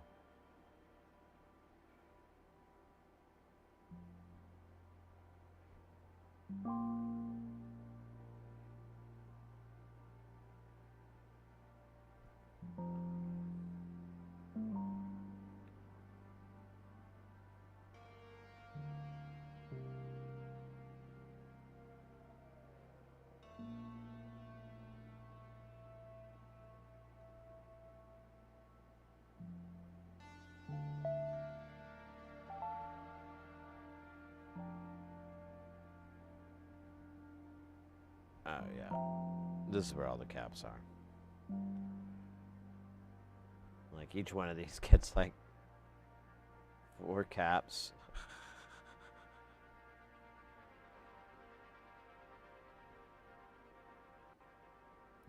Uh-oh. Okay, good. I thought I squished it too hard.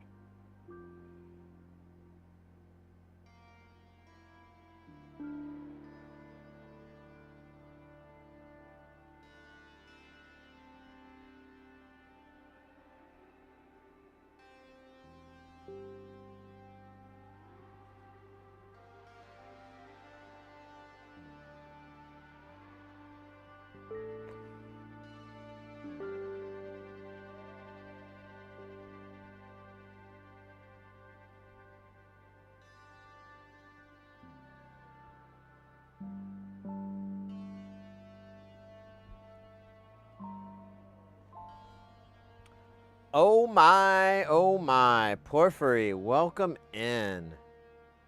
Tell you what's up. Me not being as hungover as I was 4 hours ago. I'm telling you. Did not. I felt a little beat up. And then partied a little bit too much last night. But then I ordered a smoothie. And I swear it was like spinach and Popeye, you know, when he fucking eats the spinach and his muscles get all big and then he beats the shit out of somebody. Well, I guess this metaphor isn't really working that well. It's more violent when I think about it. But whatever. It's still, I feel better, you know.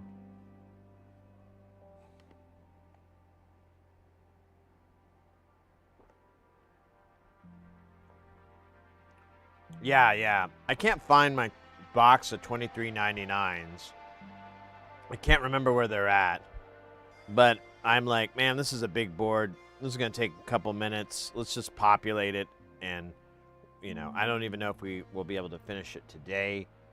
We've got another board that we can work on afterwards. So we'll just kind of deal with it.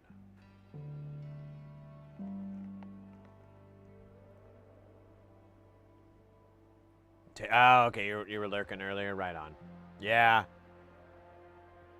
Yeah. Bit off more than I should chew.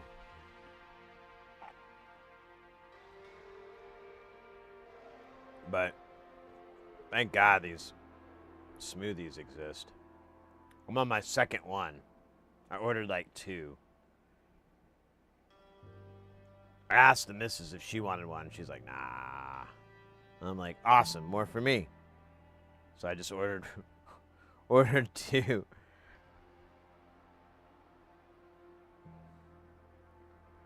But so glad I did. I feel way better. I was building the Beers DAC, which is way dope. Oh, really? Interesting.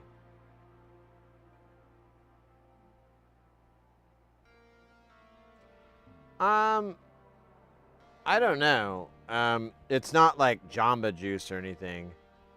What is this place? Tropical Cafe Smoothie, I guess.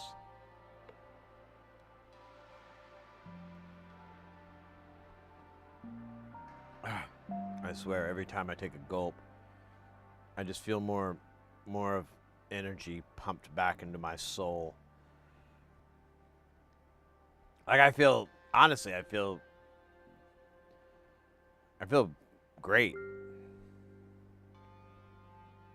I don't have a headache anymore. My teeth aren't hurting me. The little man that sits inside my ear is quiet for once. It's great. Does that say 10 picofarad? We don't have 10 picofarads. So that's got to be a... nanofarad. Nanofarad. F you in the A.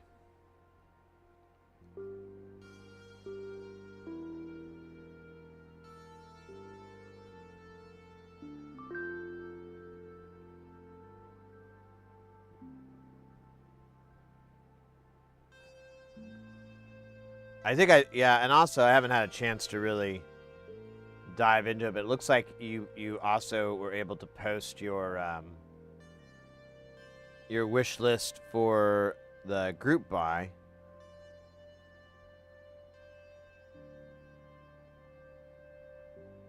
Which I will say is much less than I was expecting. So we are well within budget. But I'd like to get some more stuff. So hopefully we can get some other people in. I know Marza Panda was interested, but they were indecisive on what they wanted to get. I'll reach out. I'll touch base with them and see if they... what's kind of the hold up and whatever. I can maybe fix it with my magic fixers. DAG is a gate triggered transposer. It shifts your voltage by 12 or 7 or 5 semitones or whatever, depending on whichever of the shifts you have gates plunge into, or you can activate them. Interesting.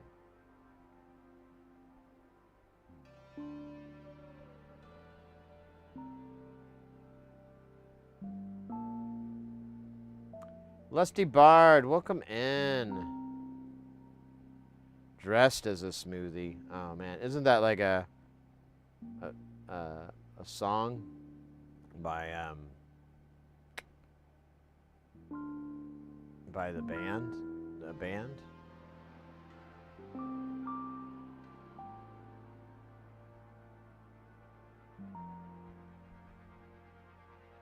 Nah, I don't know. I just fucking made that up. It was terrible.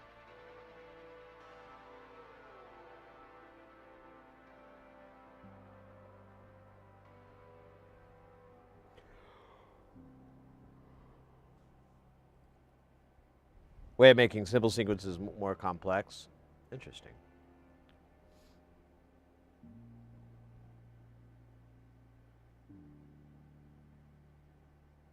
I'm into that. So I got the crazy Jamtown patch that I haven't really changed in years.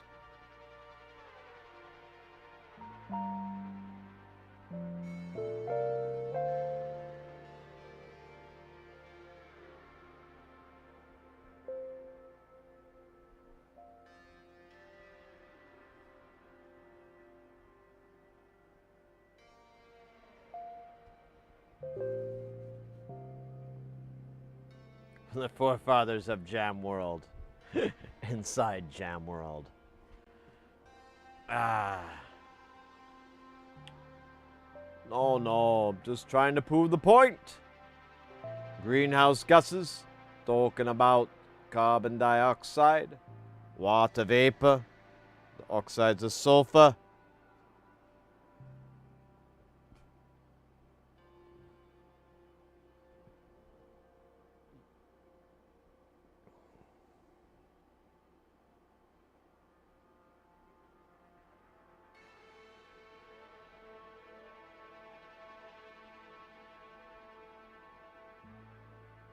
Boink, boink. It's gonna be so fun soldering these TARDIS-shaped motherfuckers so close to each other. What could possibly go wrong?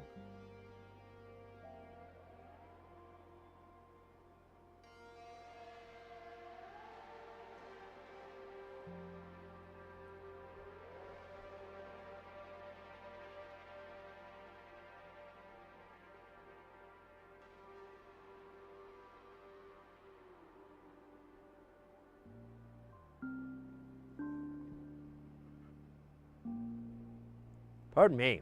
Now the sleepies are hitting again. I only got like 4 or 5 hours of sleep tops. That is a dumb move.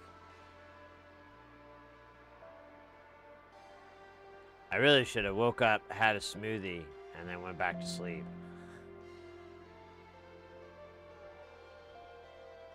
That would have been the smart move.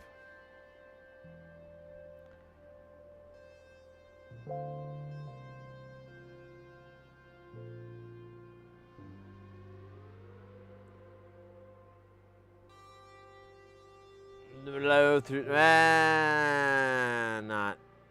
not space, but yeah, definitely time.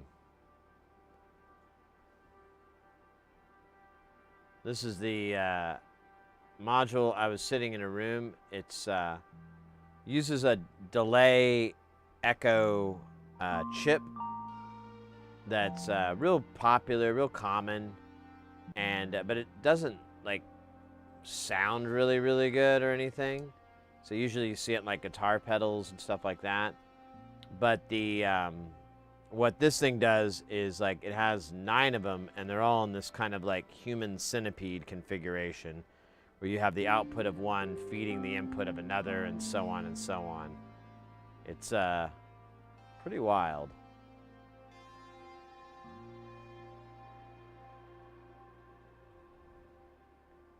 Dual chart. Whoop, just picked up myself a Amscope SM4 for electronics work, and also a Keysight HD304 MSO scope.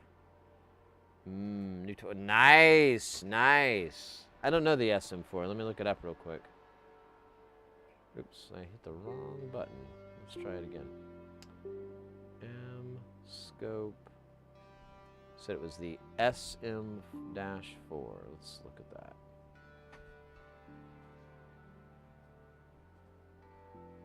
Oh, let's go. Yeah. This will cut the mustard real nice.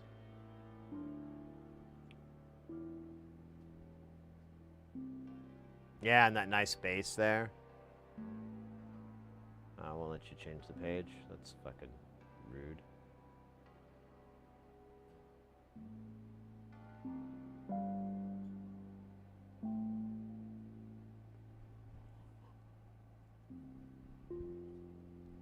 Pardon me, I keep yawning.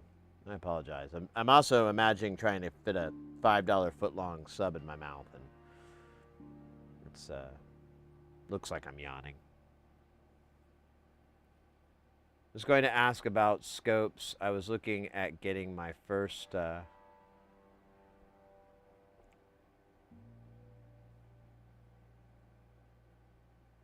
and an oscilloscope. Yeah, not a microscope. It's not our fault they ended all with the same name as a very popular form of or a very popular mouthwash rinse.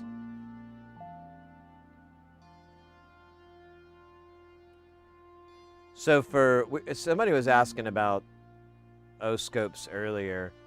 So for me, I guess it depends on what you're wanting out of your scope, and what you're going to be measuring most of the time.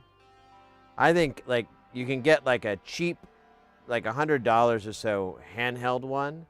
They're usually pretty good. They're digital scopes that you have like 2 channels, and a lot of them will do like FFT and math functions.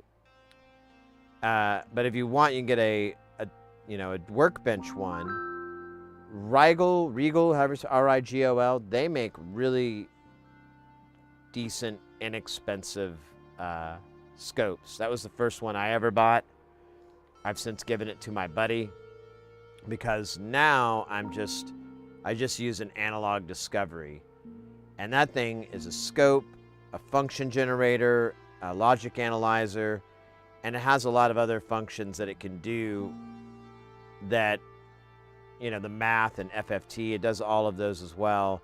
So it kind of is like a Swiss Army knife, and it's really small. It's like, it's buried right now, but I mean, the unit itself is like a little bit bigger than a coaster, and not much taller than that.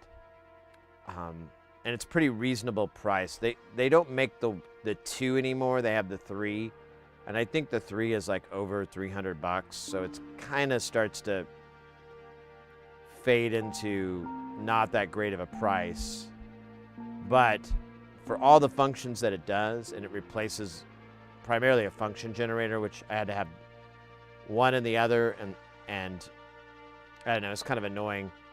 This thing has it right there. It also can do internal triggering, so you can send the function generator into the input via software, or use it as a reference or whatever in the software itself.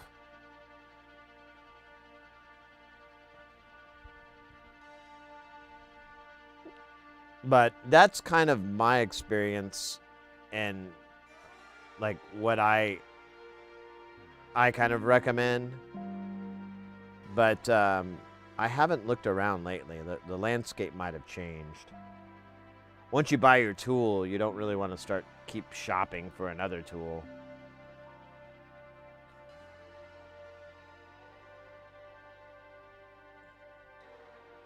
Thanks, you bet. Of course. Of course. I always happy to try to help out on getting a good oscilloscope.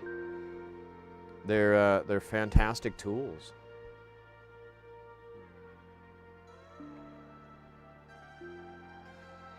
I've been in the Keysight for years. I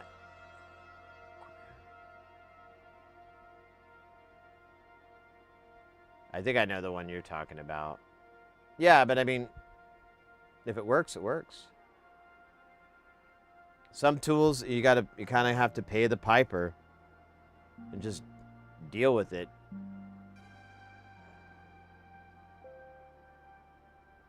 If you can find an Analog Discovery 2, though, like on eBay or, you know, wherever, they're great. I would say go for it. If you're unsure, I'd be like, I would get it, because it's, unless it's broke, it's going to serve you fine. Which, honestly, is the dumbest thing I could say, but, you know. I'm working on dumber stuff.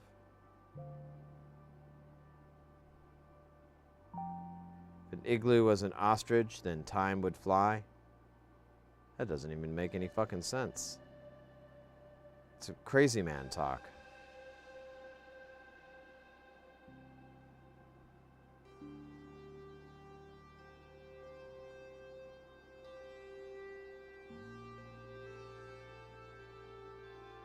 Oh, here it is. I was trying to find the missing link here. Where was it? Boink.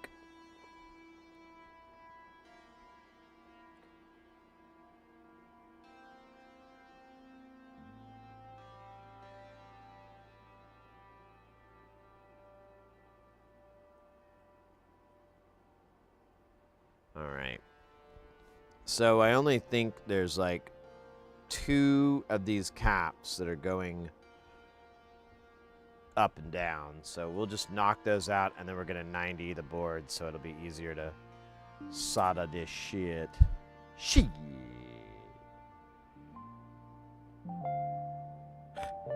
What was it? The other day, I was watching some clip or from a podcast or whatever, and this guy was talking about there's a comedian. What was his name?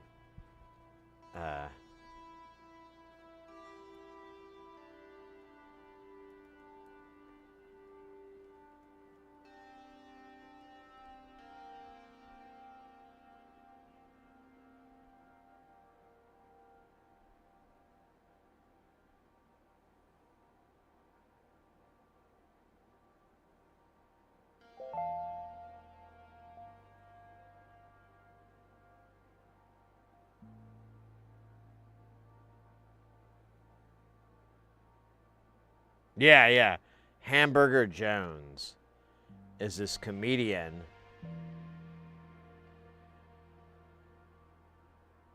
who, Alonzo Hamburger Jones, that's his name. So, the name Hamburger is his catchphrase, and he's a clean comedian, and instead of swearing, he just says hamburger. It's the weirdest thing in the world. He'll be like, you know, telling a joke. Every time you try to go out, you know, I don't know. I can't think of a joke here. What would be a joke he would tell? Every time I go to bed, I wake up, or that's when I have to pee. Hamburger! User gifted a tier 1 sub to Lusty Aww. Anonymous, thank you so much. Very kind of you. Hamburger! Yeah, so instead of swearing, you just say hamburger. Go and check my mail, and there's nothing in there. Hamburger! And everyone just laughs and everything, and I'm like, this is surreal. It's like a David Lynch sketch or something. I love it. But yeah, he's supposed to be clean, so, you know, he doesn't swear, and I guess none of his jokes cross any lines, but hamburger. Yeah, thanks so much, Anonymous. Giving Lusty Bard that ad-free life, those sweet motes, and a trip for 2 to Shenzhen, China. Wait, that might not actually be part of the deal, so I don't want the lawyers calling me and going, Sid, you gotta quit telling people that. And I'm like, but it's the Center for Electronics, you know? And they're like, that's not the point, dude. Can't offer people trips to places and then not make good on it. I don't know, people do that all the fucking time. Yeah, and they get sued. Well, okay, I guess I don't want to get sued. Lawyers, so boring.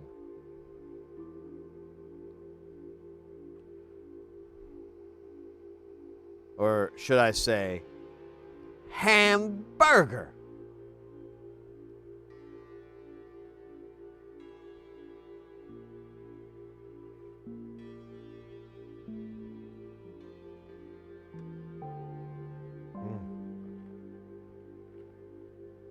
Oh my God. I know you're sick of hearing me talk about this goddamn smoothie, but I can't apologize for it. I just simply can't.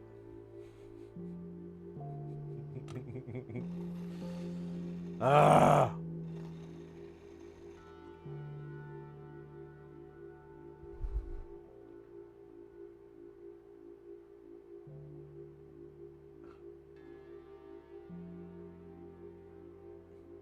Was it in the Venture Brothers? Yeah, there was the pirate guy, and he had like an addiction to darts, or tranquilizer darts, and he's like, I am a recovering addict, but I got the dart monkey on my back.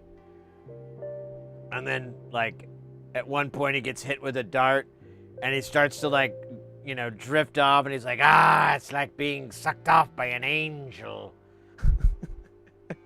That's what I keep thinking when I drink the damn smoothie. I'm like, it's like being sucked off by an angel. That's such a fucking crazy thing. I've never heard anyone use that for drugs.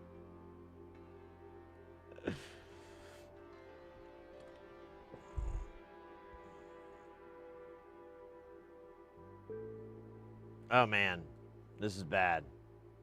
Tombstone. Oh.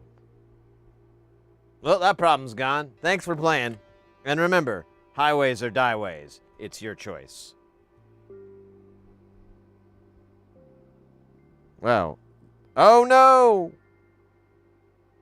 My stupidity.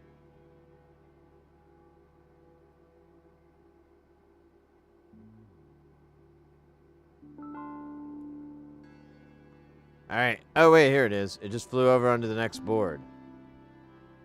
Clever girl. Oh, now I dropped it again. What part of my brain is broken? That's right, the hippocampus. Very good, very good. It's not very hip. It's not a hippocampus at all. You think at a medical school for brain surgery they have a hippocampus campus? I wonder if you can skate, or they like look down upon that.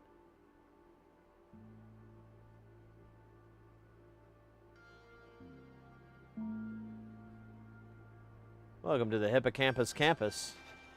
Huh. Smaller than I thought. Yes, everyone says that. But our founder, Dr. Doolittle, believed that a proper hippocampus campus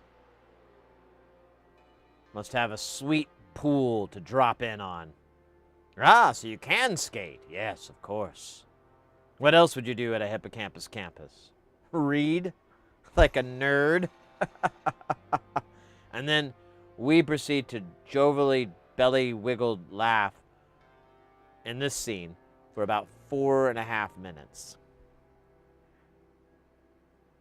Then we spend like 30 seconds kind of getting our breath back. And then we drop our skates right into the pool. Boom.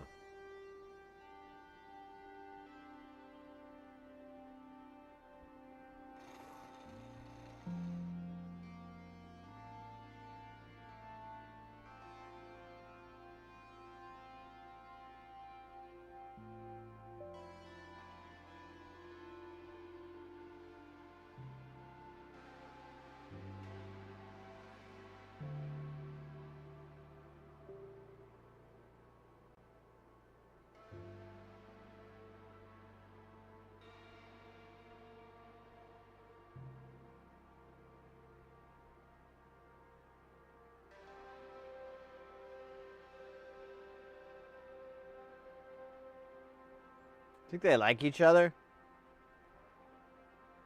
I hate to break up a couple here, but we have strict rules here at the Hippocampus campus. No dirty dancing. Even if someone puts baby in a corner. Dude, I love dunking on that movie. When I was a kid, my sister used to watch that movie like all the time. We had like a VHS of it, and she'd just watch it over and over. And like, it wasn't until I was older and I was like, wait a minute, how old is this character supposed to be? How old is she supposed to be? This story just got kind of dark, didn't it?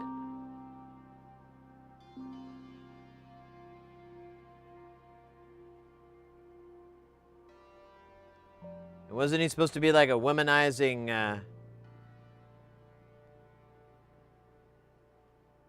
dance teacher there?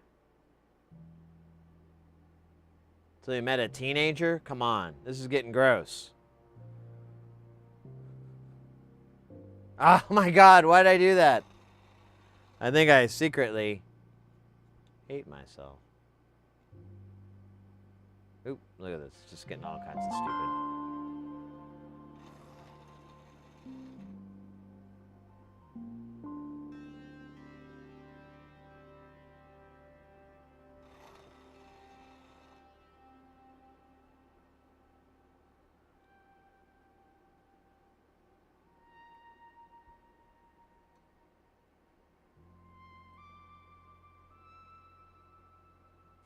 Frowned. We'll turn that frown upside down all around and back into town. They deal with frowns.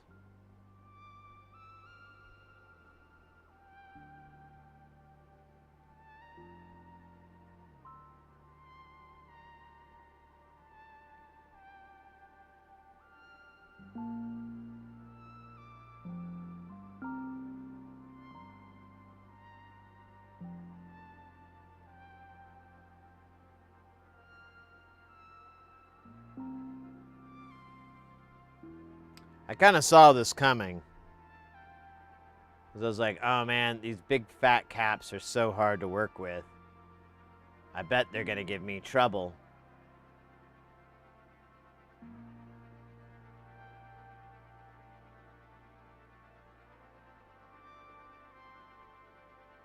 I was right. Oh yeah. Trouble, trouble, trouble with the Pop-O-Matic bubble.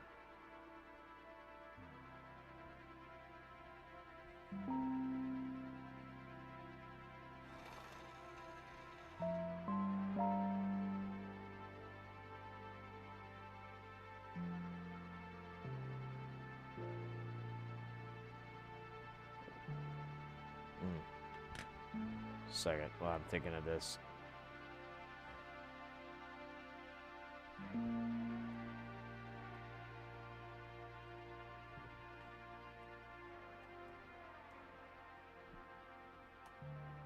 Oh, wait.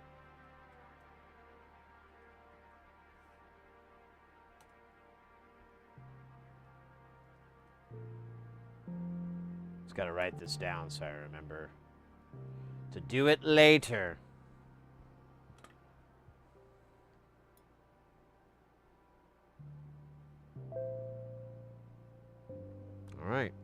All right, Mr. or whatever. I called this thing a resistor. When I get fucking called out. Beaten. Hey, look at that. That one was okay-ish.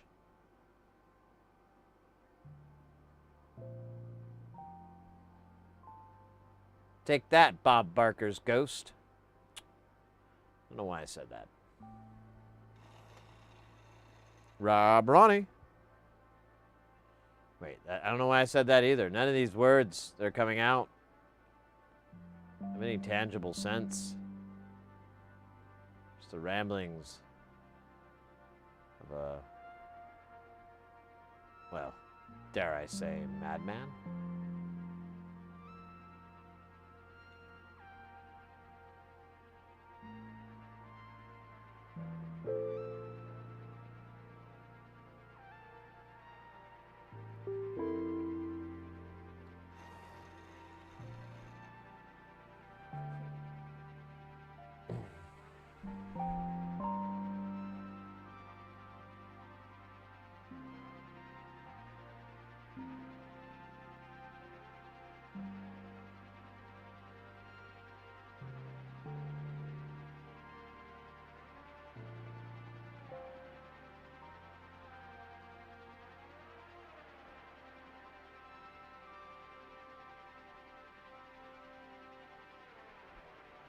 Perfect. It's like two little butt cheeks slammed together. It's kind of hot, not gonna lie. I don't quite understand these feelings I'm having for them right now, but that's something for therapy.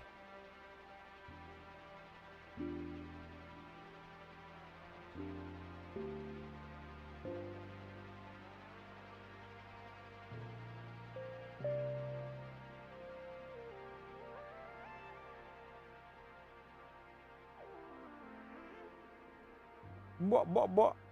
Oh, come on. There we go.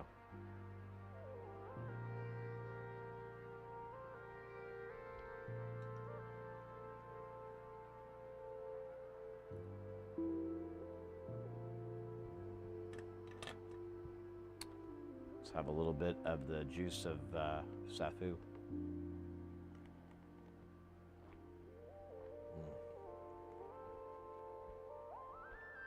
Arr. Oh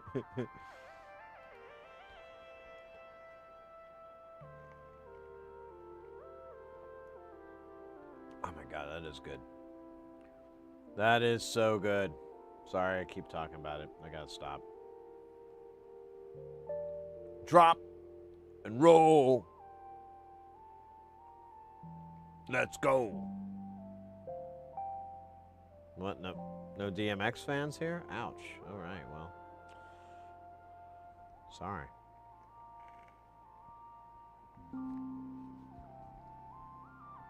Just remember, X is gonna give it to you.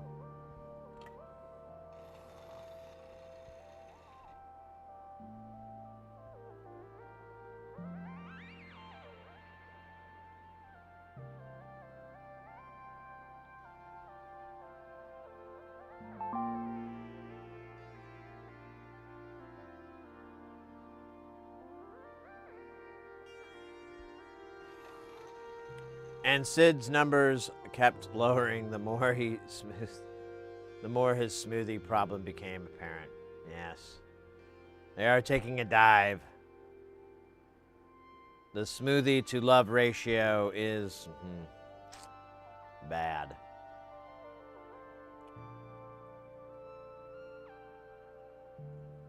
Shut down those caps and open up a shop.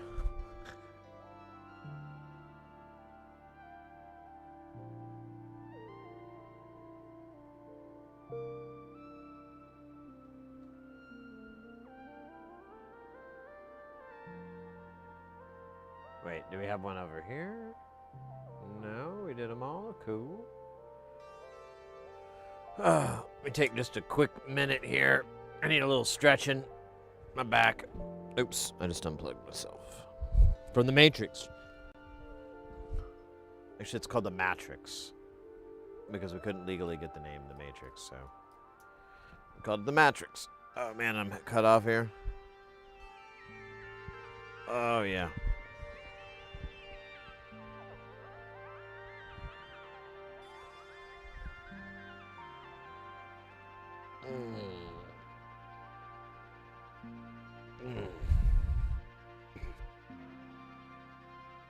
Oh man,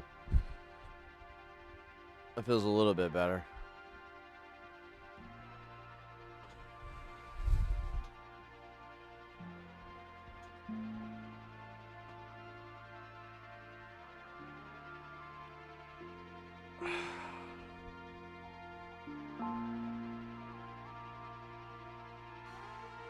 Let's make it all better.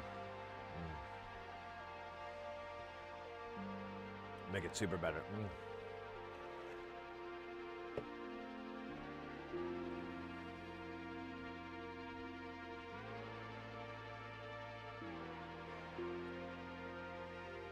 Mid side? You're talking about MS stereo?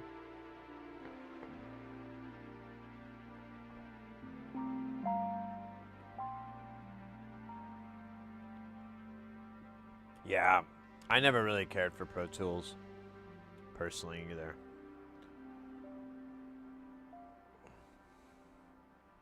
But I don't think Logic... Well, Logic does have an MS decoder encoder, but I don't think it has an EQ for it.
Side matrix.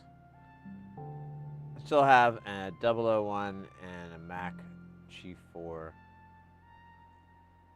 in my cold room. Oh, wow. Yeah, when I started doing, like, working with DAWs in, like, the late 90s, there was, like, a few programs, but not a lot. One was Deck from Macromedia. Remember those guys? And that was, like, the first one I ever used. And then I got a hold of programs like Logic and Digital Performer and Cubase. Well, and maybe not Cubase. I think Cubase was PC only for a long time. What was the other one? There was Digital Performer.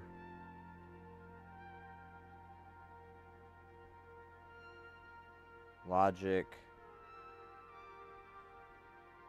Yeah, Cakewalk was PC as well. You know what? Cubase was on the Mac. My mistake. I remember. I'm thinking of Cakewalk maybe, or Fruity Loops, or something like that.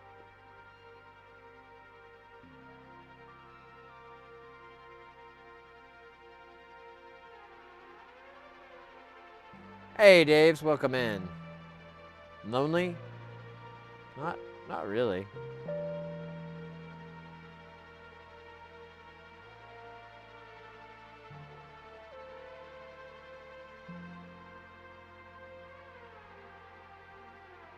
But then I remember I got a copy of Pro Tools, and I was so like I thought I hated it. I just didn't really like it at all. And at that time, it wasn't really what it is today. So to be fair, it was kind of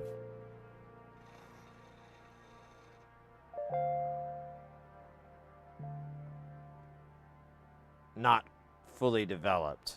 Ah, shit, I knocked one of these caps off.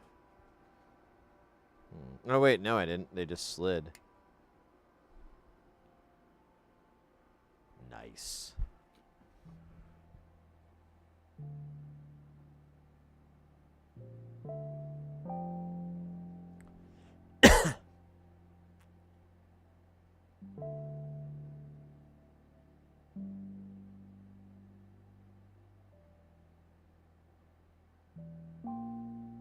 Yeah, I hear you.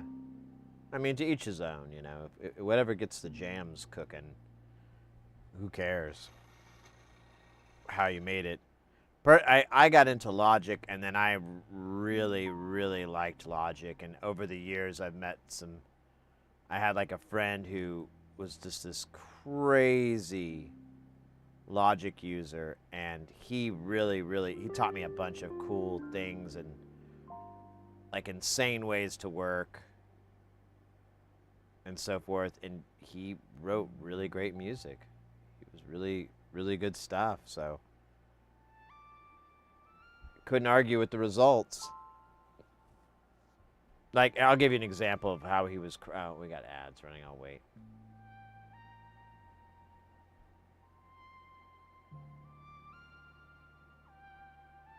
Yeah, Reaper's really cool.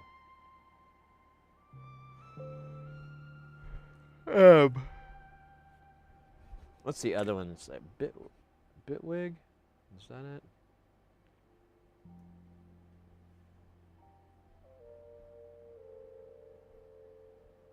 Yeah, Bitwig is another one. I know, I have a friend of mine who switched to Bitwig, or he uses it a lot, and he really likes it. He keeps telling me, like, oh, you'll like, oh shit, we lost some frames there. Ugh.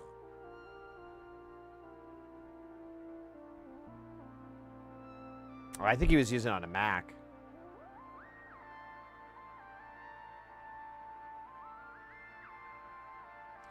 No, I had my friend, he would use, so the way he'd do Logic is you had all the key commands. He just went in and nuked that entire file and wrote all the key commands from scratch. He would have his keyboard at a 90-degree. So like the top of the keyboard was in the center and then the side was off. And he would go up and down it to get his key commands and his pages and whatnot. And then he had like a, I think who made that? Was it Behringer? Behringer, I think it was like a, it was this knob box, and then, man, can't remember. There was another part to his setup. Oh, and the logic control, the Huey mixer system, and he basically had it set up so that, you know, he would just have all that in like a, you know, a layout. You have his keyboard, the buttons, the mixer, the knob box and the mixer all together, and he'd just like hammer out tunes and work on jams, and it was super efficient for him. I was like, I don't think I have the emotional strength to write all the key commands from scratch, especially since I memorized as much as I have so far. But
I spent way too much time mapping MIDI commands only to fickly change my workflow shortly thereafter. Yeah.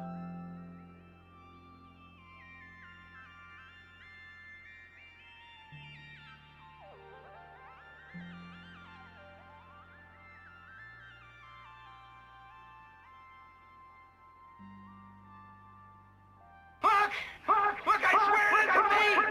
I swear it isn't! I know who it is! I know who the monster is! I know who it is that doesn't belong among us! I swear I know who it is!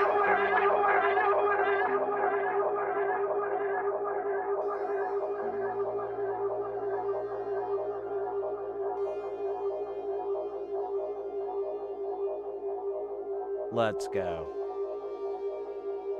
I know where the monster is. I know who is that spilt the blood among us. I swear I know who it is. Oh shit. These guys keep falling off, or oh, I even see it now. Sad. Oh shit, there's like so many that fell. They're stuck on on the Mr. Snuffleupagus here. Come on, get the fuck off there.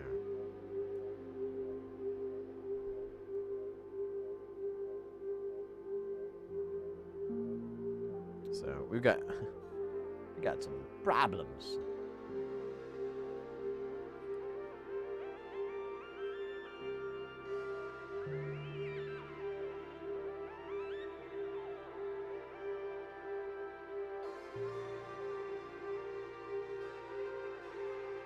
I hear you.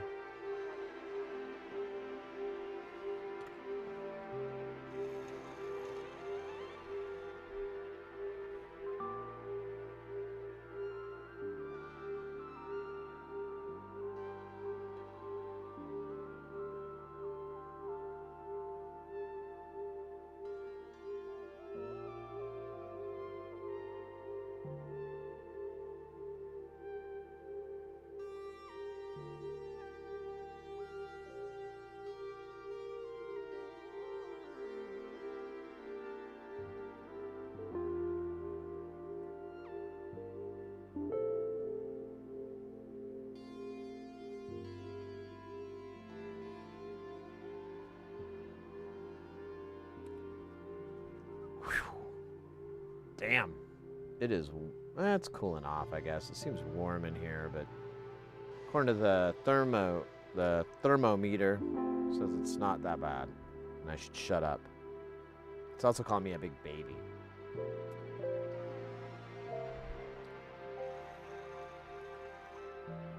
Saying, why don't you enjoy your smoothie binky?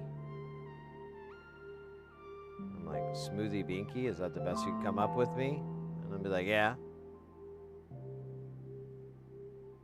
And we leave it at that.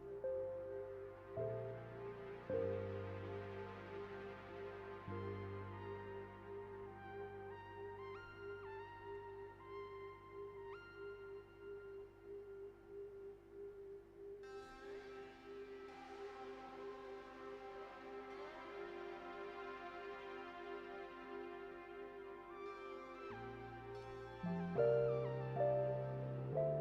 I gotta move this up.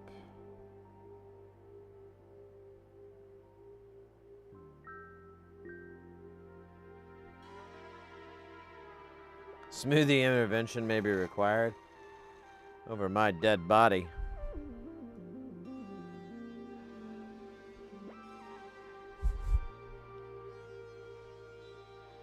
Just come home. What is everybody doing here?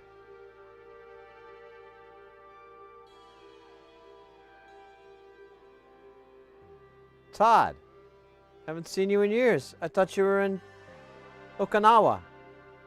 Sid, have a seat. Wait, what is this? Who are you? Sid, my name is Michael. Now, all I gotta tell you is this room is filled with people who love you very, very much. And they just want to have their little, they just want to say something to you. Each one of them has prepared a different statement. All we're asking for is you to listen to them. That's all. Oh, wait. Is this an intervention? Well, Sid, it's more like a chance for us all to try to help you. I mean, these people love you so much, and from what I understand, you seem to have a little bit of a problem with the smoothie. The smoothie? No, the smoothie's fine. I can quit any time. I just don't want to quit, okay? That's not addicted to smoothies. That is, not wanting to stop enjoying the smoothies. Okay, that's not addiction. I can quit.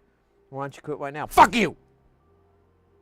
I'm sorry, guys. I got a little antsy there. I haven't had my here we go.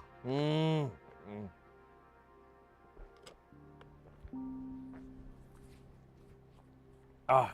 It's better when you rub them into the cheeks. So what are we doing here? Oh, right. All right, let's just hear your goddamn stories. We'll start with you, Mom.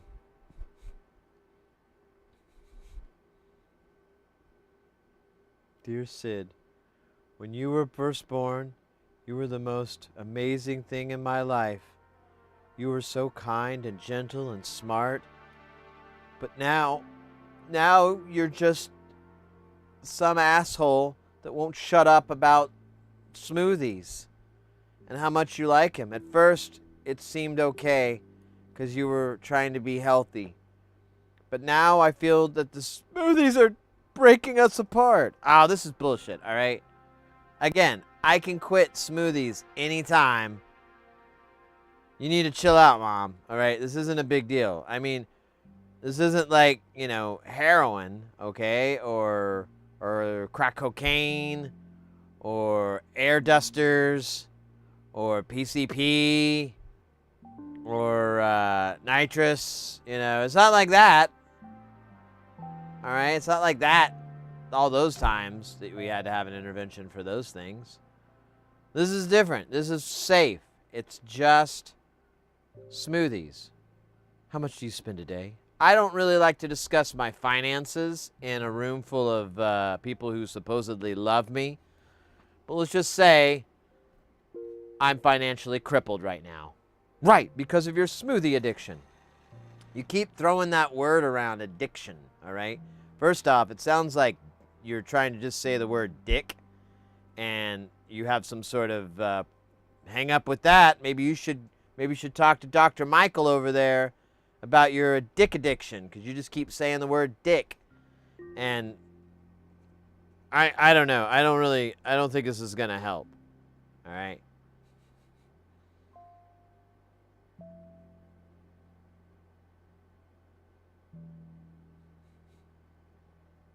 I don't think this is going to do me any good. You guys just don't understand how delicious mashed up bananas and blueberries and strawberries really are. That's your problem. You guys want a smoothie? I'm happy to share. You would share your smoothie with us, Sid? No, I meant like I'll buy some for you, and while we're at it, I'll go ahead and get me another smoothie, and we're all happy. I'm almost done with this one. I don't know what the hell I'm going to do if I don't have one. The light kind of comes out of my eyes, and my soul kind of turns into, dog crap.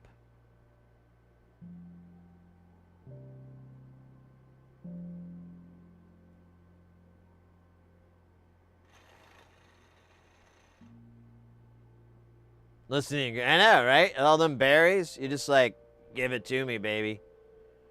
I need this. This gets me to normal. You guys don't understand. Like, without it, I can't function.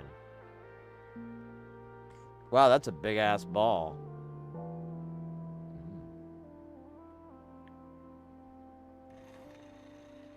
IB, welcome in. Which iron are you using? This is a Hacko FX 888D.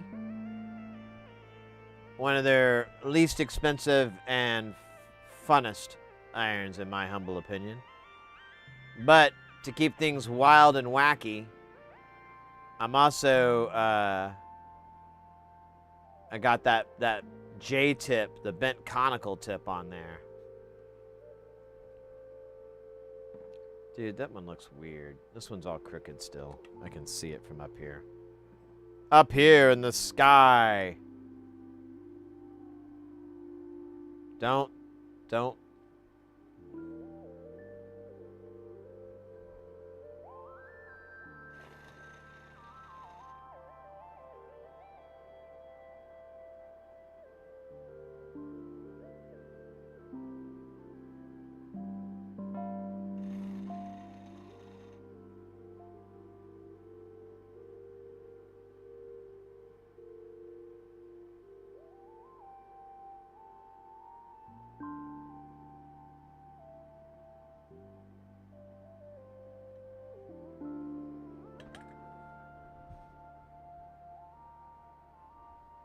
Hey, Blind Bia, welcome in. Hey, I didn't see you there. The alpaca will come in as well.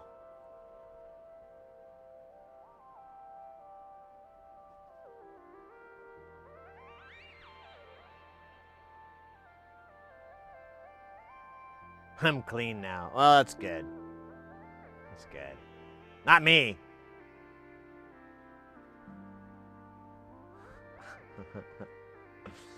I've still got that fucking line from Venture Brothers. Arr. Like being sucked up by an angel. Oh, we're almost done with these big boy caps. Boy. Big boy. Yeah, we got this J-tip here. He's all bent, but oh my gosh, it's so great. It's my jam. It's my fight song.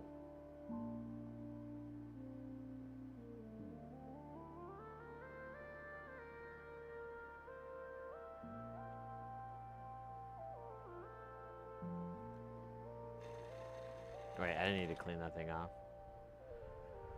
Ah, curry goat, rice, and peas.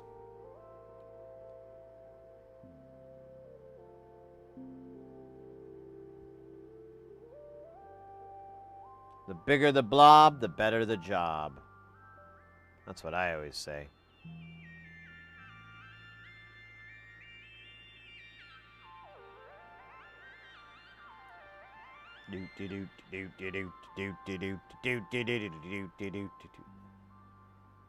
These TARDIS-shaped caps. So annoying.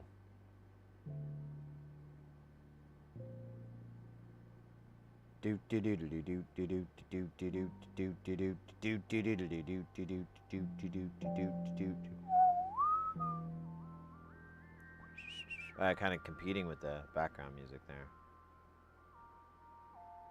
For whistling sounds.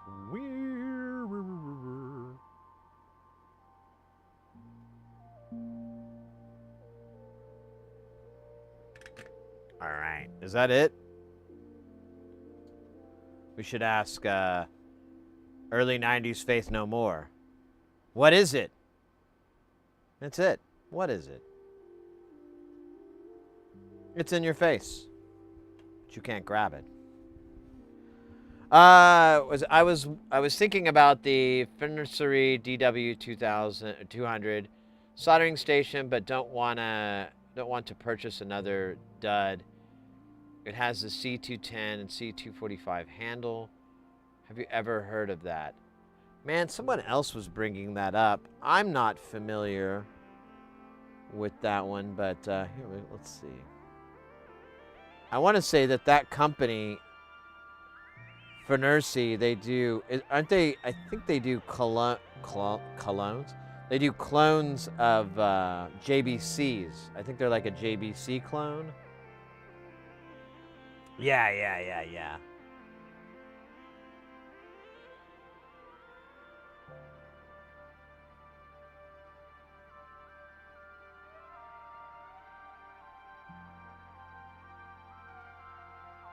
Why can't I go to the damn page? Damn it.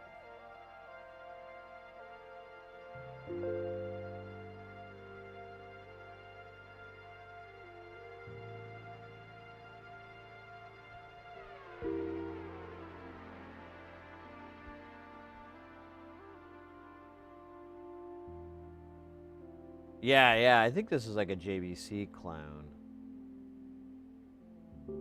We've got one guy in chat.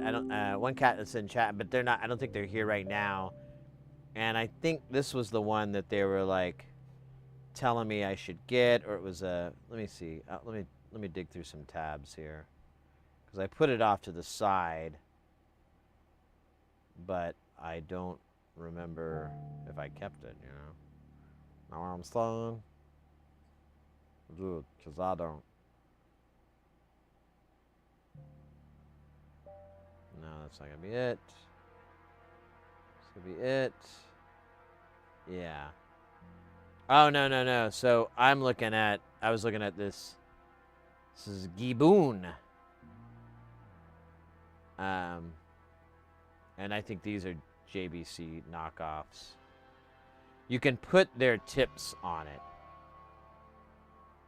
Tips on it, okay? I know what you thought. Yeah, it's 240 watt. So let's look at yours. You're talking about the finish.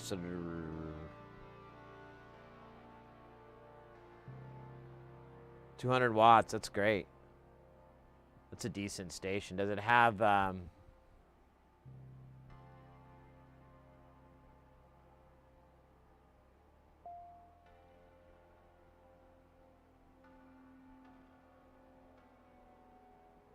200 watts, supports conversion of Celsius and Fahrenheit, adjustable temperature from 1 to 450 C. Huh.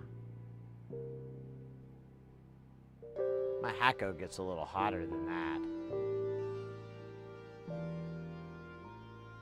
So my Hacko can do 480. I thought it was, but I didn't think it was 200 watts. Now I'm curious. Let me see. Let me type it in. Hacko FX 888D. I don't even think they make the 888D anymore. I think they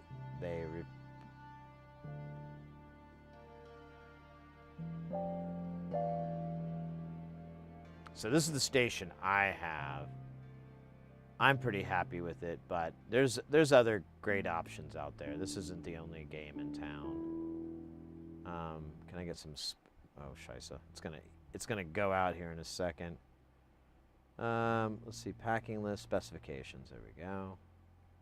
Yeah.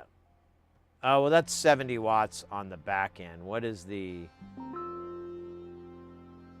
Oh no, that says 70 watts, huh? It's not nearly as powerful as the one you're showing. So I don't know why. It probably has, it doesn't state it here, but I'm assuming it has like thermal compensation. Yeah, and you've got hot tip replacement. Or, yeah, you can.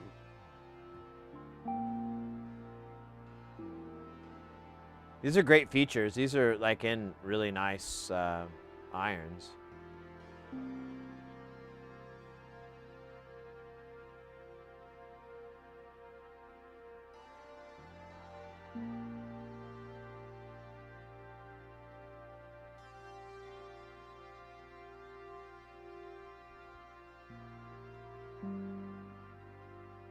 Oh, was I getting the wrong one? Let's see.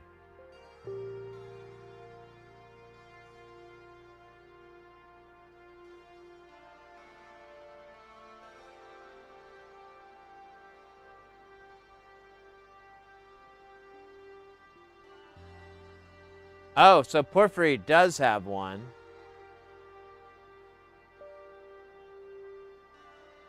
And they have no complaints. Oh, this holder part, I see.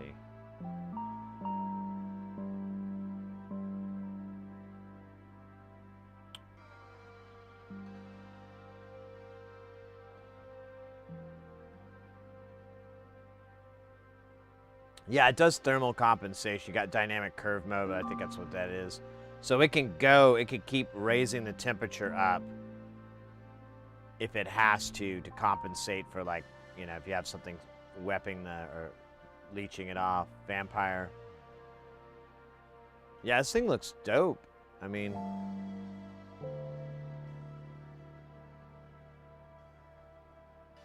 I'm not sure where the tips, where you get different tips though.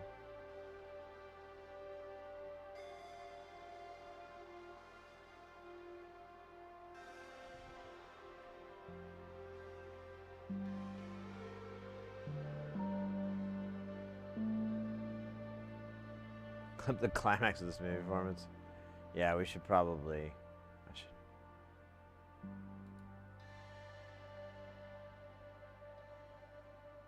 I wonder if I could, like, find a tool to, like, do a little cheesy animation of that, like a down and dirty animation.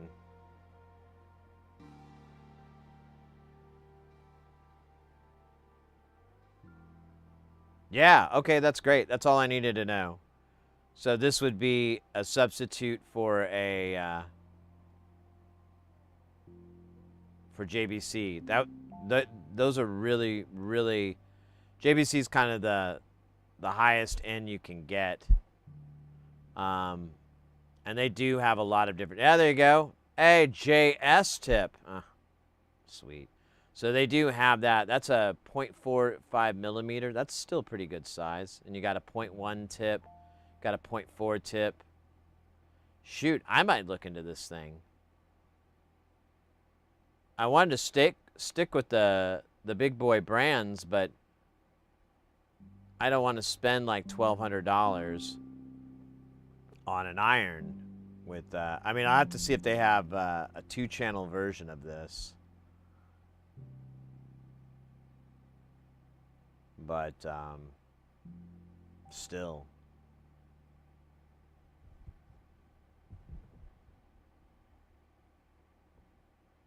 Oh, really? So you get 2 styluses? That's awesome. So this is your micro soldering and this is just standard size? I like that. Shit, I might have to seriously consider this because like that price is totally doable. That's the same as what I paid for my Acco. I paid like $120 or something. Man, I'm thinking hard on this. I really like it. I might look around and see if they make like a 2-channel version or in a hot tweezers, but that's about the only thing I want.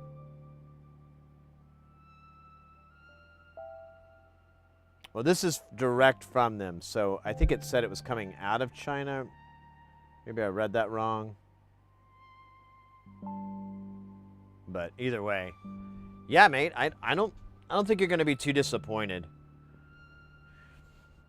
Because that iron will kind of take care of any issues you might run into. Plus, you've got the hot, being able to switch the tips is really nice.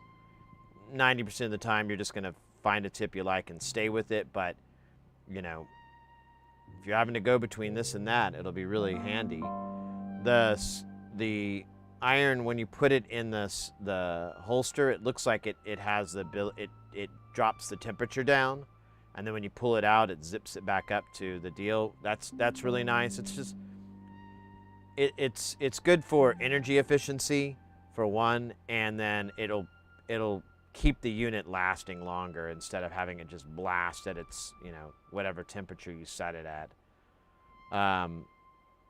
Yeah, mate, I don't see anything wrong with that. I would go for it. I want one now after we've been looking at it.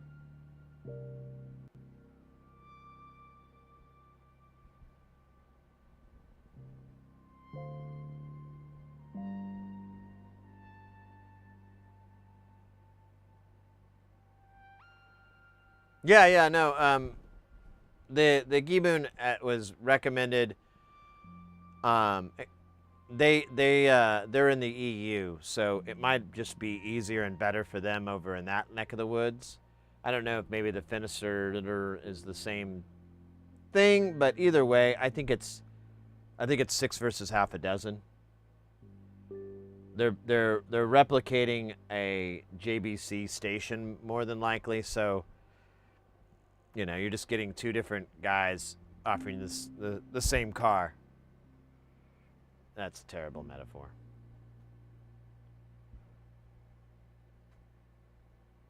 Friends helping friends spend money.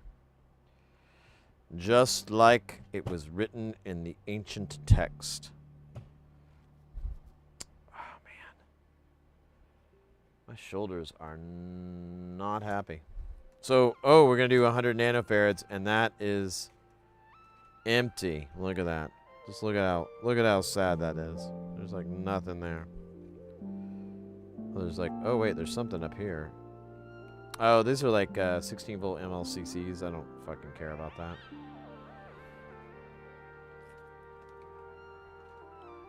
This is the craziest. I ordered 1,000 and I was like looking at it and I just saw, wait, they only sent me 581.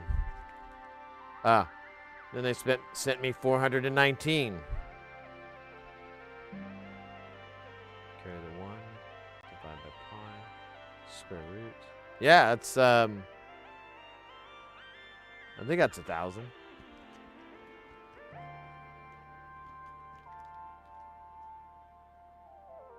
Shiny at 120 watt T12. Still more wattage than my Hacko. I'm so confused why it says it's such a low current. It's crazy. All right, I'm gonna put this inside the other one. You heard it right. Inside.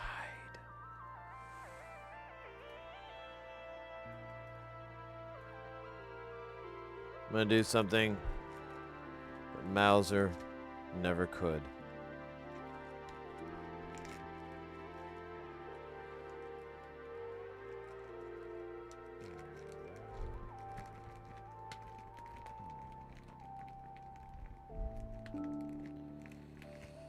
There. All right. This is a big moment. You might want to look around. Remember where you're at, where you saw, what you do in this moment. Goes into 480C. Yeah. That's a good thing. That's the other thing that's weird is it said it only goes to, here, I'm not going to fuck with this. It only goes to 450.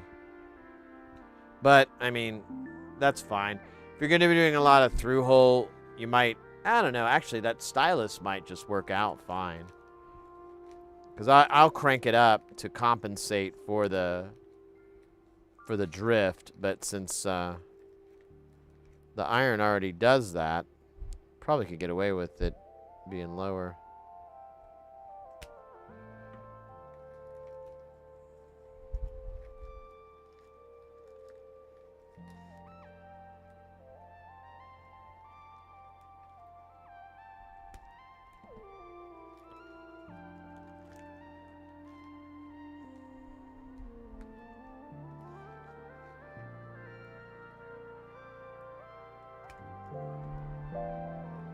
I feel like I'm cutting these a little short, but I'm just going to live with it. It's probably going to be 24 in each strip instead of 25.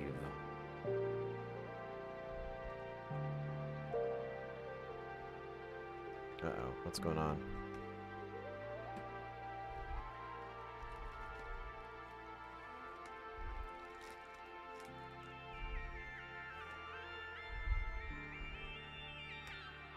What voltage are these rude boys? 25. Here, I'll fix that later. Well, I can just write.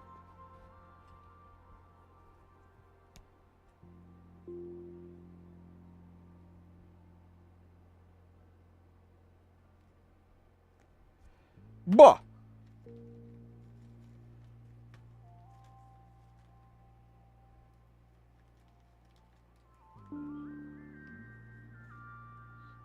That the temp probe can be iffy sometimes. Ah, I didn't know that.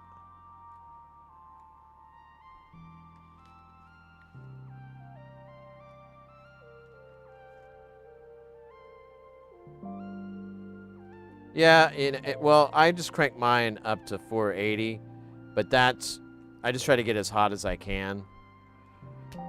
With that iron, with mine, like, I'll put it on a material, and then it's going to lower that iron probably from 480 down to 450 or 420. And the iron doesn't have any compensation. Mine doesn't. So it'll just it'll just go down to that temp. Yours, or that finisher, or anyone with thermal compensation, you'll set it to 450 degrees. You'll apply it to something, and instead of it going down to like 400, it just stays at 450.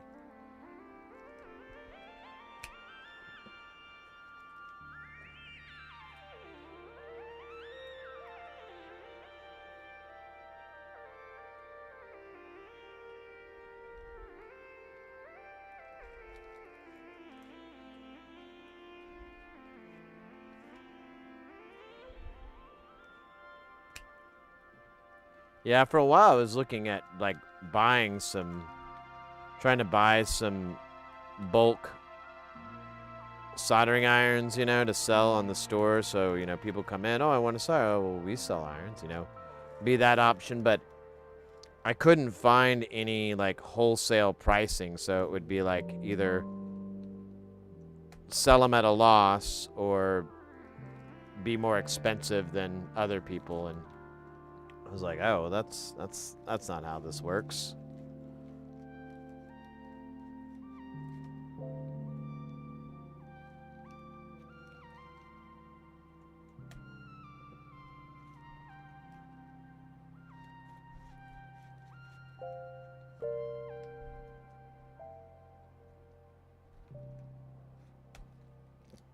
All right. Probably should have bought more than 1,000. Probably should have bought 10,000. 10,000. That would have been a good number. Do I want to use these anymore? Nah. Let's just toss them. Fuck them. Fuck them all. Fuck them by. Hey, Kerno, these are 805. That's the size we're dealing with right now. All the NLC stuff is typically 805. He doesn't really go any smaller than that I can recall. But we do have 603 for other projects. Look at that. There's a hair. Oh, man.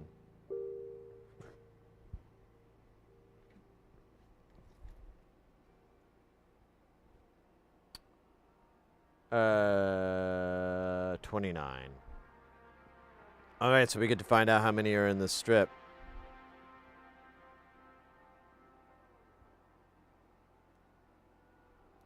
$10, 15,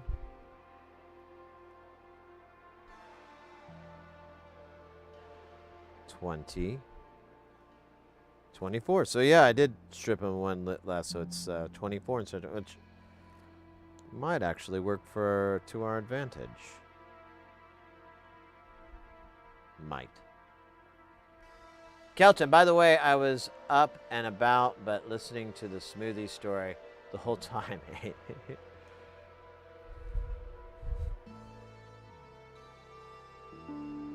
I was thinking, like, if there was, I might look to see if there's like an AI tool or something where I have like, I have this thing, like, what was it? Doey made it, but it's these animated characters, and I'm like, well, you know, maybe I could do something with that. It's like Adobe Animate or something like that. But I'm like, what if I could like turn that into this animated thing where I'm just walking in with a smoothie and I'm like, what up?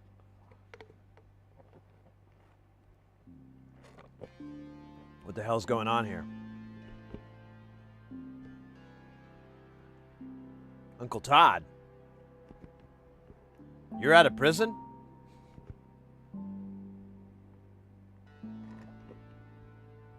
Who's this guy? I'm Dr. Michael. Is that really your last name, Michael, or is that your first name? Michael's my first name. So you couldn't be Dr. Smith. You gotta be Dr. Michael. It's not very professional, man. I already feel like whatever you got. Wait, you're a doctor? A doctor of what?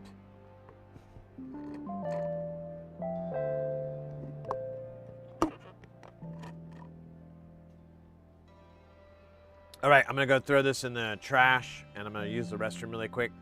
It looks like we're gonna have some Twitch ads pop up, so it's like a perfect storm. The perfect storm. I'll be right back.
Alright. Stupid ad's still going. Lame. Lame. Alright, well, I'll use that time to increase my pile of 100 nanofarad caps. Just like Gandhi.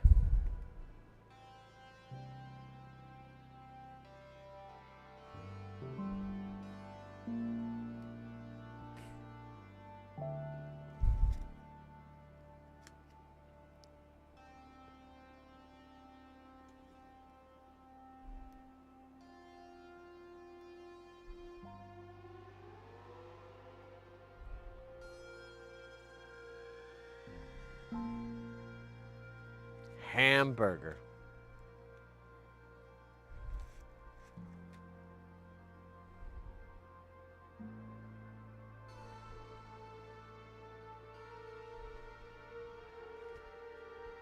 Hamburger.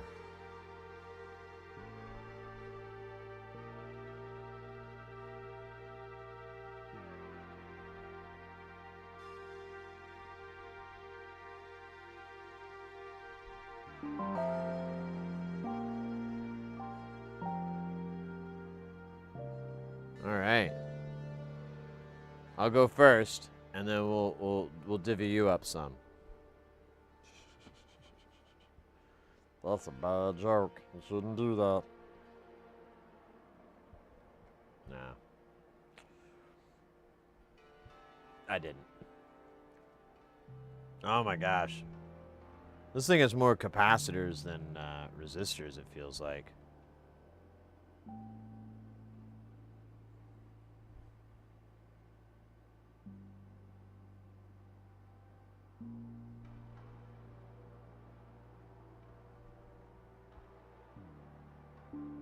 Hey, isn't that supposed to have a 10 microfarad cap in it? Oh. Well, I'll be... Alright, let's not... They look identical. Well, you know what, they don't, because this looks like a fucking TARDIS. Not a fucking TARDIS. That's the adult version of Doctor Who. Now, this is just a rather regular TARDIS that you wouldn't have sex in.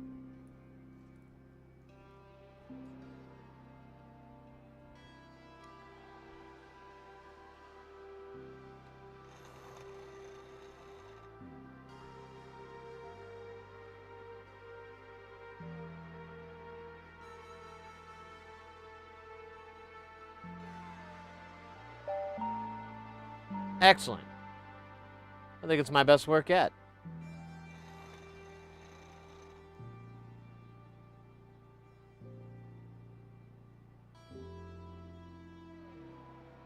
Yeah, look at this. This is why we even solder.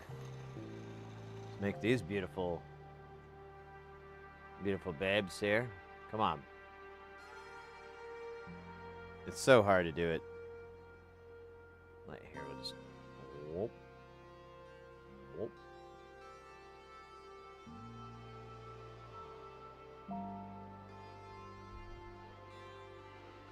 Alama, give me some curry goat rice and... Oh, God damn it. Well, actually, I'm kind of okay with it.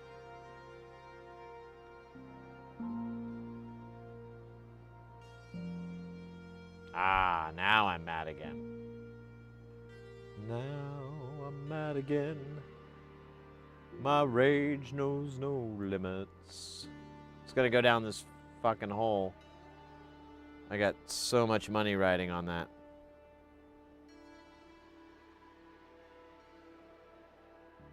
Wait, these are flat, right? Okay, good. I thought about 1,000 of these and they're all gonna be TARDIS shaped. That's gonna suck. Dude. I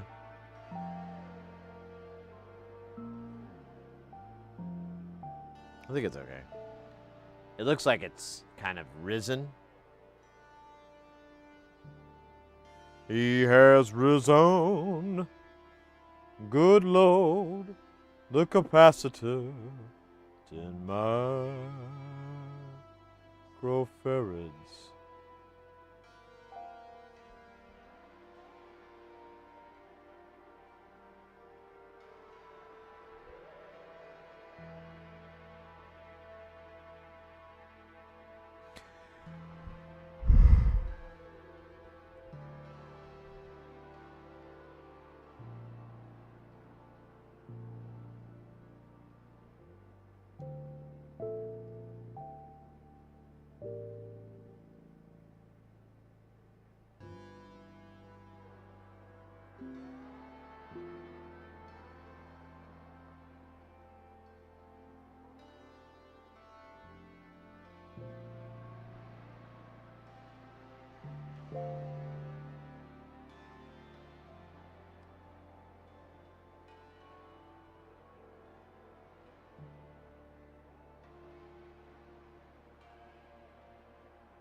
Uh-oh. An anonymous user gifted a tier 1 sub to Hey Pretty Lady from Norway. What is that? Hi, pretty lady. I'm from Norway. Anonymous, thank you so very, very much for the gifted sub. Super duper appreciate it.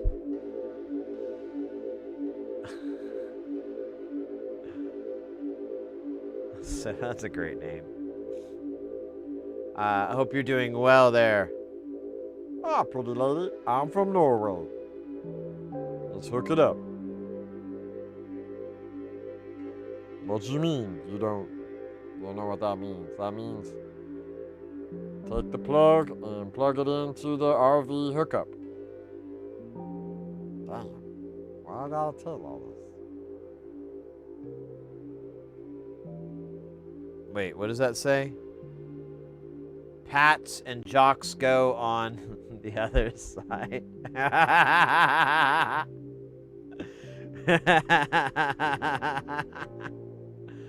Oh, I love this guy. This NLC guy. He's my kind of humor. I mean, he doesn't use hamburger instead of swearing, but you know, still really funny. Or should I say hamburger?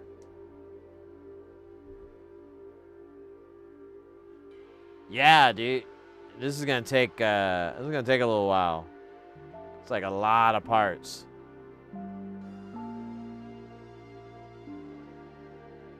And I'm like working pretty diligently. I haven't like gotten super distracted in hours. You know, that's like a new one for me.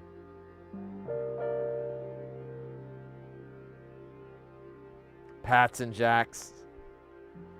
Was that like an Aussie thing? Was that like an Aussie pronunciation? You put your pats and jack on there. Shacks on there. Put your pats and jocks on there. On the other side. I can't do a good Australian. I could, but I'm married. Mrs. Hersey would not appreciate that. Are you doing Australians? Well, I'm just trying to do an impression of one. And then a big slap happens. Mother was right about you. And then I'm like, where did this transatlantic accent come from? I've always had it. You've just never noticed. Hamburger.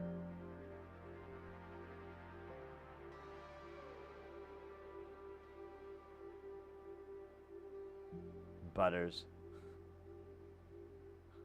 Well, for Geely, there's I saw this thing. There's a comedian named I forgot his first name, but it's Hamburger Jones, and he like does clean comedy as his thing, and instead of swearing, he says hamburger, and that's his catchphrase.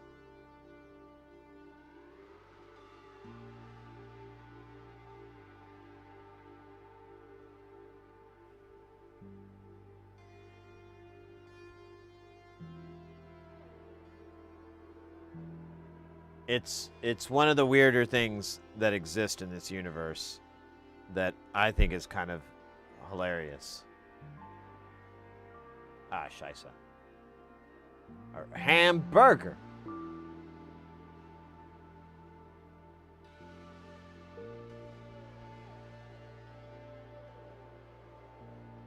So just 4 resistors, 2 transitions. Yeah, his 1U designs are not super, it's not stacks of little boards.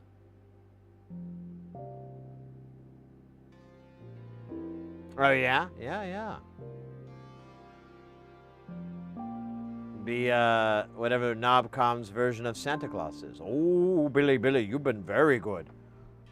Here's a Zor. Wait, didn't she get a Zor? Yes, she did as well. She was very good. I kind of feel like that's all you have. Nope. I have other gifts. I don't know, man. I feel like you got a bag full of Zors in there. And what if I did? Well, I mean, it's just kind of deceptive because you make it seem like I would get possibly, something other than a Zor, like a Zan or a Nan. Oh, one day you'll get a Nan Zan, but not today. Today it's a Zor. So if I see it like tomorrow, am I gonna get like a Nan Zan? Why don't you shut the fuck up? Whoa, hamburger. Ivy Free does. I had to come over to the dark side to join on the conversation. Hey, whatever works, mate. I just realized you did ask a question on there, and I totally missed it. My apologies.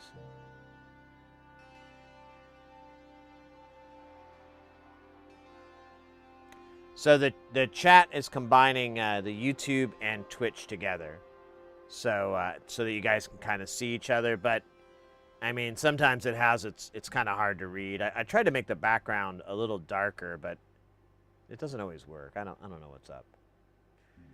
I blame my father. I don't know how, but he is responsible for all.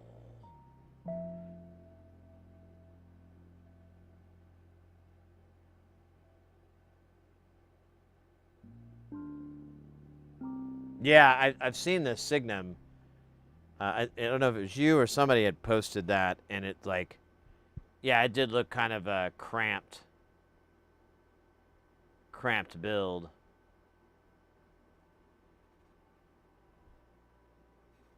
Welcome in. Yeah, welcome in.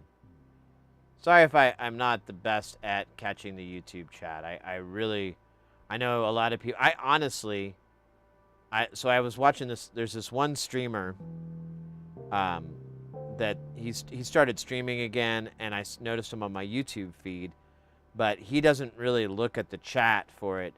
But I honestly like the YouTube, like it just looks better than Twitch.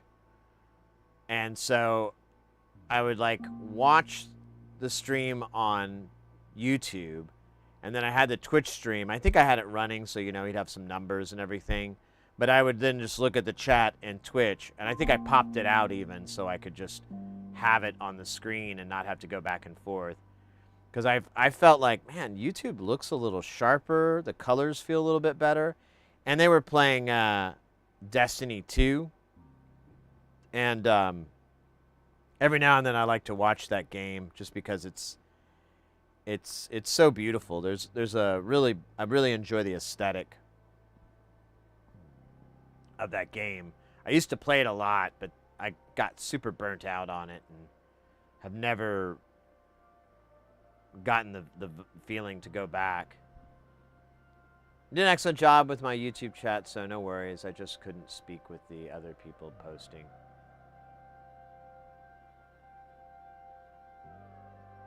Oh, right, the ads thing. Yeah, I hear that. Yeah, Twitch is a little more draconian with it, but you can, if you have a,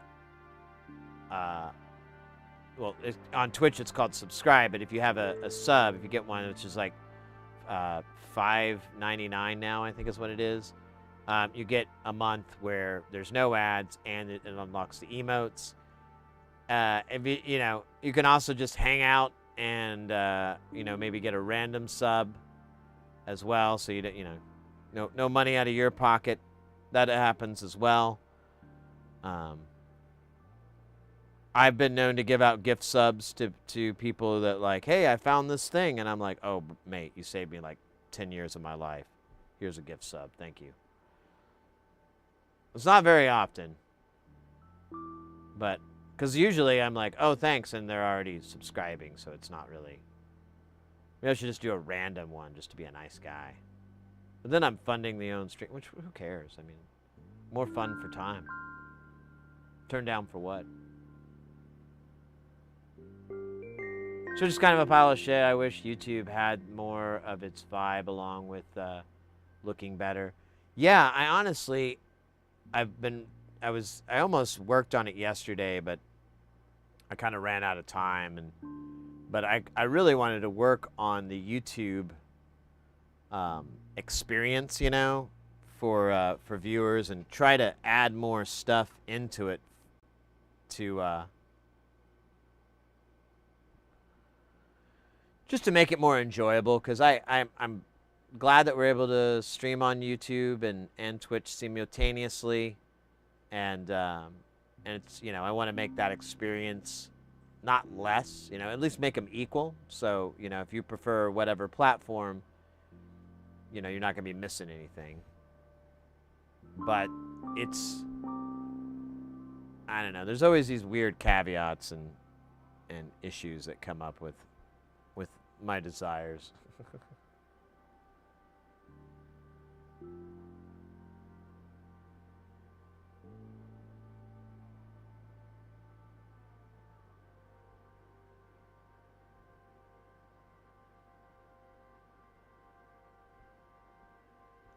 I do believe you could have more people viewing on YouTube than 5. Either way, I do like your content. Hey, thanks, mate. It is what it is. We could have 1 people, we could have 2 people, we could have 500 people. It's 500. That's insane. But 50, I guess, is like 10 people, 20, whatever. It's all good. Having anybody is a blessing, and I'm happy for it. I'm glad you guys are enjoying the content, the channel. My beautiful blue eyes. I should have zoomed in right then, but I don't have a zoom in call. Next time. I could make one of those too. That wouldn't be hard. I should make more memes. More funnies for the channel. Yeah.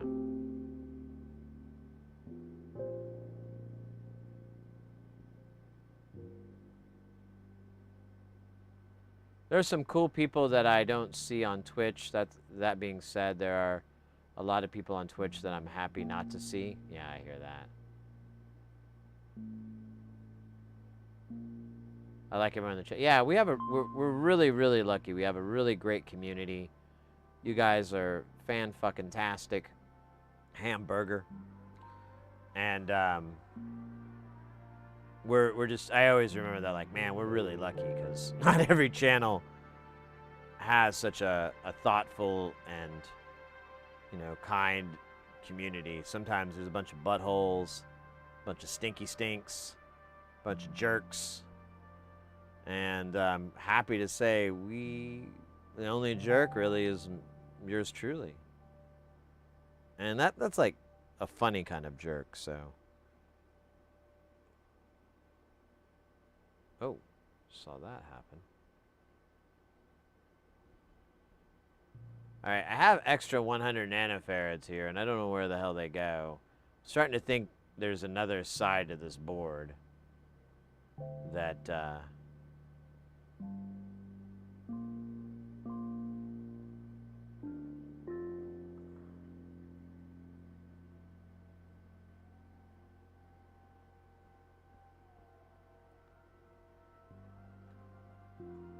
Hey, Caterpillar. Yes, this is the I was sitting in a room, which is 9 of these PT2399 delays feeding into each other, much like a human centipede. And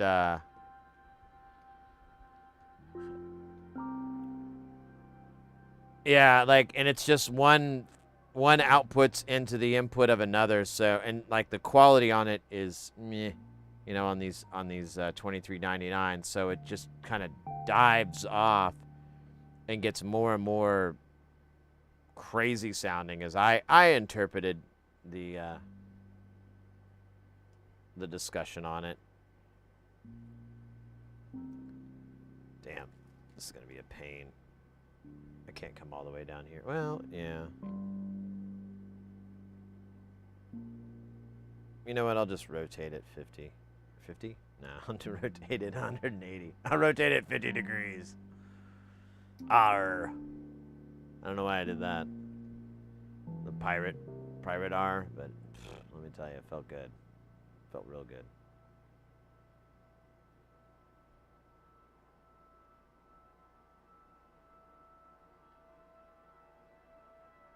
Yeah, one thing I'm interested in, Caterpillar, is he brought up that it get you know, you have individual outputs of each one, and he's like, you should do like a stereo thing with it.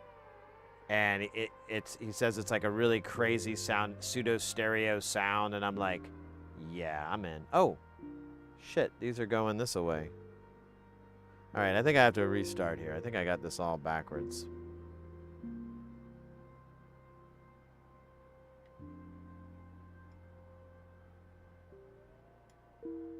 Hamburger.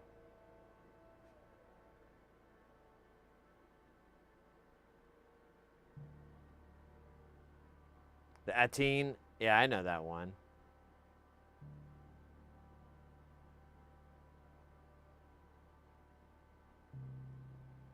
ST8, I don't know what that is. Let me look it up real quick.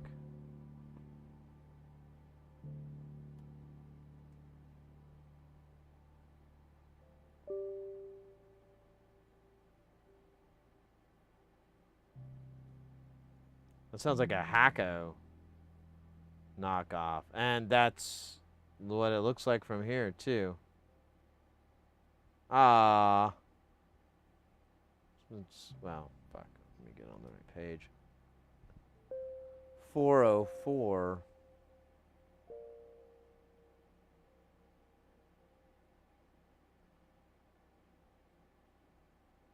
Oh, yeah, yeah. Look at that. Well, that's all you need to know. That's all you need to know. That's Louis Rossmann. They sell it. I'm done. I don't think we need to go any further. That actually looks like a great station too.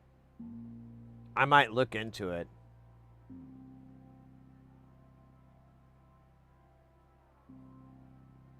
But $250, that's not a super painful price. Yeah, exactly. If Rossmann has it in their store, if Louis Rossmann sells it, it's a great piece. It's a good option. That's a super strong endorsement. And he's like really good about testing things and verifying their quality and whatnot. So I mean, it's a no-brainer. Once I saw that it was in his store, I'm like, oh yeah. Get an extra one for the kids. I think his Baga has a delay crush module that has a similar feel in reference to the normal jump of the deep end of quality. Ah.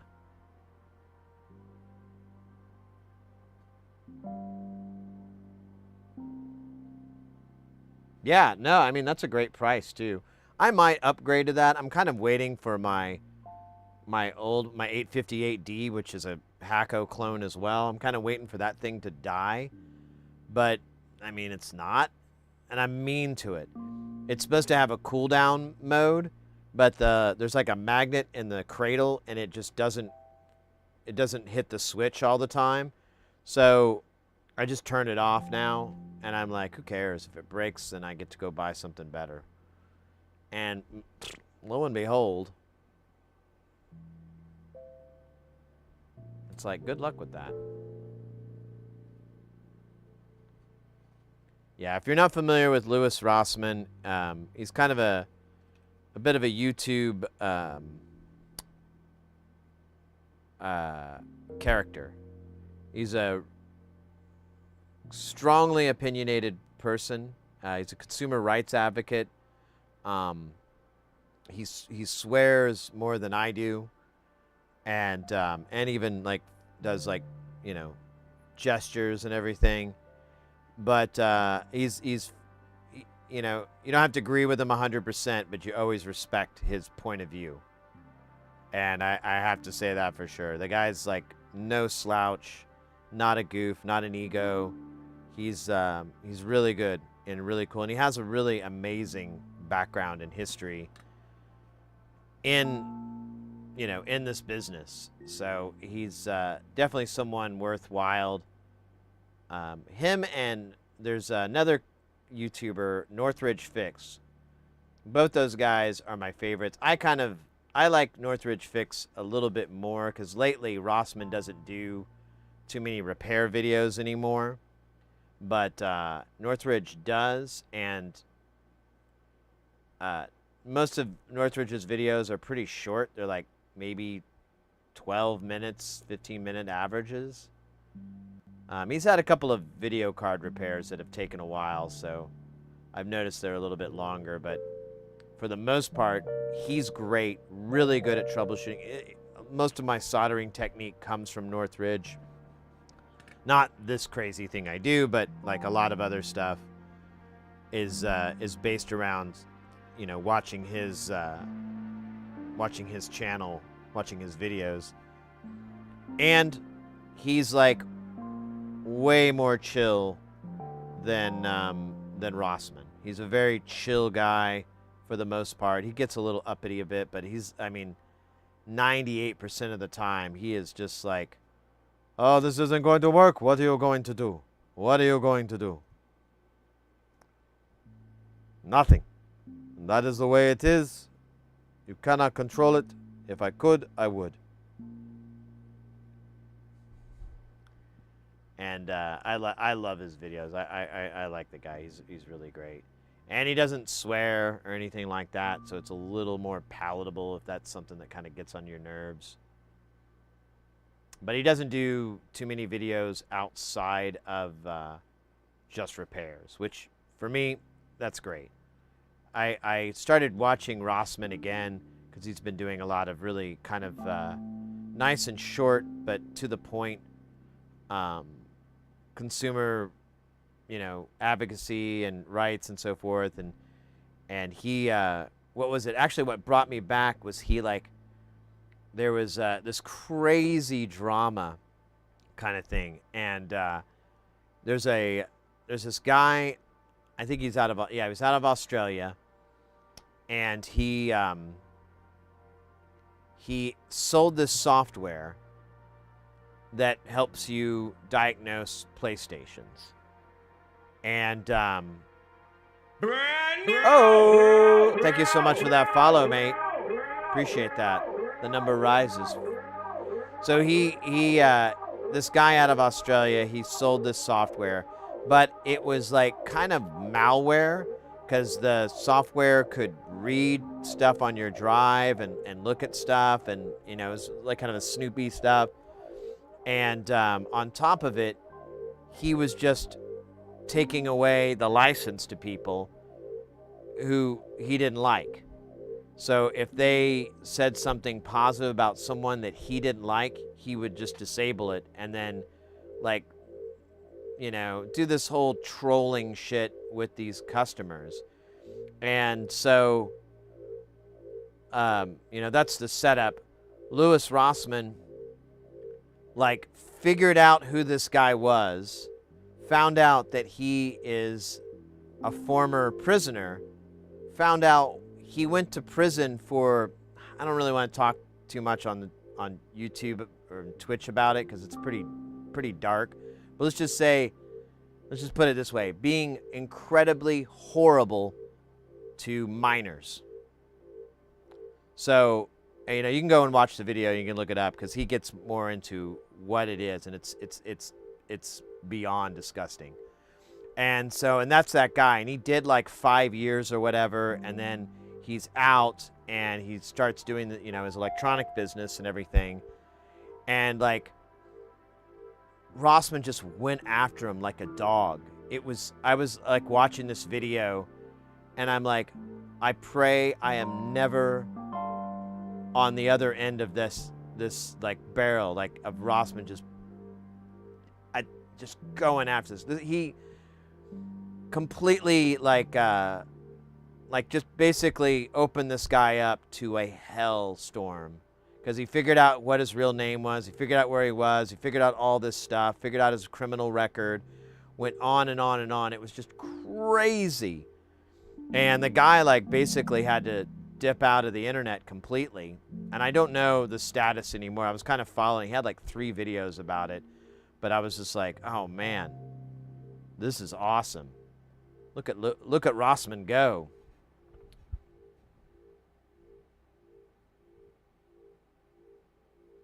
I really enjoy his caustic personality. I did just follow Northridge, but the lack of swearing will give to me.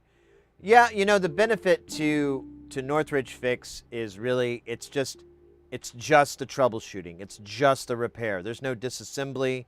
There's no, you know, there's nothing over on the side. He's like, today we have a video card that came in, and the owner said, let's check the notes. Owner says no HDMI out. All right, we've already had so-and-so test these common issues. So now I've got it in front of me. We have it disassembled. We have the heat sinks off, everything. We're going to go in and start testing. Beep, beep. And he just starts going through troubleshooting like razors. Razors? That doesn't make sense.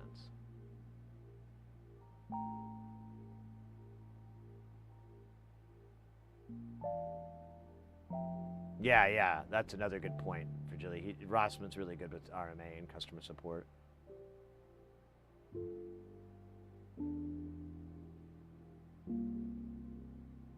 Yeah, I don't always agree with Northridge takes either. He's a little goofy at times, but I mean, if you just want straight repairs, he will deliver.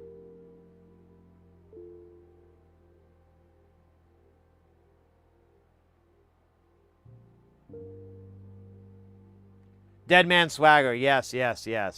But like, it's messed up.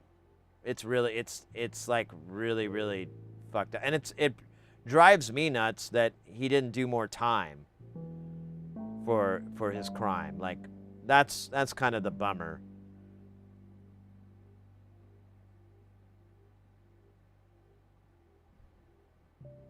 Yeah, Northridge is good. I like him. I don't watch him very much anymore. I've kind of got it burnt out because it's just like, oh, it's another thing I've seen him repair, you know, multiple times, or you know, it's just kind of like lost its interest for me. But I watched him for about 2 or 3 years. Every time he had a video out, I just pop that in and give it a go.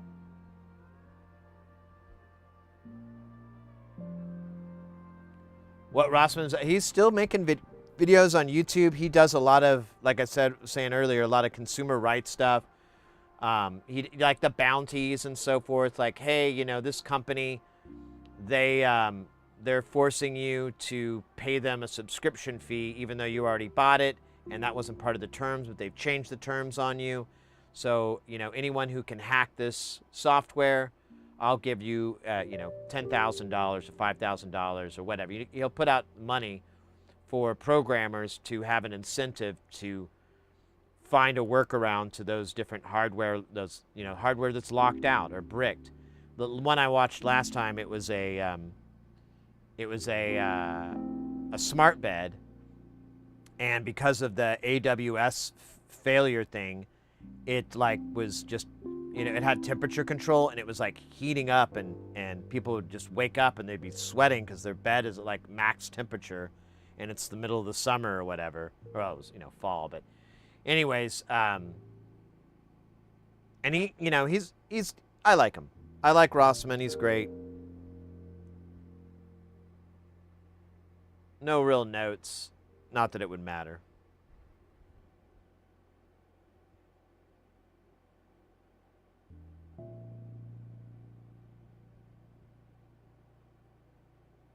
Yeah, exactly, Vigili. Like, Rossman was trying to be civil, and then once he was like, this guy's a jerk, he starts digging, and he's like, whoa, you have a criminal record?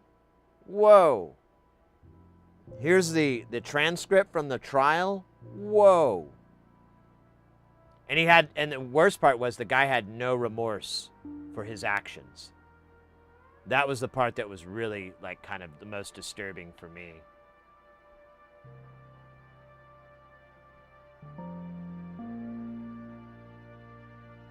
Too big. Welcome in. Sid, I really like what you're done with your studio space. Please feel free to explore it. Yeah. Store the studio space. The cock of the walk. The kingmaker. Right here.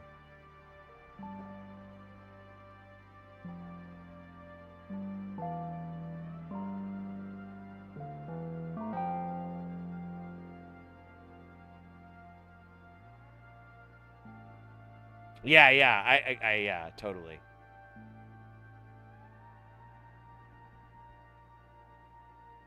I know, right? It's always weird. You'd think it.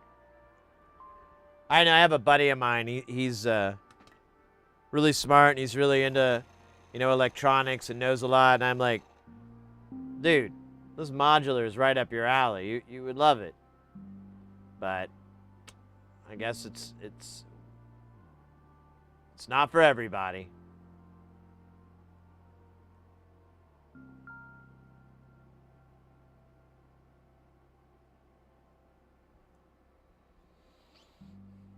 Another renegade that I really support is Gamer Nexus. Oh, yes. And Rossman has very kind words to say about, what's his name, Mike or whatever? Yeah, no, I became a huge fan thanks to the Streisand effect with Bloomberg, like trying to take down their documentary that they did. And so I watched the documentary and was completely floored at how talented that guy is. The main thing was so they went to China. It's basically about AI chips and so forth. And he goes to China, and like not in the beginning, but like a little bit later, he's talking to these people, and he's speaking, you know, Mandarin or whatever, you know, Chinese, and they understand him. And at several times he gets like, you know, they ask him like, where did you learn this? And he goes, I just taught myself. Why? I like to learn. And he held his own really well. He did have a translator with him in case there was he didn't know a word, but most of the time he was speaking. And I was just, I was watching the documentary. I was like, I saw that and I'm like, this is going to be good. This guy doesn't screw around.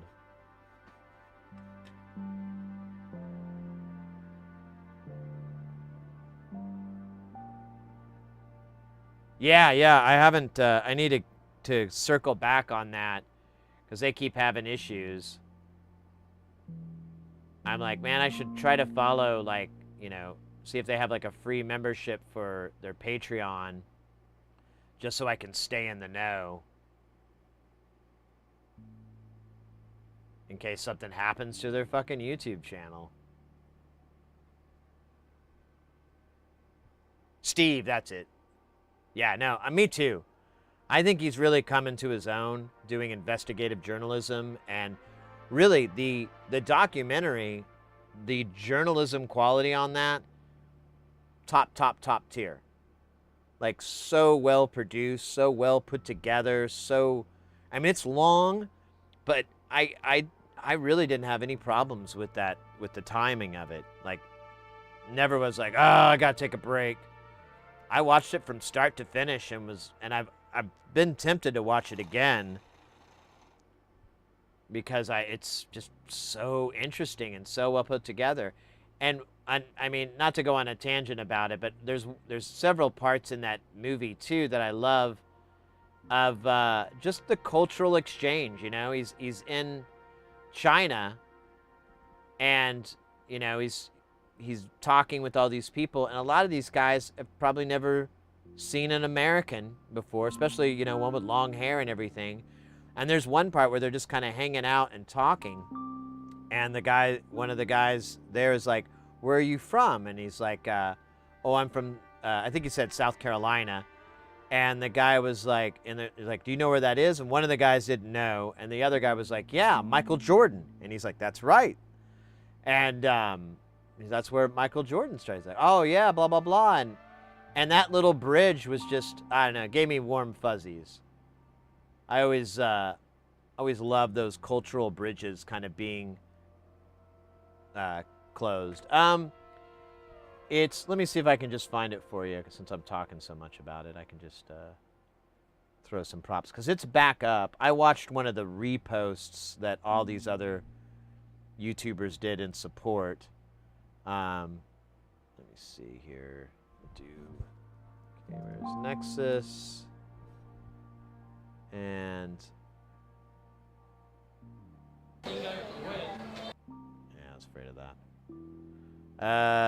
Let's see. Yeah, oh yeah, another lawsuit, Jesus.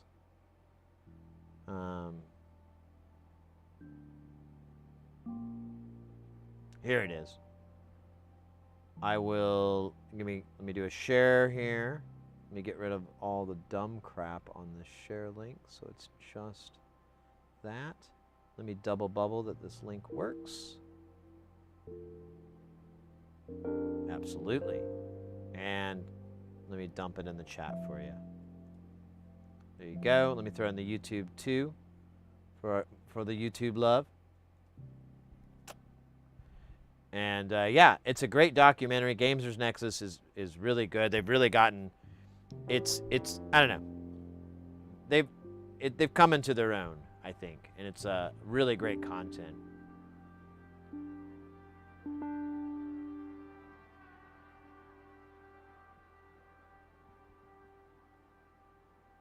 Yeah, right? No, I agree with you, Kelton. When he started like hitting the hornet's nest, I think he's better, you know. I like the review stuff. I followed that channel before, long before that all came to light. Oh, Nerfowler. Welcome in. Thank you for the follow. Sorry if I mispronounced your name. It's my first day. Yeah, once he started, you know, I liked the hardware reviews, and they were pretty cool. But you know, it's not really. I'm not buying like the latest blah blah blah. You know, I'm not really into that market so much. But once he started doing like news pieces on the you know, on the state of affairs, and you know, with different things, like with the smuggling and the AI and chips and stuff like that, I was like all ears. I'm like, yeah, this is more up my, you know, up my alley. God, I can't talk.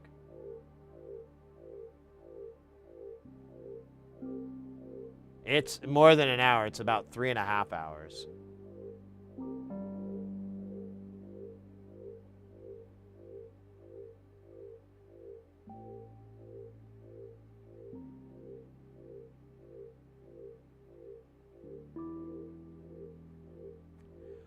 No, I mean, like, you don't get frustrated putting opponents. I keep the rage inside, deep inside. Sometimes you hear me growl. Sometimes you hear me cry. It just never stops.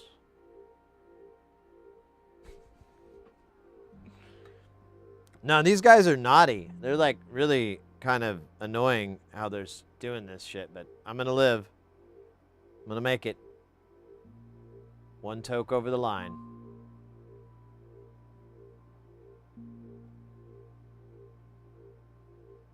The way I'm soldering these on is absolutely asinine. And I don't recommend people do it this way.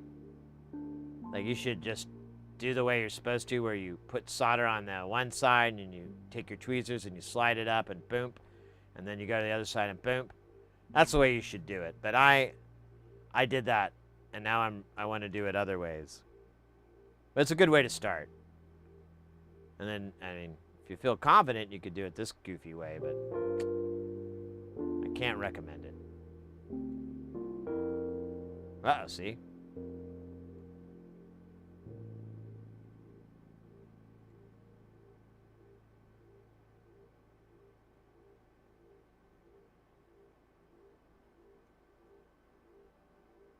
That's what they say on the internet. They're like, you can't do this, and I'm like, but I did. But your components are all dead. No, I don't buy crappy components. I buy quality.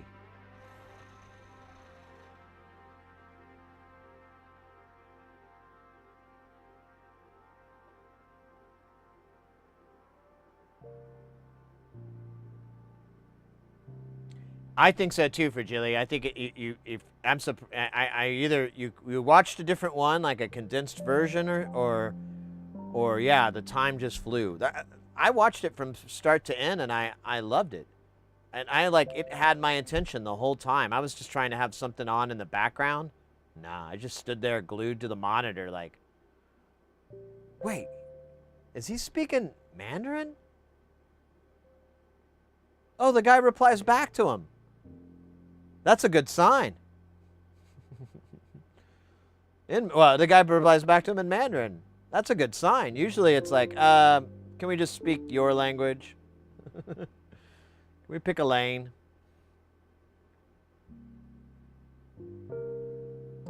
When I try that, my pad gets too much solder and the components doesn't lie flat, but that's just because my skills are shit. So I don't think it's a skills mate. I think the most common thing is flux. Like, flux will turn the whole soldering experience completely upside down. So this powder here is flux. See how now it's wet? That's the flux melting, and now it's in my iron, or my little blob here. Maybe not so much anymore, but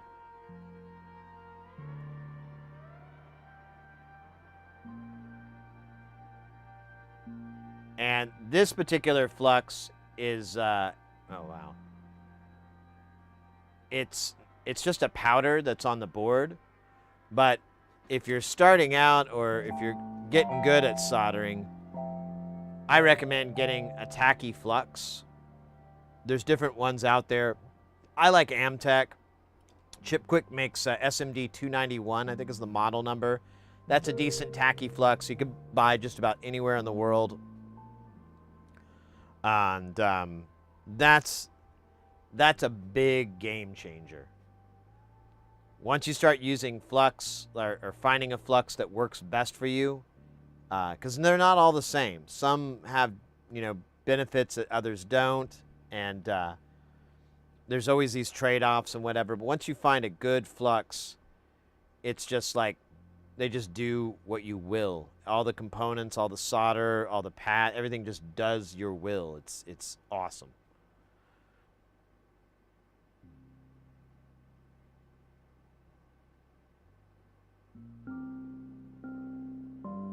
Just baked at 2000 Yeah, thank you. I didn't realize it went that hot, but I always suspected. I'm like, I don't know, man. I don't think they make these, like, too weak.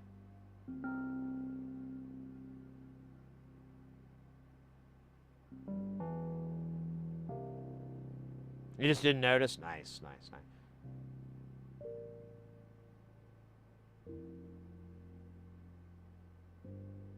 Debug. Yeah, I haven't. I don't think I've ever really damaged any chips doing this. Most of the time, I'm like, dip packages are pretty easy to solder. I don't spend too much time on.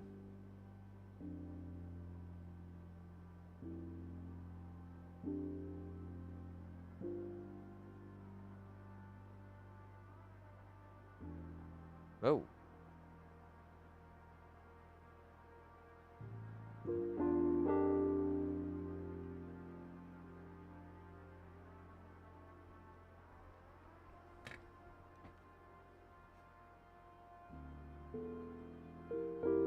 Yeah, the components snap back in due to the surface tension that's created.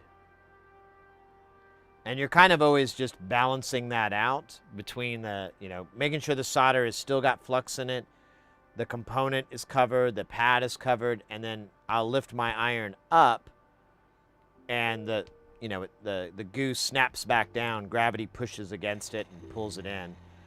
With 805, it's easy to do. With like 603, it's not as easy because gravity isn't there's not enough mass.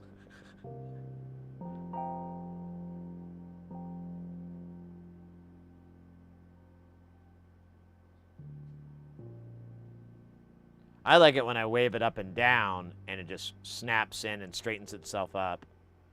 That's kind of how I discovered this too, is I'd have to go back and I'd just wave the iron on the component to try to get it to slide back into place so it'd be straight, and I started realizing like, oh, I could probably just solder this way. And so I started trying it out, and it kind of slowly started working for me.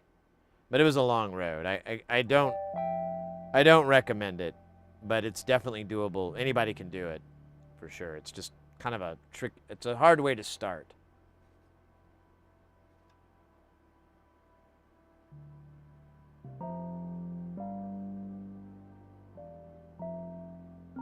I had some knowledge in the electronics field, but not the skill and experience. It's all time, mate. I mean, I compare a lot of this to woodworking. When you first get into woodworking and you're making different joints and stuff like that, your first few tries are probably not going to be your best work. But as you keep going along and you keep finding like, oh, this helps or this hurts, then it starts to, come together. Oh yeah, over me. Because I certainly wasn't doing this good out of the gate. I wasn't doing this crappy, this crazy soldering out of the gate.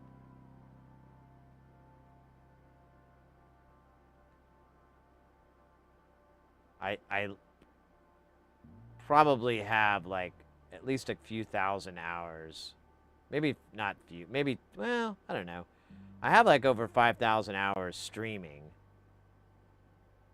But, can't say all of that's soldering.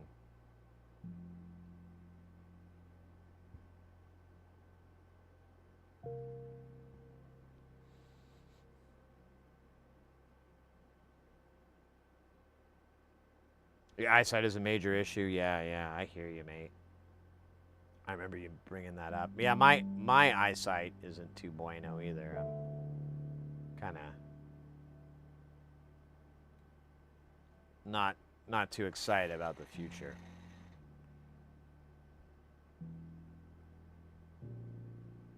But I'll cross that bridge when I get there. No sense in worrying about it now.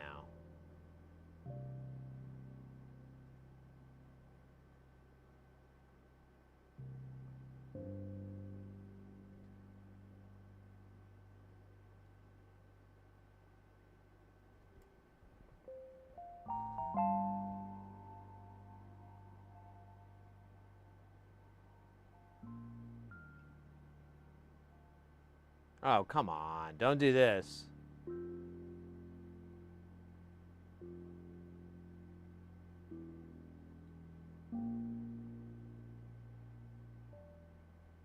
There we go. That guy looks weird.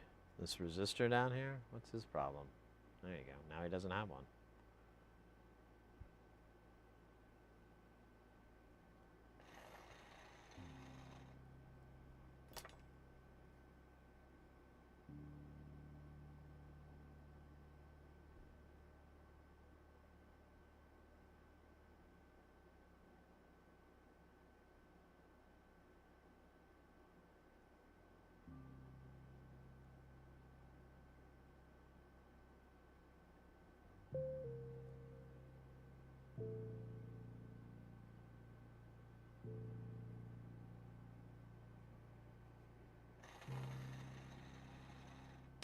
Digital scope to large screen is fairly instrument can make an easy improvement. Yeah, well, the scope I use is the O scope is a analog discovery, and that is a 2-channel scope with all the math and FFT functions, but it also has a function generator, and it has a logic analyzer. It has a bunch of tools built into it, and it's USB, so your monitor is your only limitation and your size and whatnot. And it runs at a really nice refresh rate and speed, so it always looks really good. It's nice to work with.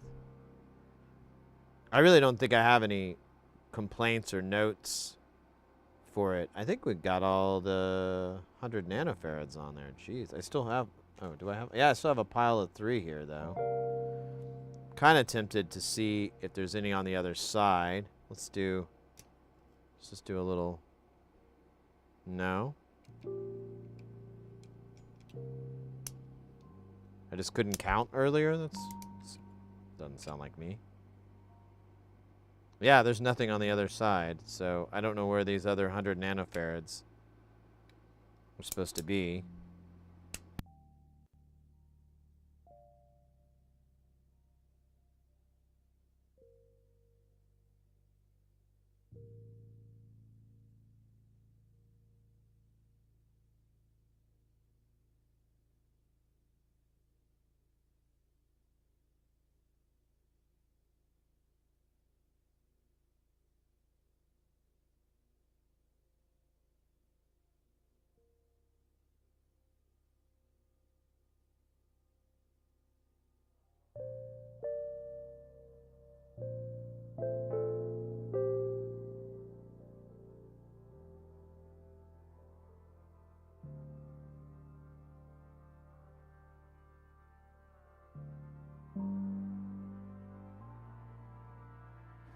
Hey, there we go.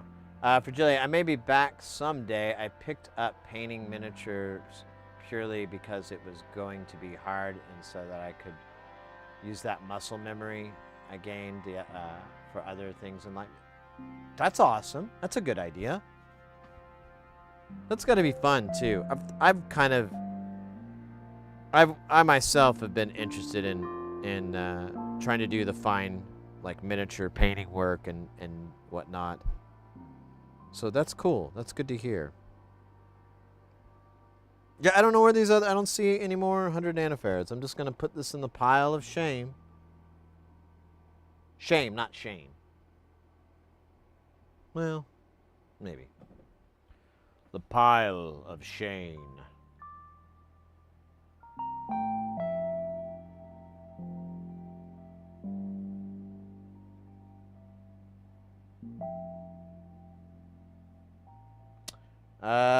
Next is 1847 nanofarad caps. Jeez Louise.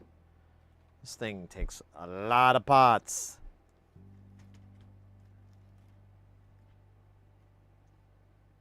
There's hamburgers.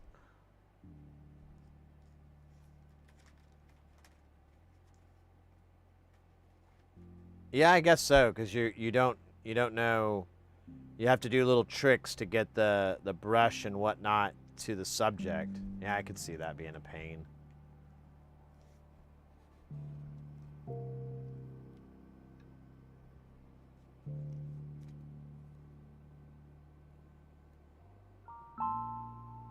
All right, so we need 18. Probably don't, but we're just gonna go with what it says. 2, 4.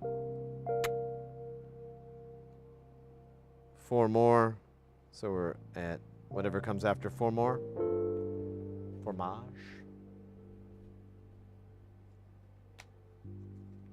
I'm gonna give me some curry goat rice and peas.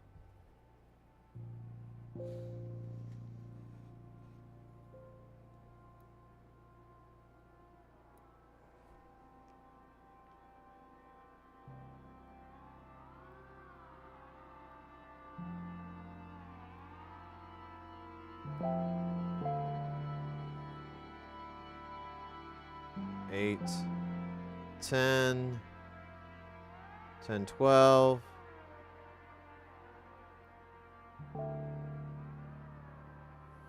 14, 16. 18.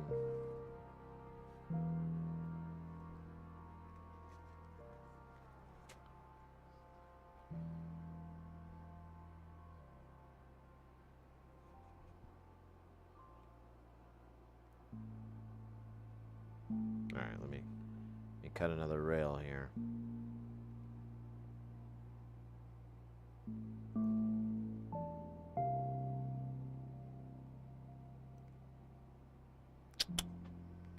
Boyaka.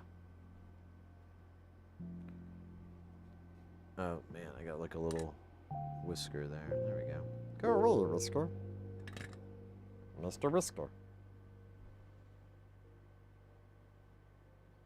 A lot of trial and error, yeah, I can imagine. So, well, I kind of deal with that with this scope because it's, you know, it's not stereo, and so one of the things I had to do was get straight tweezers because I would constantly, I'd go and I'd kind of grab something and I'd be like, here, it'd make more sense if I was trying, and I'd just be like, what's going on? And then I'd turn it sideways and I'd realize like it was curving upward, but it looks the same.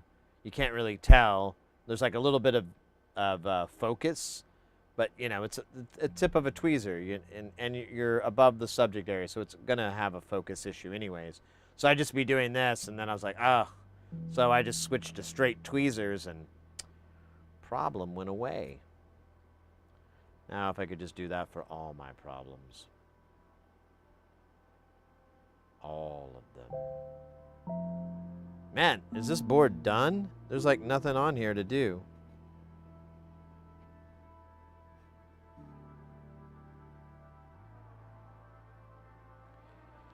Yeah, sometimes when I'm trying to solder SMDs, it makes me think this is what painting miniatures must feel like. Yeah, yeah.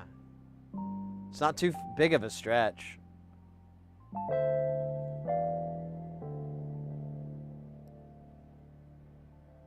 Well, when I had a stereo, you know, microscope, but it really doesn't. It's not conducive for me because I have bad eyesight, and it's really hard for me to look down the eyepiece and then switch back, and just keep doing that over and over. It got really annoying, and then for the channel. For the stream, I rigged up a GoPro out of one of the eyepieces, and then I had the other side, but I just quit using it, and I would just look at the feed from the GoPro, and it obviously wasn't as good as this, but it wasn't too far off. Basically the downside was you had a big vignette around it, so like really we're only using maybe half the monitor's visible area, and the rest was trapped in this vignette, but you know, who cares? Yeah, no, same here. I would get my eyes, it would just bother me, and I'd have to like focus back and forth, and it was just, and honestly with glasses I really couldn't do it very well. And this is back before I had to get bifocals, so it was just a pain. And like I would do this, and I have to adjust the eyepieces to work with my glassless vision, and that was okay, but it was like so annoying to have to lift my glasses up and bring them down if I had to look around or anything like that. So I long story longer, way too long, is I just kind of outgrew it, got tired of it. Found that putting it on a big screen, not too bad.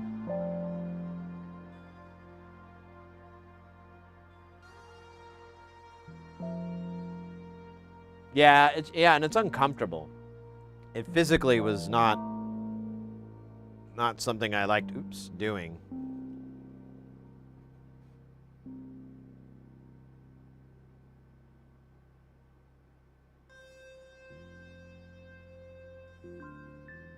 What time is it? It's 8 o'clock. We should order food. I'm not so tired as I was. I was afraid I was gonna like pass out in the stream or have to tap out because I'm tired, but so far so good.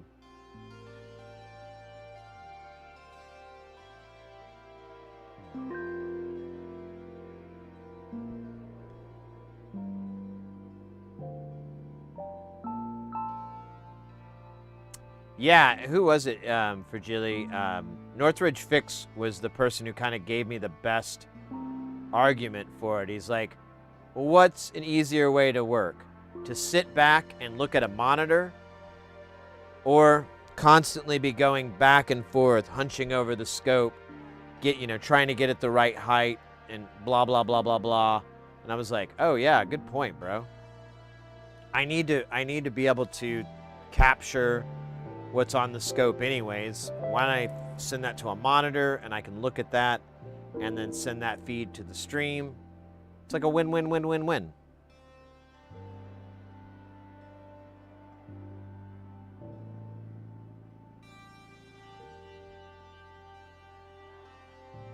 Yeah, exactly. And back then it was 6 to 8 hours streams. And nowadays, they're 10, 12 hours. And I rarely have, most of the time, I just have to remember not to pull up on this shoulder because I'll get pain from that. But that's me and kind of a bad posture issue.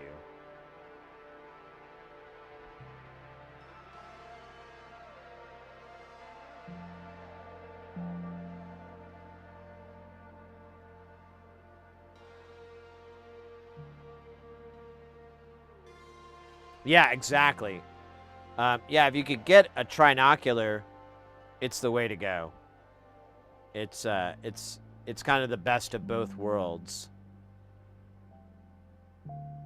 One thing though I should mention, you mentioned the camera, I think, and I didn't look into it. I bring this up because I know some people that have bought a camera for their scope, and it had a bunch of lag. And so that, when they would look at it, it would be like a USB out. And so when they'd look at it on their computer, there'd be all this lag. And so you would like wave your hand, and then it would be like a whole second before the image generated that. Keep an eye out for that when you're with the camera. Make sure it's low lag. Or if it has HDMI out, that's even better. But I forgot to bring that up earlier when you were showing that scope, that's just one thing to keep an eye out for. Someone was asking me earlier today, I got like a text from a buddy, and he was asking about scopes, and I was like, hey, you can actually buy some pretty inexpensive ones that are like the monitors built into it, and they're like yay tall. And I go, the only thing you just want to be mindful of is some of those are for coin collecting. And they're not for live work and stuff. So, you can't work under them because the lag will be useless to you. You can't do fine motor shots with a long lag time. And you might be able to get used to it or whatever, but why make things more difficult? But I haven't really had anybody come up and say they've ran across that issue. So I kind of feel like technology is caught up from those days, and now you can get these scopes, and the output is nice and easy to work with. You ever tried stencil hot plate? Yes. Yes, I have. I have a hot plate. Sometimes we reflow stuff on it. Usually the 603 stuff, because it's still all crooked and wonky. So I won't use a stencil. I'll just take an iron and put a big blob of solder and just tin all the pads in the very, very beginning. Just tin all the pads so they all have a bubble of solder on them. And then I'll put the components on, and with resistors, like these flat pack things, I'll just tack it so that, it's in its spot and like it's soldered down on one leg, but I won't do a very good job or anything. I'll just get it there. Same with the capacitors, although when they're these big ones, I actually have to solder both sides down because it'll tombstone. But then once I've got it all on there and I'm happy with it, I'll put it on the hot plate, heat it up to 210 C, and I try to leave it, you know, I set a timer for like 8 minutes, so I try not to let it, once it goes over 180 C, I try not to let it live on that for longer than 8 minutes or so. And yeah, it works great. There's a couple of caveats because it's, you know, it's a hot plate, so it's really hard to get your hand in there and to fix things. Like I'm always using, I'm using a bunch of stuff that's around me to stabilize my hands so I can work, you know, like holding a pull cue type things. But, you know, with the hot plate, it's up here, it's much higher, and you're kind of like, I usually have to do hands like this so I can hold it because you can't rest your hand on the hot plate. It's stupid hot.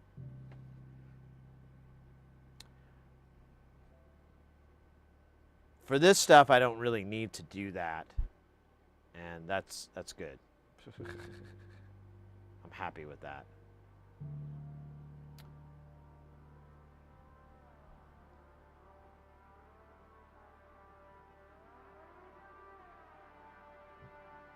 Yeah, oh yeah, those are annoying. The ones where you lose one of the optics if you're using the camera. Yeah, those are annoying.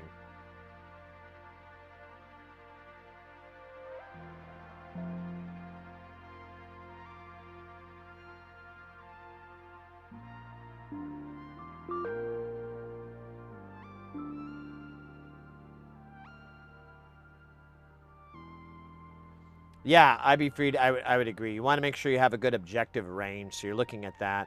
The ones that I've seen people use them, and I've even seen them for sale. They usually have a platform of about yay big, and then they have 2 struts that come up the side, and then you have the video part, the lens, focus, and then it usually has like an HDMI out. And I've seen those, and I've seen people use them with great success, so I know they're an option. I'm not going to spend the money to find out if I should recommend them or not, but I've seen some good stuff with them, and the range is nice and high, so it works.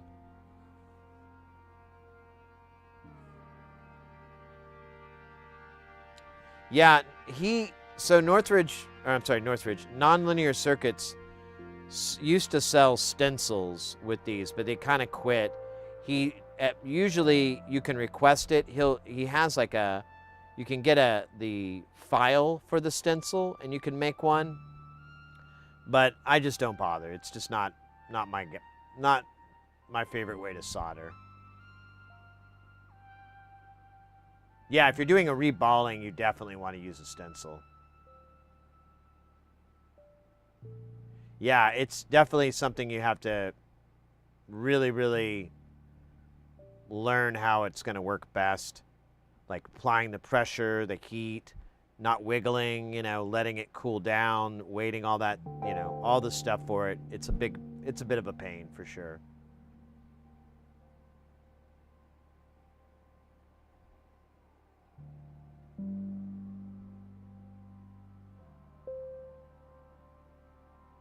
Get yourself a dowel well like painters do. What is a dowel well? Let me see.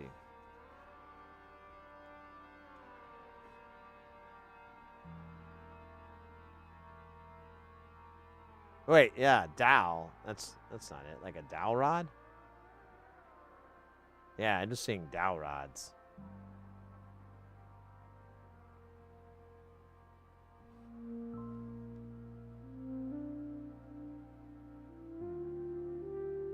Minimum range, like as the height.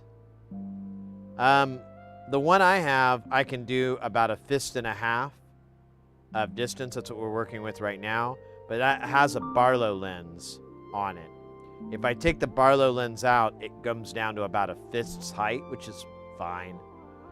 If you go too high, like it has a 0.5 Barlow, but it's like a foot or more above the board. So it's, what is that, like like 30 centimeters, probably more than that. And the light just can't make it from the light ring. If I had like a light source that could, dip down on it, it wouldn't be that big of an issue. But that works too. You kind of have to trade off, jiggling and stuff like that as well.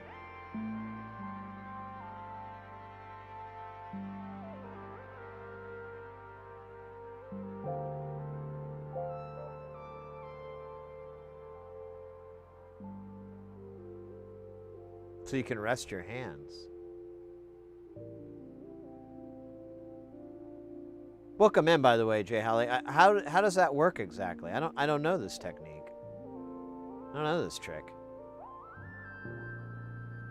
I don't think I've ever seen it, or if I have, I didn't know what I was looking at. Which happens a lot.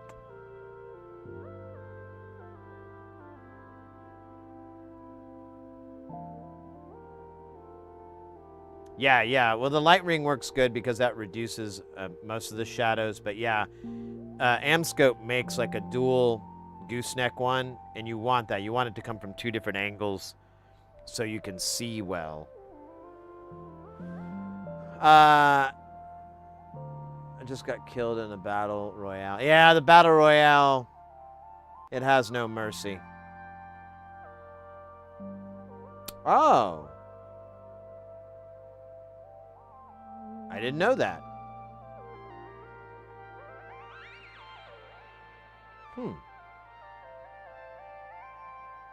That's not a bad idea.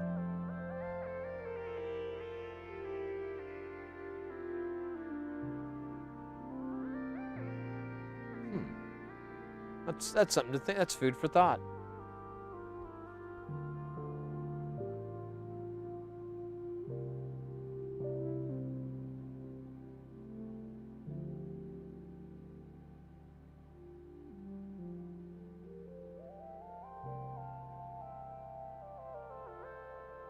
And are fairly inexpensive. Nice. Yeah, I have a lot of light in here. We've talked about it before. We've got like 2 wide panel lights, then a 3rd panel light. Then I have some smaller ones, 2 that light me up, and then 2 that light the work table up. And I still would like more, but I just don't have anywhere smart to put them.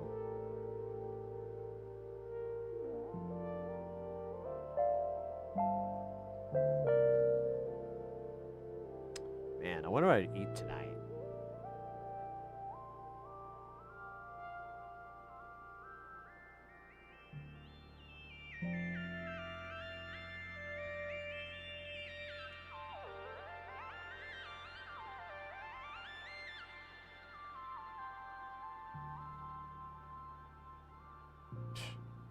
Man, I wanted to pass out in this room when I was out of it last night. I was like, oh my God, I'm just gonna sleep on the floor. Now I'll get in trouble because the missus gets upset if I sleep on the floor. She's like, what the hell are you doing? I'm just sleeping. Don't do that. But I didn't want to go to bed. But your back hurts now, right? Yeah, it does.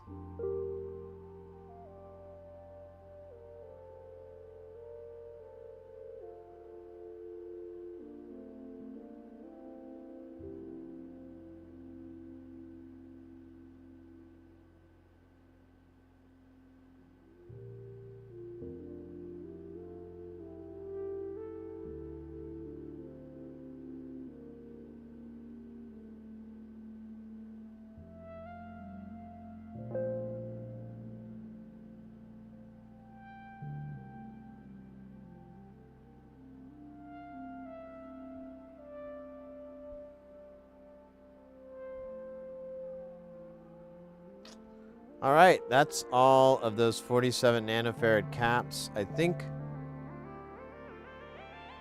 we just have them on here. I don't think we have any on here.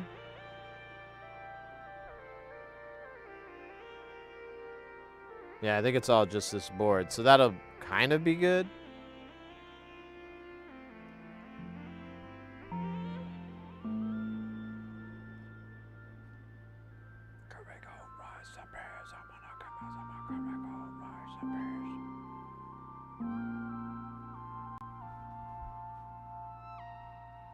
Yeah, yeah.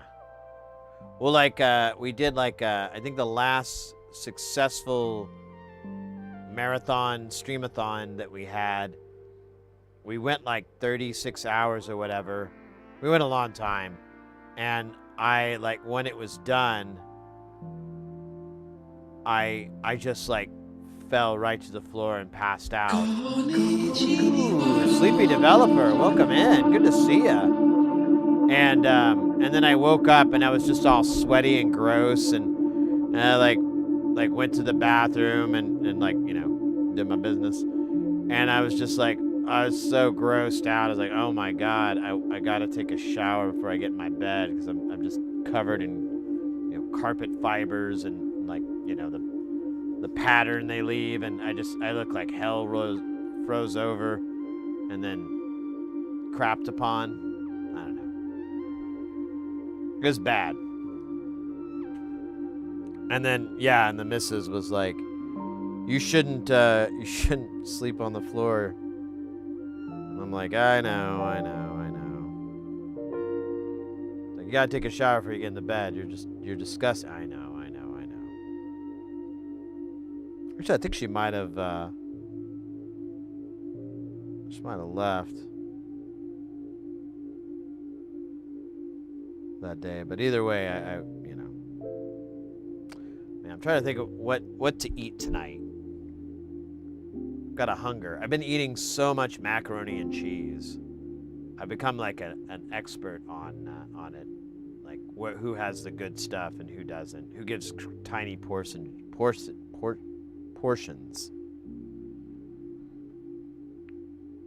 and who gives nice big portions. One place though I usually go to, I ordered like mac and cheese and it was like burnt, and it was obviously like the scrapings from the bottom, and that kind of put me off. I was like, I don't know if I want to order from these guys again.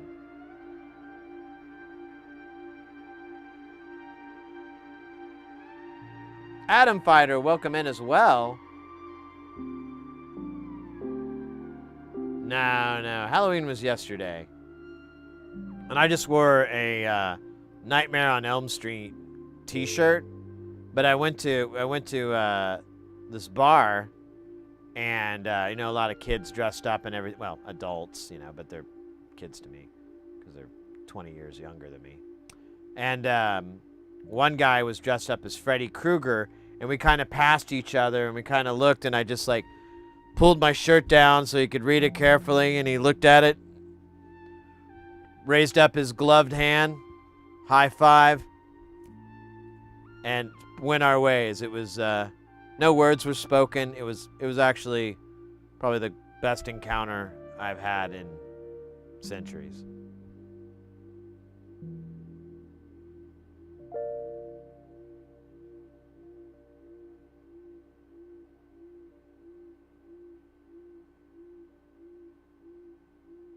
Why? You know? A badass can recognize another badass in the wild. It's kind of like in John Wick, you know, where like two of them would be like, "You working?" "Not right now." You know, that whole thing. But we didn't have to talk about work. Just made eyes, and it was perfect. Not those kind of eyes. That was later.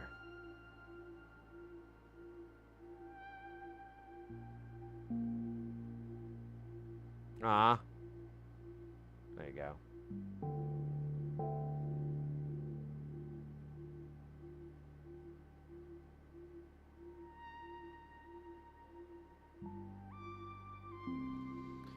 That was later in the night. We saw each other across the dance floor. It was as if the room was only for us. Everyone else melted and disappeared. And then Freddy sauntered.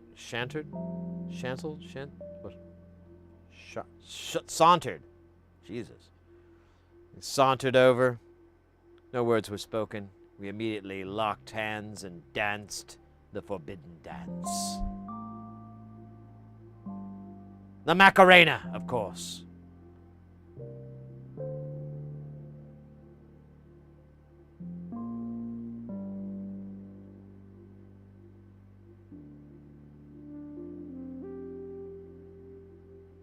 Come on. There you go, you bastard. Jack off. The lambada. The lambada Macarena. Si, Capitan.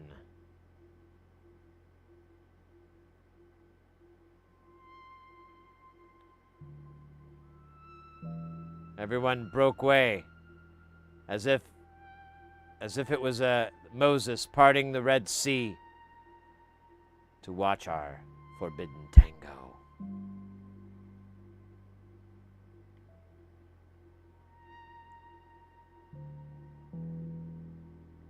And then, as if choreographed, Freddy Krueger ran to the far end of the dance floor, did a little shimmy, and then ran straight for me. Grabbed him and lifted him up over my head, and we twirled around till I dropped him, and he kind of got hurt bad. And I kind of dipped out because I no names were spoken, so didn't really want to get in legal trouble. I didn't know what kind of lawyer he had, so I had to go. But it is possible to say I had the time of my life. And I've never really felt that way before. It's true. And I owe it all to you.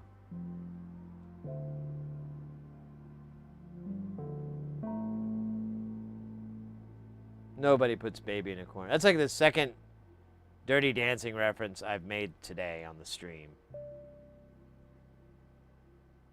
I don't know what's up. I hate that movie more than anything. Well, okay, there's a couple of things I hate more than that movie, but it's a pretty short list.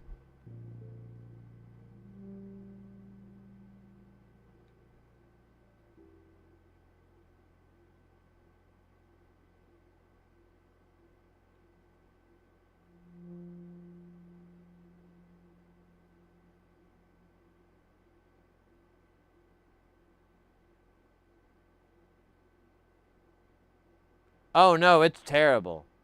First off, here's my problem with it. That movie doesn't age well. So it's supposed to take place in the early 60s or something. So there's your timeline here. But,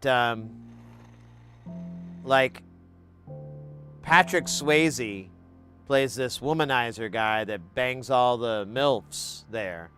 And then Baby comes along, who's supposed to be like a teenager at the time. And they hit it off. And he's like, he's in his 30s, yo. It's just gross.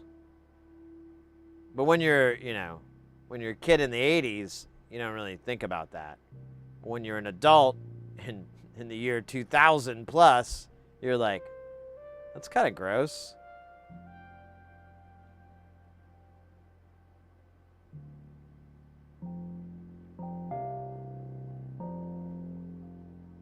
I love Patrick Swayze. I'm not no disrespect to him, but to Tu Wong Fu, thanks for everything. But it was a different time too. People really didn't think about how gross that is. But anyways.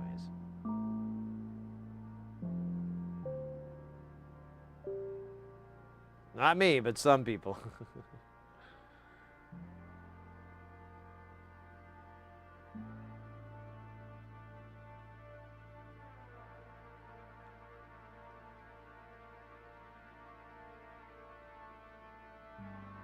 Oh my God, right? Totally a Dennis Hopper thing. Nobody puts Baby in a corner. You fucking understand me? Pabst Blue Ribbon. Heineken? Fuck that shit.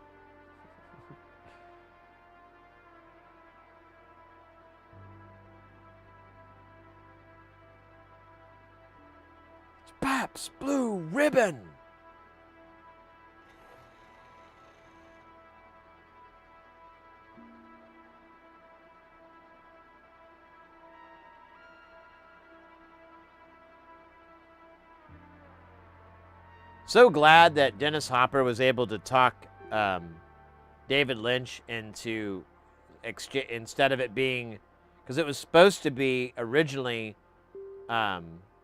helium, and he was huffing helium, and like Hopper's like, yeah, no one does that, man. No one does that. No one abuses helium, but nitrous, absolutely, absolutely. So why don't we just trade it out for that instead of helium?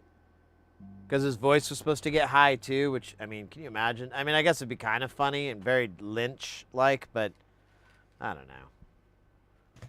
More Jane Lynch than David Lynch. I think that's the funniest thing I've said all day. Mark it.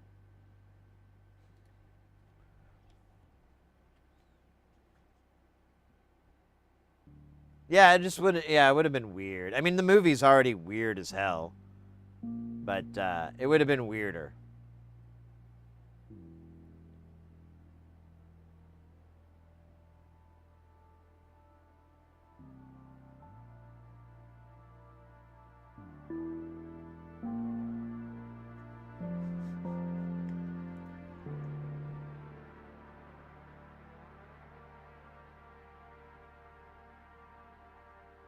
All right, now we're down to 10 nanofards. And we need 9 of them. 1 for each one of these chips, most likely. There's 4. 8. And 9. All right, that's always a good sign. That's a lucky thing. That's when you know your guardian angel is looking out for you, making sure your components come out just right. Thank you, ghost of, oh shit, of Sam Kinison. That's my guardian angel, the ghost of Sam Kinison. Constantly screaming, oh, oh, oh, you fucking whore! You know, just on and on and on.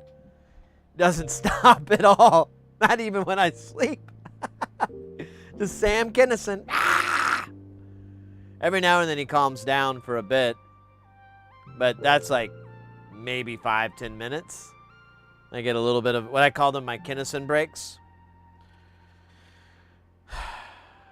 but they never last long enough, and the screaming begins.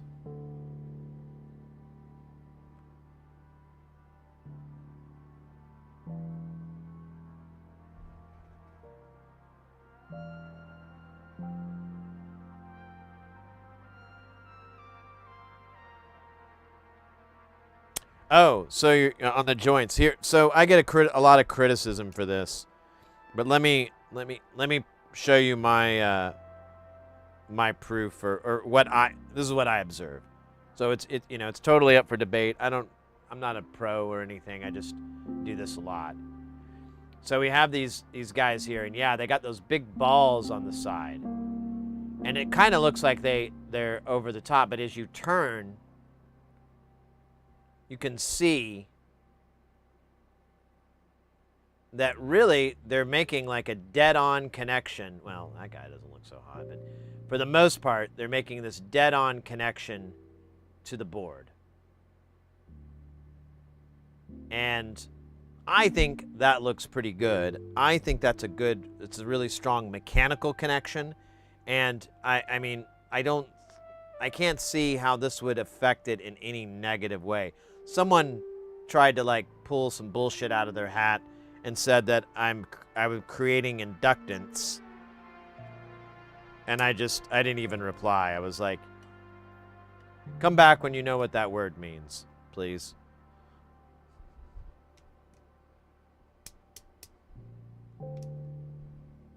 We're doing an analog circuit. We're not doing high frequency, none of that. Everything is like well under a megahertz.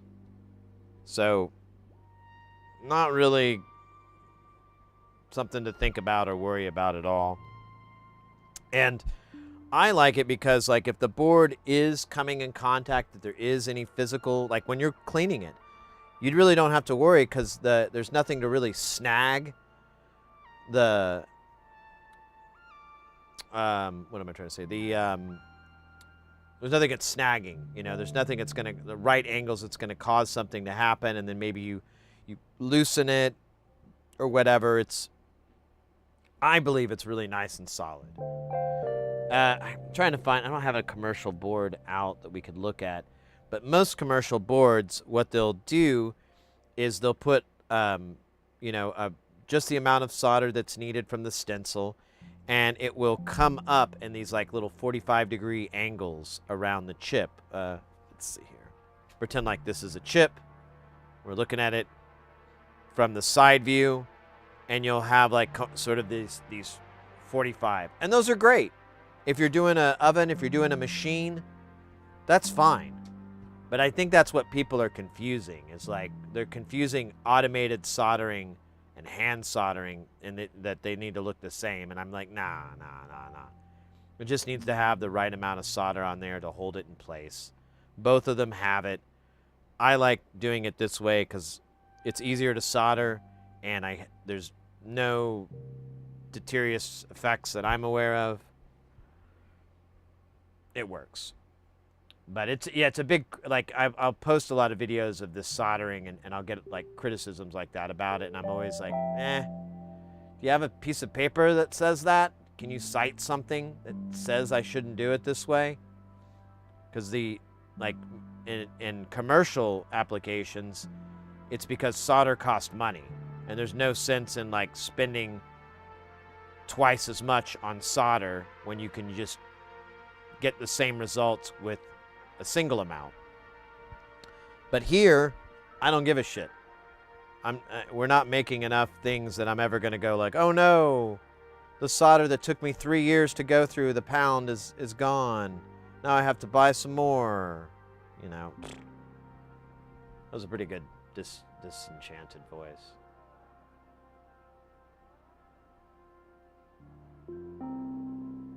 The spine of the component? What do you mean, like? So there's different ones. I just have that. This is capacitors. These are 805s. I have the resistors broken up into multiple books.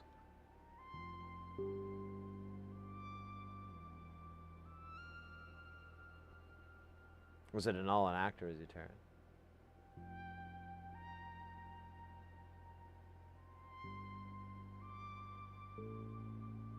Wait, what are you talking about, Jay? Jay Howley?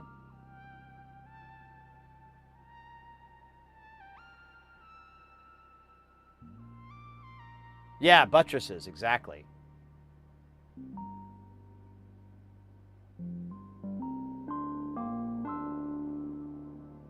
Yeah, on through hole, it's more of a sign that there is too much solder there, and there's really nothing, you know, you can't remove it like you can with SMD, where you're just like, well, here, I'll just give the iron, because the leg will keep fighting you on it, so it's kind of a pain in the butt. But once you trim it, you can, you know, either put a little flux or just put fresh solder and just dab those spots, and you'll clean them up. I believe you're solder. Oh, thank you, mate. I appreciate that. So here we'll do the way you're supposed to solder. We'll solder one of these guys the way you're supposed to, and it's a good way to start. So we're doing the 10 nanofarads now, so let's get over to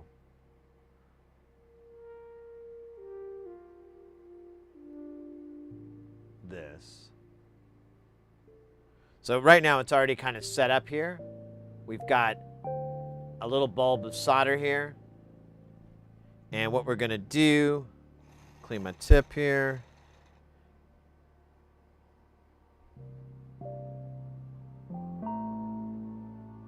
Gonna heat that joint up. Push this guy in. Hold him down. I'm gonna go a little bit more. I don't like it. There we go. And then you'll take your solder.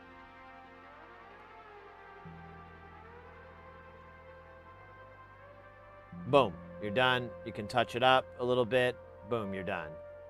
Now, it's a little bit crooked, so I'm just going to wave it. But that's how you're supposed to solder. And I agree with that. I think that's the better way to start out when you're doing SMD soldering. But if you're like me, I eventually am like, no, we must go faster, quicker, now, hurry. You start messing it with it away. Or if you just want to clean them up, you'll start doing the little bulb thing. But this flux is a big, big, big necessary thing for this to all work out. And as I was saying earlier, there's all kinds of different fluxes out there. I recommend starting out with like a tacky flux. And there's different brands, and if you want some names, I can throw some out. But that's the way to start. The issue that I ran into with that flux is that you keep adding it to each spot that you do, and you're probably burning up and utilizing 10% of it, maybe 30. So once you're done, your board is like got all this unactivated flux on it. And it's just a pain in the ass to clean. You can use alcohol and put it on there, but you're going to have to scrub and you're going to have to hit it more than once. I did try like letting it soak in alcohol, but the problem is that it's like a dirty bath water after a while. And you can even, like when you put the boards in, you can see all the old flux like wash around. So it doesn't really clean it after a bit because it'll just start to like rest on it all over again. But it will break it up and turn it into something you can scrub off and clean off easier. So it's kind of a trade. With this flux that I'm using, the 291, it rinses off. It's so awesome. You just hit it with alcohol and it rinses off. I do a little bit of scrubbing because it'll get like in the cubbies of like in between the dips, like the pins on the dips. But and this Kester solder, it's a rosin core solder, and it'll leave a little bit of gunk behind, so you kind of scrub on that. But compared to using tacky flux, it is so much better. I love it so much more. And I still use tacky for like repairing, or like little touch-up spots where we have to go in. Trying to use this flux for touch-up work is, and it's not good for like trying to do repairs or anything like that. It's just a big pain in the butt. Tacky, not so much. Oh, Kennison, I'm sorry. Tourette's. No, Kennison was just, he just did a character a lot of the times. A lot of comedians around that time were doing characters and whatever. And, some of them, I think, became their character a little bit.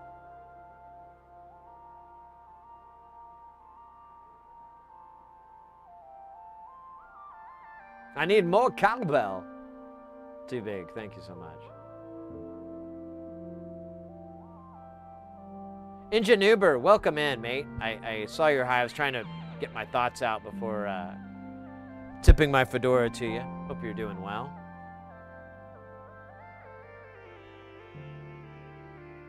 If you got a fever, you gotta do more solder.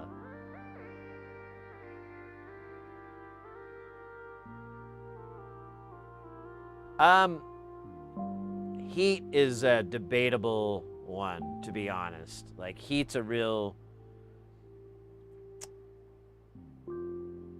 I'll give you a range. So if you're using leaded solder, 320 to 380 is a pretty good range. You might find your iron, since you were talking about getting that JBC, you could probably put it down to 320, maybe even 300, and you'll have great success. But you may find a higher temperature works better. It's totally up to you. You're kind of fighting dwell times as well. So like I like a higher heat because I can put it to the point, everything starts melting, we can work, we can go. We can start making things happen. Lower temperatures, there's like, you gotta wait a beat for the heat to transfer, for the thing to get state changed, and for the pad to heat up that you're soldering.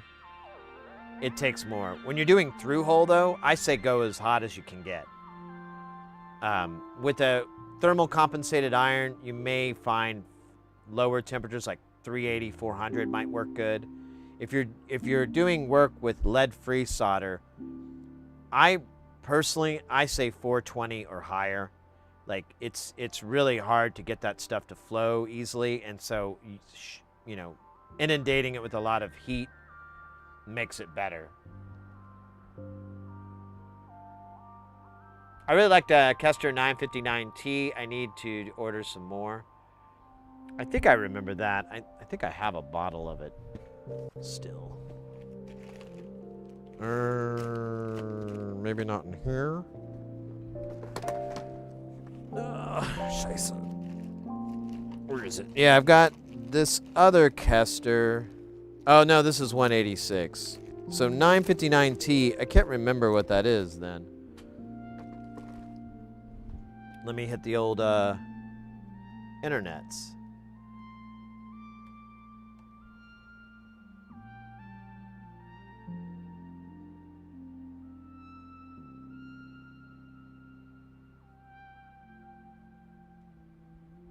I gotta unplug and replug it. Stupid ground loop.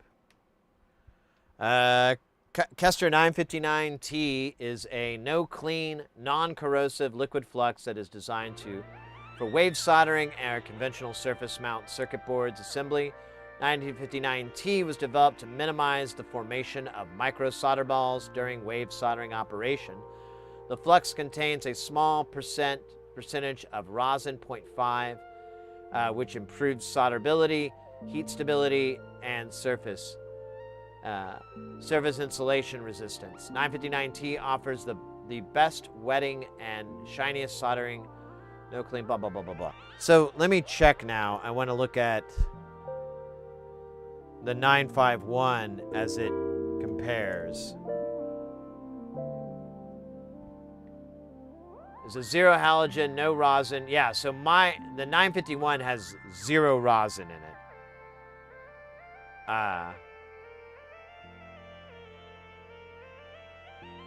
Yeah, 2% denatured, results in practically no residue. Honestly, it's kind of 6 versus half a dozen. They're both going to do a good job. And I think at the end of the day, it kind of boils down to what you prefer. I love 951 because it's insanely easy to clean. What is that, 959T probably is just as easy to clean, but it probably has a little bit more juice to it, more wetting. So that would be kind of nice.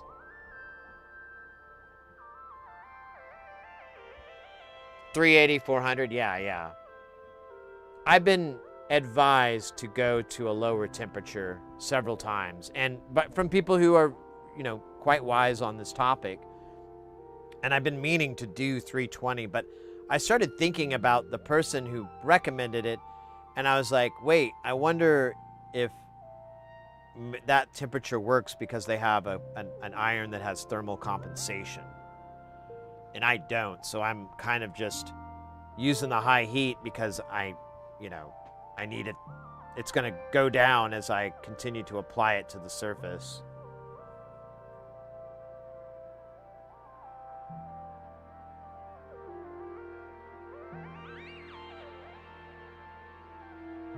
Oh yeah.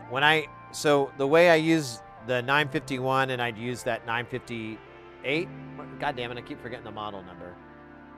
959 is I'll take it, I'll pour it on the area, and then I just let it evaporate, and then I'll pour it again, evaporate, do this at least 4 times, the more the merrier.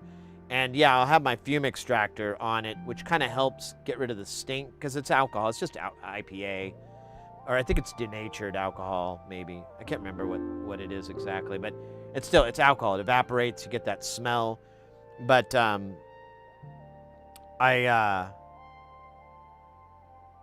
also kind of like it because it helps. I feel like it helps the evaporation process because you've got airflow over that surface, which is, you know, I don't know how much you know about thermodynamics, but definitely going to help things.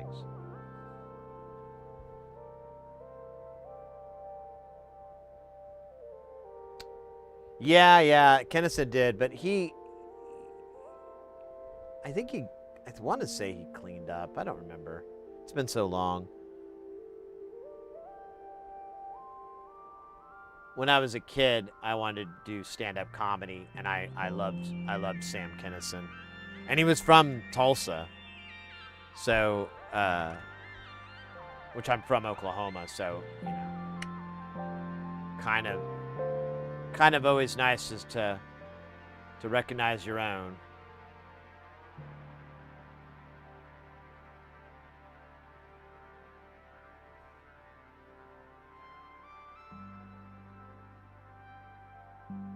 Yeah, exactly. It also depends on what you're doing. Like I was saying earlier, Tachyflux, repairs. It's so practical and so much easier to use for repairs.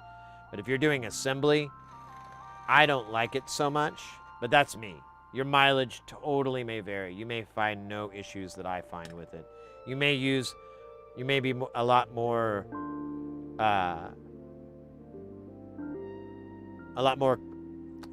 what's the word I'm looking for here?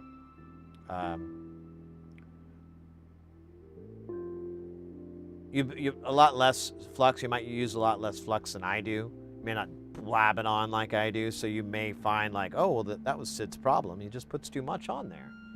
Fair enough. At the end, it's just like whatever's going to get you your results. What's ever going to be conducive to your soldering. Because what works for me may not work for you.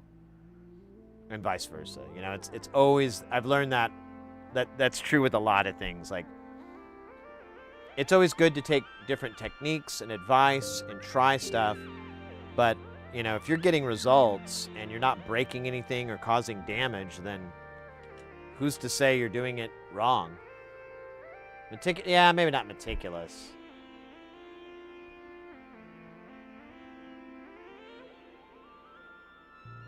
Yeah, that's what I thought. He died in a car accident of all fucking things.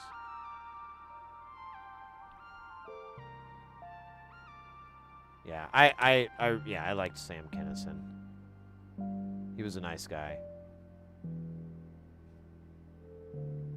Or at least he seemed nice.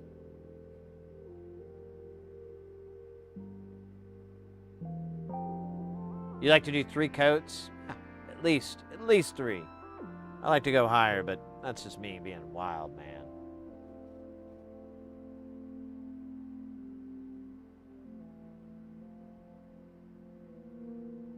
Kennison, Hicks, and Carlin.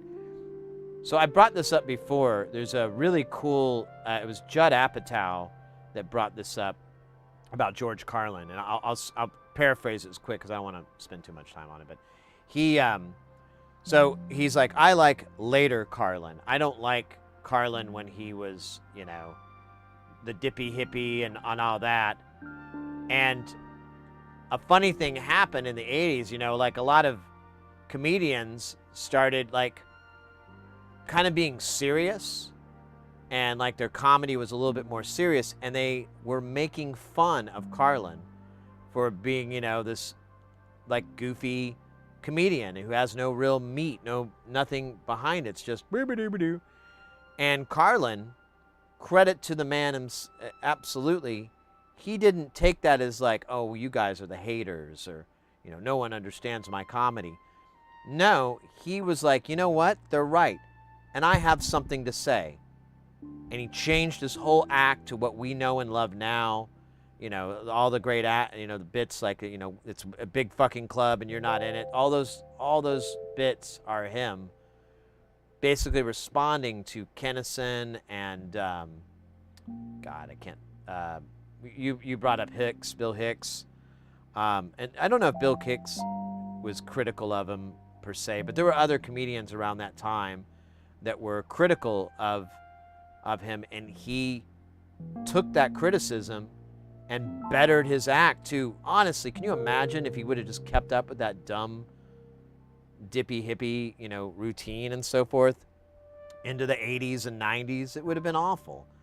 Instead, he changed it and became like probably one of the great comic legends of our generation in time. I mean, to this day, people still cite him. You still see videos of him. And, you know, the new generations are watching his act because it's still timeless 20, 30 years, well, 40 years later. So, you know, that's always a really cool thing. And it was Judd Apatow that brought it up, which, of all people.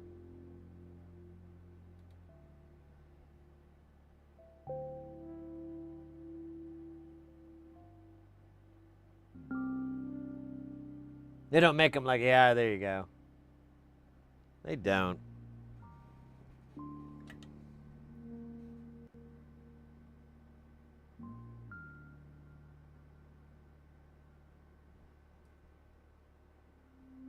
You know, I'm doing this all stupid. I'm putting the components on and then I solder them instead of putting them all on and then soldering them. But I think it's going to be more work for me to move this. Oh, see, there we go.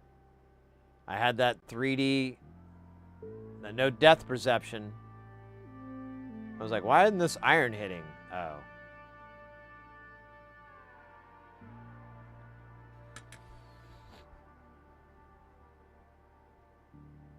It's all relevant. People still see, but yeah, little has changed, right? Little has changed.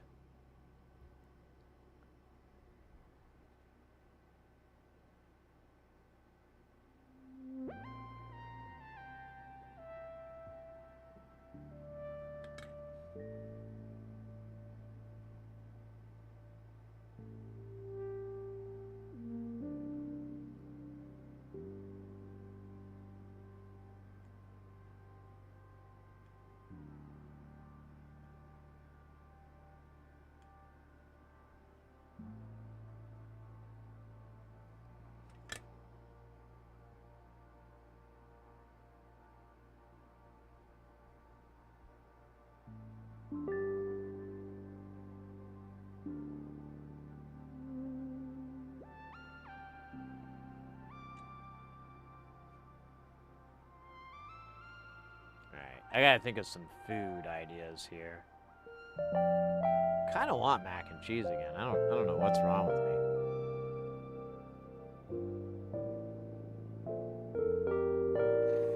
me. I had like lo mein noodles yesterday and leftovers today before the stream.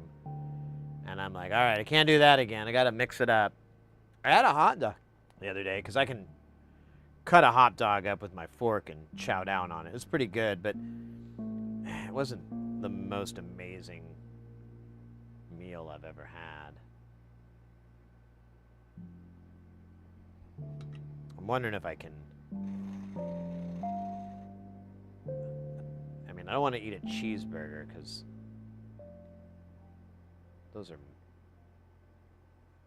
I'm trying... Well, like, it's my front teeth that are, like, just all sore and wonky, and I just don't want to mess with them. So anything I can eat and throw back at the hatch, that's what's on the menu. But unfortunately, that's all I've been eating for like a week or so, and I'm running out of ideas. Starting to get a little burnt out on the food. All right. We need 9 of these. 9. 1, 2, 3, 4, 5, 6, 7, 8. 9. Wunderbar.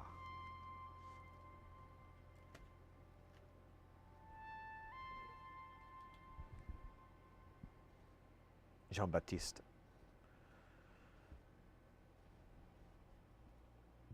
Yeah. Yep.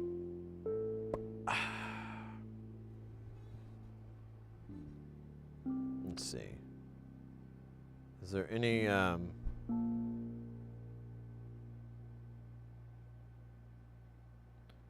see. If there's any food that jumps out on me on the old. Oh, there is I could have. You know what? I haven't had in a while. I could do that. Some like chicken Alfredo or something like that. Italian. Now that's Italian. I know I like it spicy. Oh yeah, there we go. I'm gonna order from By the Bucket. By the Bucket, if you haven't heard of it, is a restaurant that distributes their food in basically a bucket like what you get from KFC. And it's just a bucket filled with spaghetti. And it's pretty damn good, honestly. Do I want... Yeah, I might see.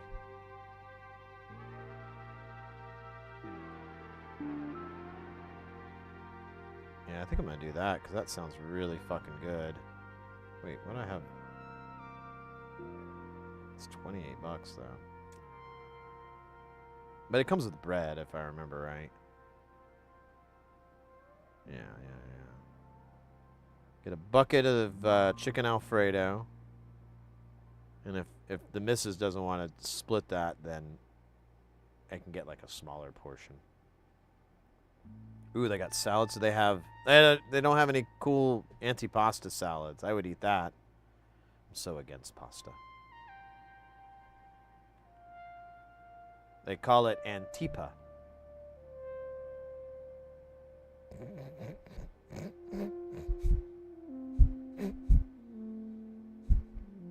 I'll see myself out. Oh, they have a medium-sized chicken Alfredo? Well, maybe I could do that, too. I mean, I don't know. I'm pretty hungry. Oh, they got big chunks of cheesecake. Ah, I'd love some sweets, but I don't want to put sweets in my mouth right now. With all my tooth problems. I'm a German descent, forced into... Wait, oops. Forced in the area of the Black Sea, Germans from Russia, you... Oh, you got ads. I'll wait for the ads to finish.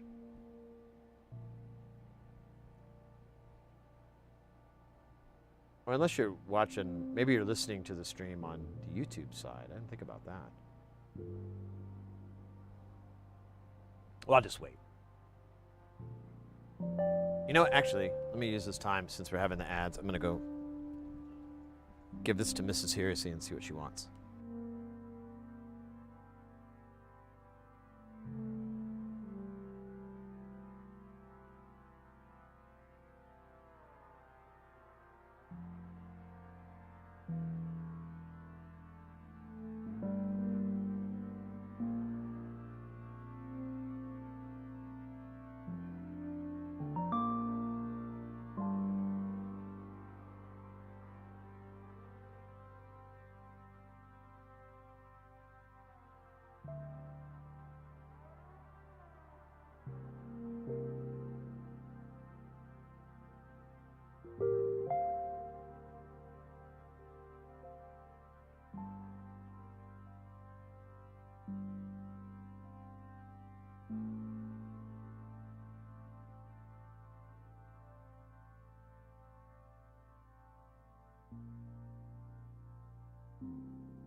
All right.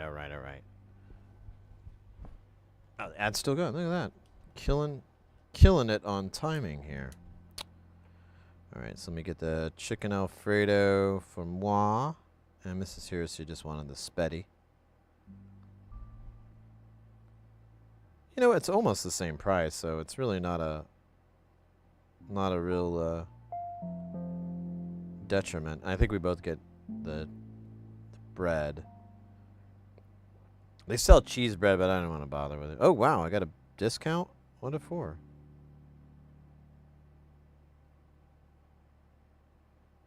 What the hell is this discount?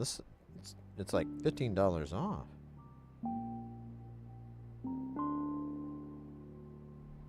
Oh, cool. It's just a special they're doing. Okay.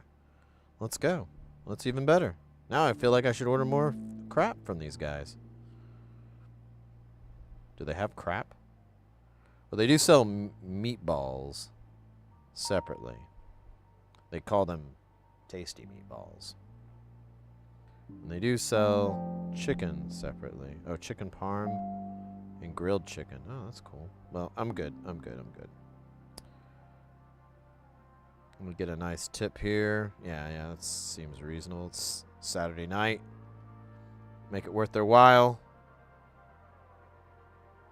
And like that, man has created delivery.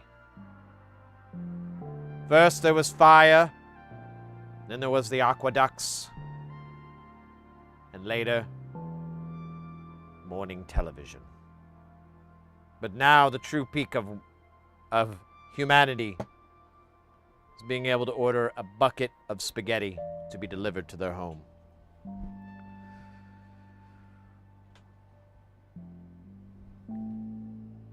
I'm of German descent, forced into the area of Black Sea, Germans from Russia.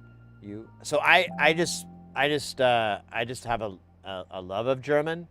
I don't speak it very fluently or anything like that. I can count and stuff. I did have for a little while a decent vocabulary, but that was like 15 years ago. I haven't really practiced at all. And but I feel like if I was in Germany or I was like, immersion scenario, it'd start to kick back after, a week or two. I'd start remembering like, oh yeah. Or with German, there you go. Yeah.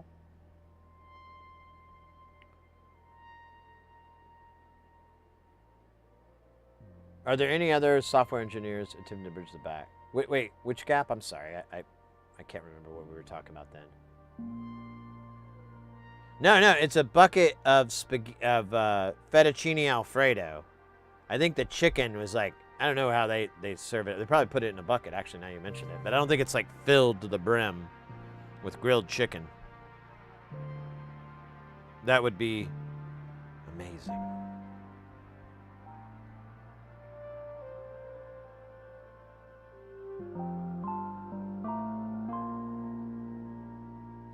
But I'm sorry, which gap? The gap of what? Because that's where I'm being stupid. I can't remember what we were saying earlier. That's where my dumb face comes in.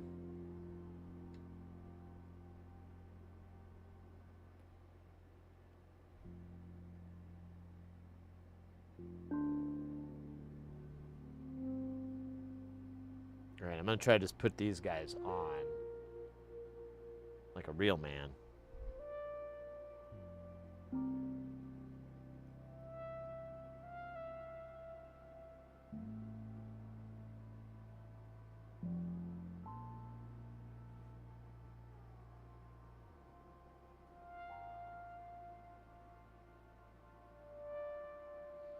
Now, I just have an affinity for the German language and German culture. Not even German culture so much, but I just like basically I when I was a teenager, I discovered the band Einstürzen Sie Neunbauten, which I know I'm mispronouncing it, but whatever.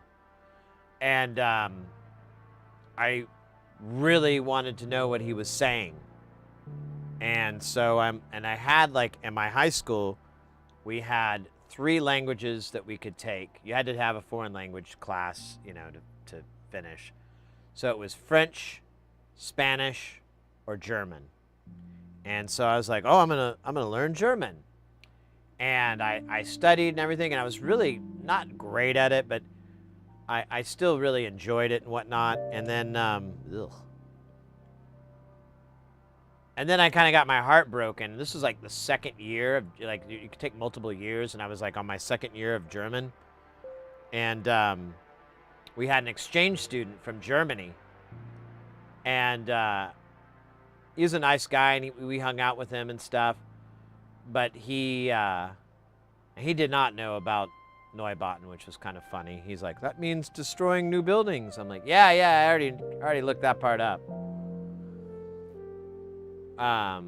But he basically explained, like, our teacher didn't know how to speak the language, which I later have found out is a common criticism of Germans, even of other Germans. Like, oh, this German person doesn't know how to speak the German language. And it's just because there's different dialects and so forth that cause that confusion. And, but he was like, no, she doesn't know what she's saying. I can't figure out when she talks. It doesn't make any sense. And to be fair as well, if you study German in America and, you know, high school and college and whatever, the language that you learn is kind of like a formal version of German, and nobody speaks that. No one speaks that, you know, in there. But if you were to present like a paper, or, you know, you were you know, doing public speaking or whatever, and it was formal, you would speak in that format. But nobody does that. So when you go to Germany and you're trying to talk to other Germans, they're just like, why is he talking like a nerd? Well, they probably don't say that, but you know what I mean. They're more like, why is this guy sound? No. Let's just speak English. Let me practice my English. You stop butchering my language.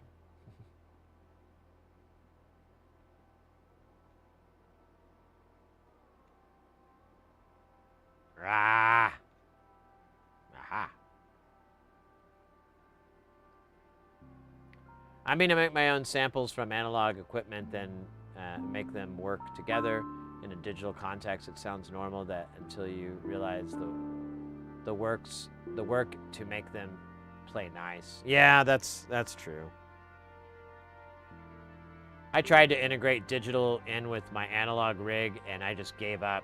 The S5000 sampler is about the only thing that holds a candle up. Everything else just gets drowned out.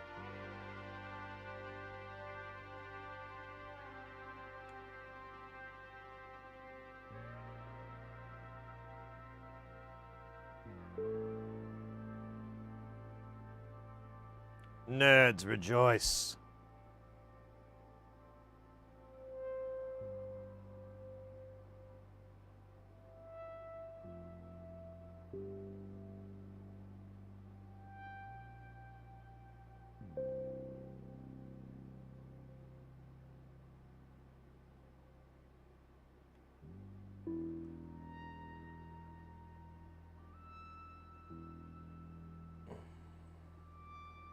The angry Germans. Again. I know.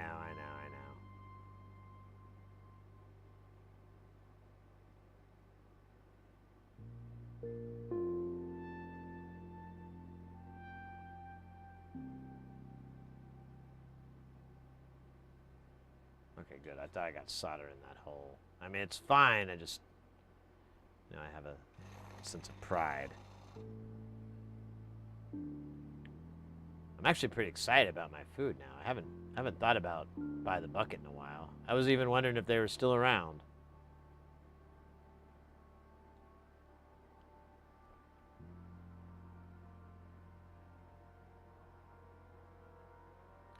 Also taking recordings from multiple different studios and recording techniques with different gear and dynamic range to put them into one context so it's natural. It's hard. Yeah, that's a lot of work. It's way easier to say it than it is to do it. My digital masters lack depth. That is true, but the worst part is that it has a poor stand. The stand's in most expensive part of the yeah.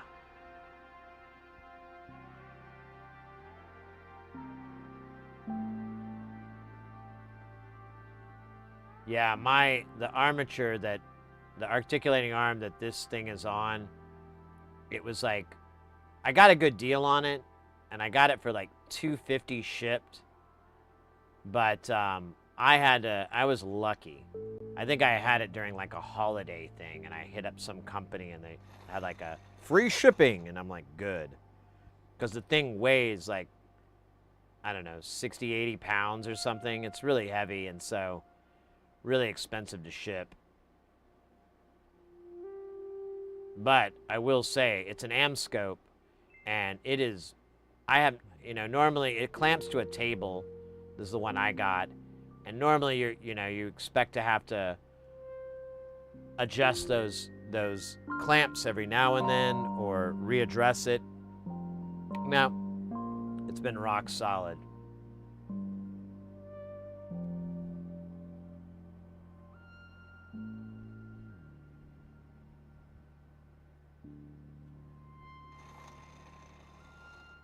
Yeah, I mean, my stand didn't cost the most. It was like $250, but then the scope I had was like $800 with the ring light and everything like that. So at the end, it like cost me a little over $1,000 for the whole microscope.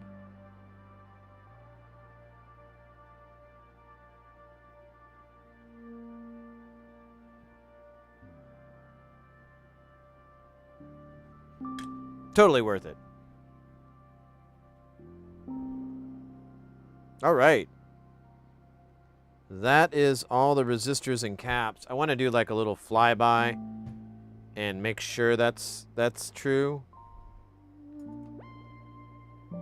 But I think we're good on that.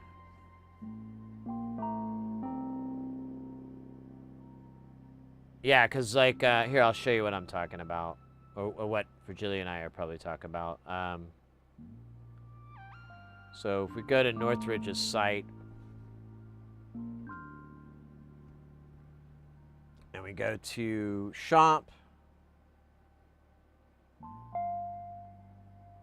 so there's his scope, and it's $795 for the camera and the optics and the Barlow lenses.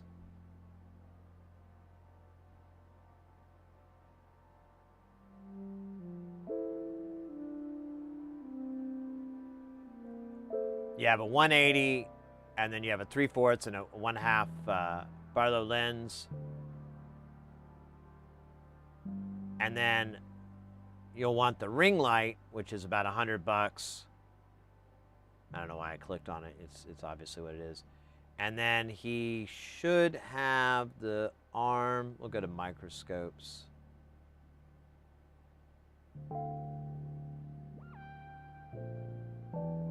Yeah, so he's out of stock right now. But his arm is about $300.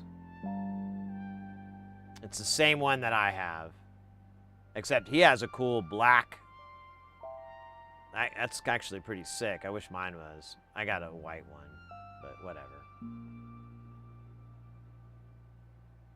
And if I ever got the bench, I had to I was going to get a new workbench, but we had a bunch of expenses come up, and I was like, well, I guess I'll wait. So I had to hold off on getting a new bench.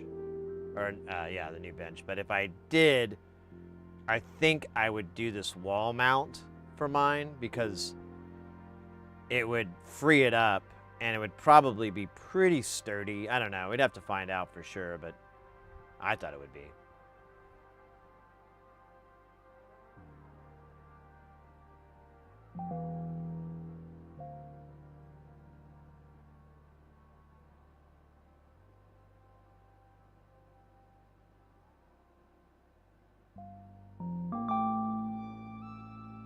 Yeah. I mean, you can definitely go with Rossmann if you want. There's no. I'm not saying where to spend your pennies with either cat or either. I think they're going to give you the same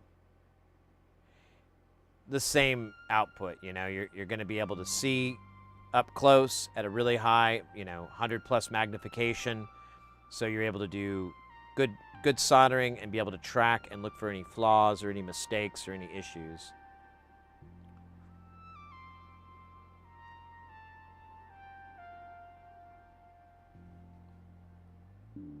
At the end of the day, you do you, baby. You do you. Oh, you know what? I don't think we ever did the Vactrol There's like a... Oh, no, we did. What did we do it with, though? Oops.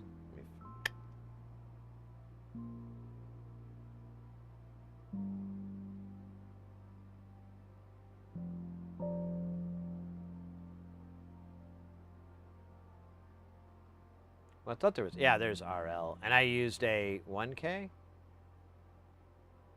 Oh, yeah, that's what he said to use, 1K. All right, well, now we'll do the all the silicon and the transistors. There's a lot of those. Let's see. Oh, no, there's not. There's 14148, but there's like a shit ton of Zeners. Yeah, there's 18 goddamn Zener diodes. Oh, man.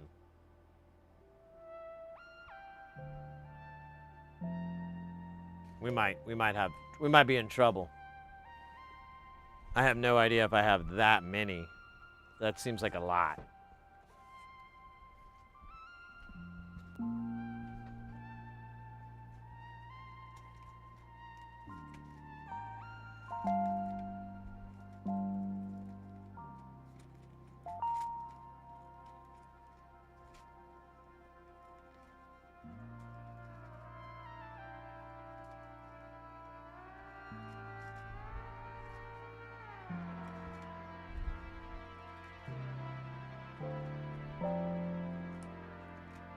Where the hell are they? I just go past them again?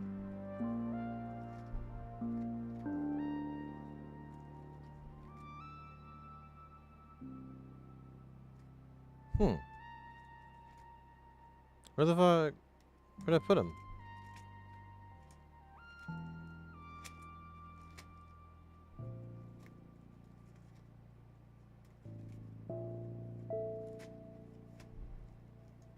Am I going insane? Where the hell did I put these? These are 4148s.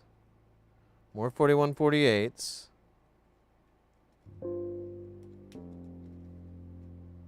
Oh, yeah, I'm a little dumb. Shit. I don't think I have enough Zeners here. We need 18. And I have 2, 4, 6, 8, 10, 12. I have 13.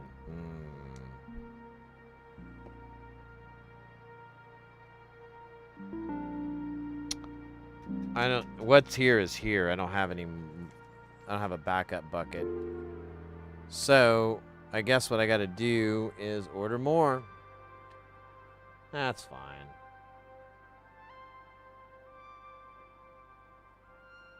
It's the good electronics wants.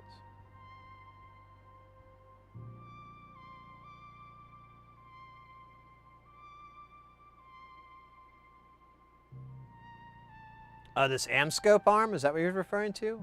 It works pretty good here. So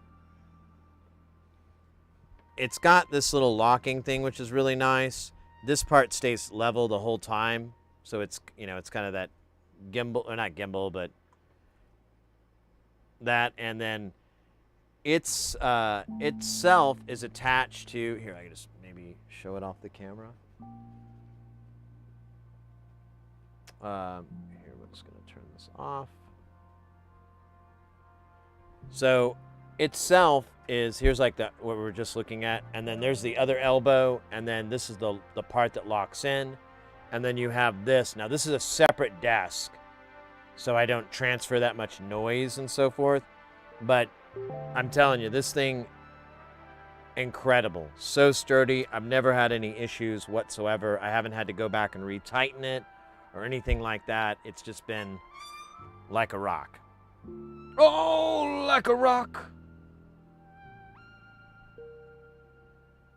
Not like Iraq.